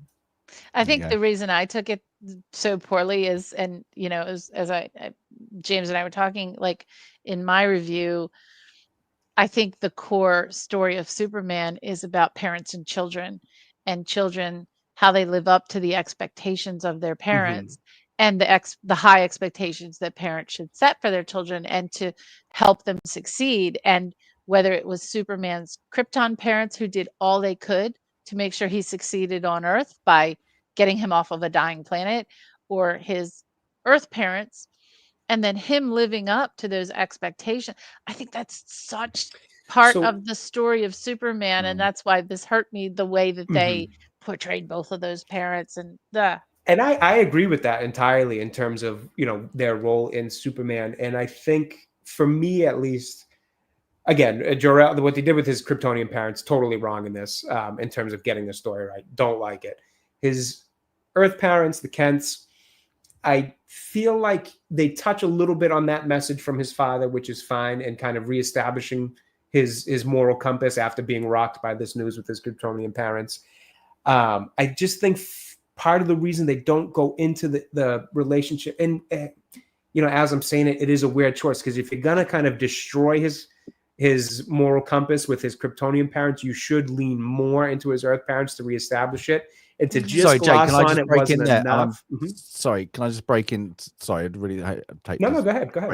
But what happens if they don't do the next movie with Jonathan Kent, and then if Jonathan Kent does not die, and they give that father relationship, and then he dies, and then the mother has to come over? This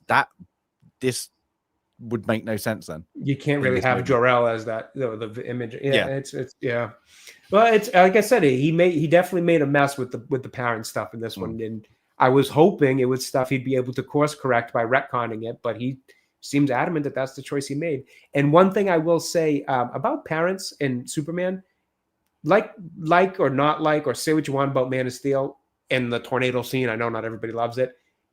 Snyder did well with the parents, both sets of parents. I agree. Yeah. Absolutely. Yeah. I think he knocked it out of the park for what they're supposed to represent to Superman.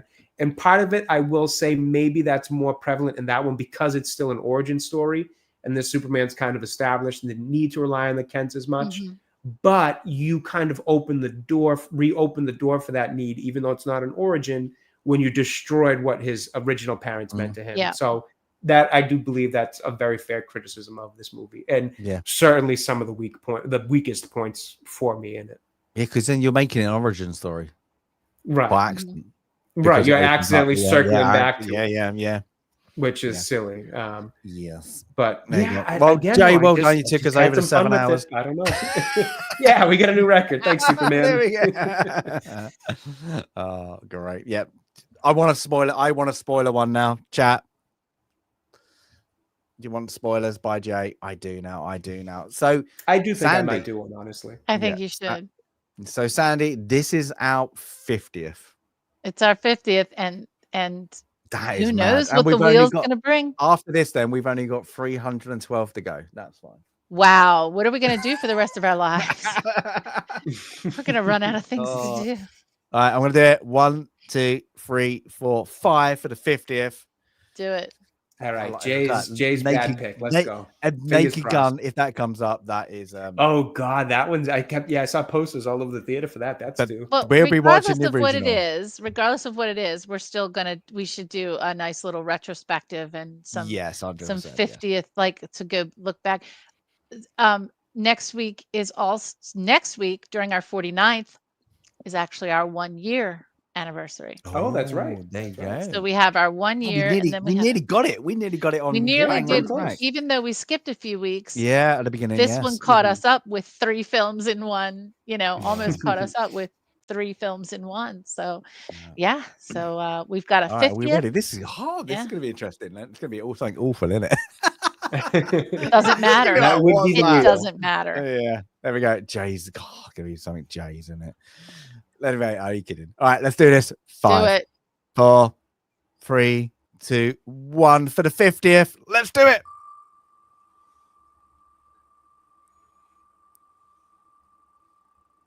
Come on, Jay's bad pick. Oh, okay. Interesting. I have not seen this, and I think I'm immediately confusing it with something else. So let me. I've just only look seen it real once, quick. and I did see it in the theaters. So it'll be a good rewatch. The first screenplay written by Quentin Tarantino that he. Oh yeah, I had a totally different movie in mind.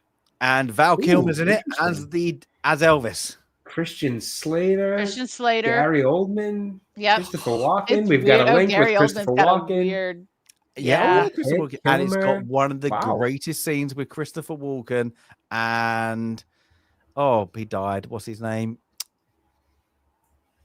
I forgot his name, but they're talking about people from Sicily. And you cannot say it. You cannot say it. It has a lot of the Quentin Tarantino words in it. James Gandolfini. Yeah. Interesting. Oh yeah.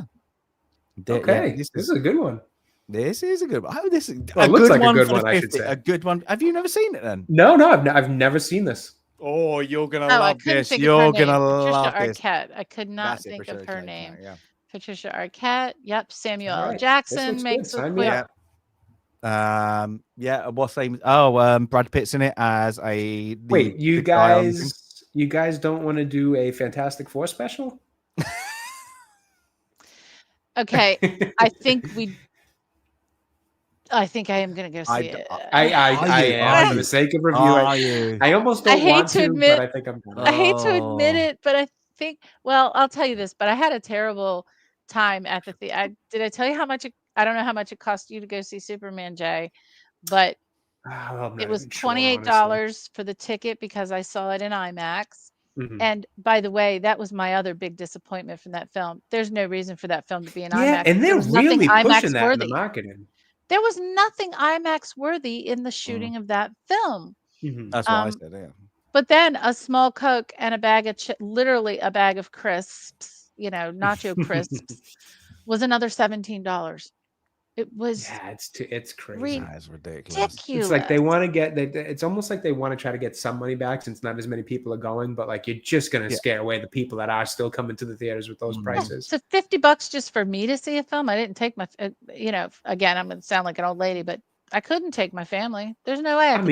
That's crazy. Imagine you have a really family good film. of like 5 or something. You want to go see the newest movie. God bless you. Yeah, if you just want to, I'll give it a shot. That's But so why do I want to see $200 and the movie sucked on top of it? That's good. Yeah. Why do I want to see Fantastic Four? Maybe I think because like Superman, I was also looking forward to it for so long. Mm-hmm. It looks crap. It just looks I will say I don't feel as hopeful as I did Superman going into it. The first trailer gave me a little hope, but everything since, it looks, the trailers look crap. Everything they say is just that, you're just saying what Disney want you to say. Yeah. You've got no hope for it. The director doesn't know what he was doing. It just looks awful. Yeah, It's because just he like, was just going by oh Feige's yeah, plan, most likely. yeah. Oh, He it's didn't just have to do looks much. absolutely shocking. It just looks like a setup for And another movie. I and did a they review on the didn't know. first trailer. I thought the first trailer looked pretty interesting. I thought it looked fine, CGI wise. The world, that The futuristic, family, that whole that family retro-futuristic. thing. Oh my Yeah. god, tongue-tied. That retro-futuristic world. Couldn't get that one Yeah. out. I thought all that looked good. I'm like, wow, this is surprising. They also didn't show the Silver Surfer in that one. I knew who was casted as it, but they I think purposely didn't show it in that one, which fair enough. But Galactus, the back of his head, I'm like, okay, maybe this isn't going to be terrible. But then everything I've seen since, not looking great. No. It seems a bit. It's going to be a bit of a letdown. I probably won't see it at cinema, to be honest.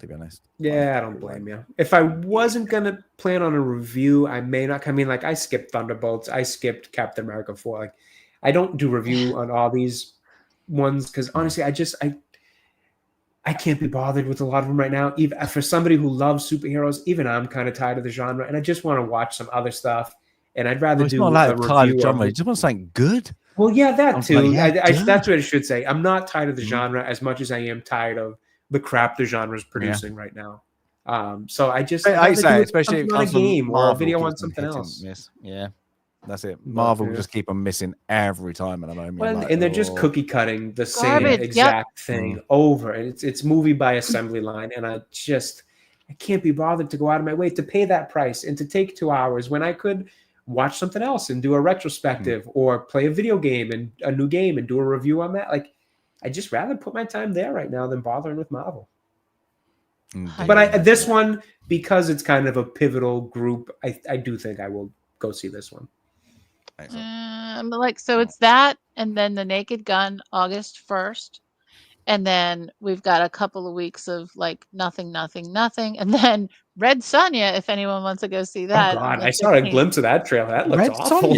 It looks horrendous. Oh, you gotta Red watch that Sonja. trailer, Stasis. I stopped watching it like 10 Terrible. seconds in. It does not look good. I knew they were doing it. I didn't know that was out now. I just thought it was in pre-production. No, it's got enough to get a trailer. Oh, it's God. coming out. It maybe shouldn't have 4 weeks. done the trailer just yet, but it did. Wow. But then I will go to the theater on September 12th and see the Downton Abbey final. I will. Finale. I will. The finale that might not be a finale because they keep on saying it's a finale and then they keep on doing it again. But the same day, I am not happy to see this, is Spinal Tap 2. Like, how can you make a sequel to this as Spinal Tap? It's such a unique work of art. I don't know. I'm not going to be happy with that one. And then we go a really long time before Tron Ares. And it is Jeff Bridges. I mean, it's Tron. He is back, Jeff right? Bridges. He's back. I don't like anything. I like the second Tron. I know people kind of don't. I liked Tron Legacy. I enjoyed it. I don't. I don't mind. I don't like them. No, I can't stand them. I've never seen the first. I've never seen the original, to be honest with you. I've only seen the second one there, and I liked it. I enjoyed it. Now, the only thing I'm from the trailer was the Dwayne Johnson one, Smashing Bodies, was it called? I think that looks good. The Smashing Machine or something like that. It's based off a real story. That looked good. I thought that looked good. I was like, oh, that's intrigued me. That's made me go, oh, that looks like it could be a good drama. So, I gotta look at the whole list of movies again. In terms of summer blockbusters, there's really not much else I'm interested in looking. And there's another Avatar movie coming, you know. Oh yeah, that's nuts. That's how James Cameron's doing his retirement. That's your fault, Abe. You shouldn't be on other streams. Just to let you know that. I told you before. You have to have words. How do you stream from your cage? I never get this. How do you get Wi-Fi down there? Yeah, I had to flip it out. He's acted again, isn't he? But March 20th, 2026. Don't let me down. Project Hail Mary. I am so excited for that. Oh yes, film. yeah. If you haven't read, that's probably going to be Everybody read the book. Like, ooh. They did a great job with The Martian. So I love the Martian film. I love the book. I love Andy Weir's writing. It's very it's compact, sciencey writing that you can get behind. It's not, it's The Martian, but it's not a reach. He makes it real. Almost, Michael Crichton almost makes Jurassic Park real in the book, and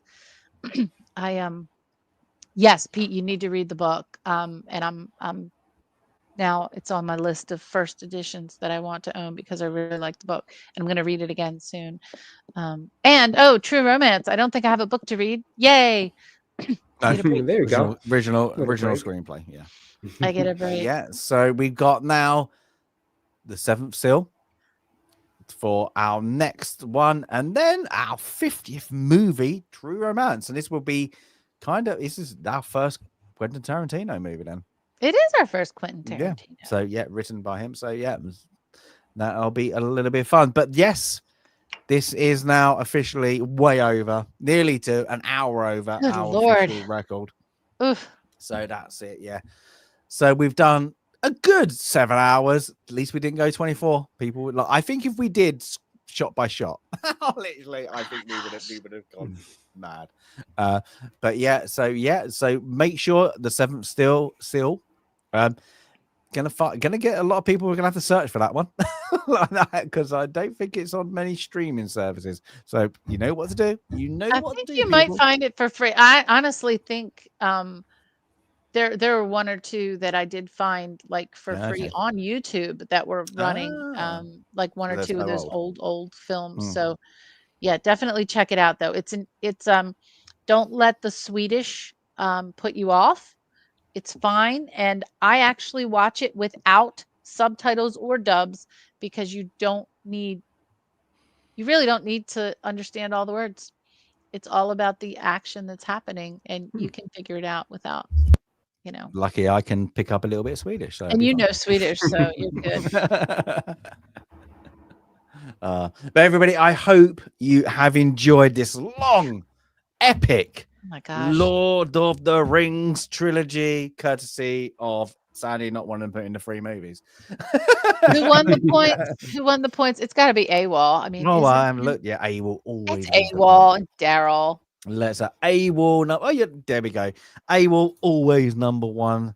Daryl number 2. Sandy, you're number 3. Didn't see you doing that much lately, so there you go. And Neurological Dad number 4. Oh, it was the member. No, the memberships don't count. Actually, memberships don't count towards points. So I must.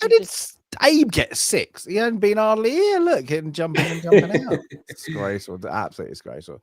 But everybody, I really play Conan. No, we're not going to play. I'm not going to play it now. Not playing anything. After not playing anything. A record breaking. I'll start it up brand new again. Start doing the builds. Yeah, let's do it. Abe. But everybody, I hope you really enjoyed this epic film club. So yeah, we're going to go back to probably the normal hours next time. I don't think we've got another epic one. I think this was. This was going to be epic. The biggest one. Even when we do like Jurassic Park, or wasn't there another one that we wanted to do? Well, no, was Jurassic Park, Sandy? You didn't want to do all 3 on that, right? That was just no. I only recognize. So this is fair enough. Fair enough. The only ones that are trilogies, but we've not got on, are Back to the Future. Jaws, you're not going to do all the movies, of course. Back to the Future is a decent trilogy. Jaws, no, I would do one Jaws. I myself could talk a long time about Jaws, Jurassic Park, or Crouching Tiger, Hidden Dragon. So just letting you know, you're going to have to shut me up if any of those. But also, we've only got Godfather 2, and we've only got Empire Strikes Back. Do we have the sequel on there? I didn't realize that. I wasn't sure. Godfather 2 is. Godfather 3 is not. No, it's terrible. Fair enough. we could put the Omen and do Omen. There we go. All of them. I put the Omen on. I should have put the Omen on, but I didn't put Damien on. No. But Final Conflict, Sam Neill. Just saying. That's twice now. And one more Sam Neill to end the show. Sam Neill. One more. Just there, Sam Neill. You got the trilogy. Hey, now I have to say this on YouTube Shorts. If you look up something like Jurassic Park Then and Now, they have the pictures of the original cast, because it's, what is this, 25 years for Jurassic Park, or 20 years? It's like, then and now. So the original cast then and now, and you can see all of the actors, including the kids, and what they look like now. Oh my gosh, they've grown up. The kids have grown up from the original Jurassic Park. I'm so old. All right, I know you're trying to end the stream. Go, end it. Do it. Anyway, good. Everybody, I really thank you. Everybody, there's a few of you who've stayed. Who have stayed, and then a couple have gone back. We had a couple of early, gotta go to bed. That's fine. But everybody, thank you all for joining us on this amazing film club. Yeah, many more to come because we're only 50 movies known to be in. We've got the hundreds to go. So very much appreciate you for this fun and enjoyable film club as always. Have a great one, and we'll see you in the next film club. For now, bye-bye. I'm off to bed.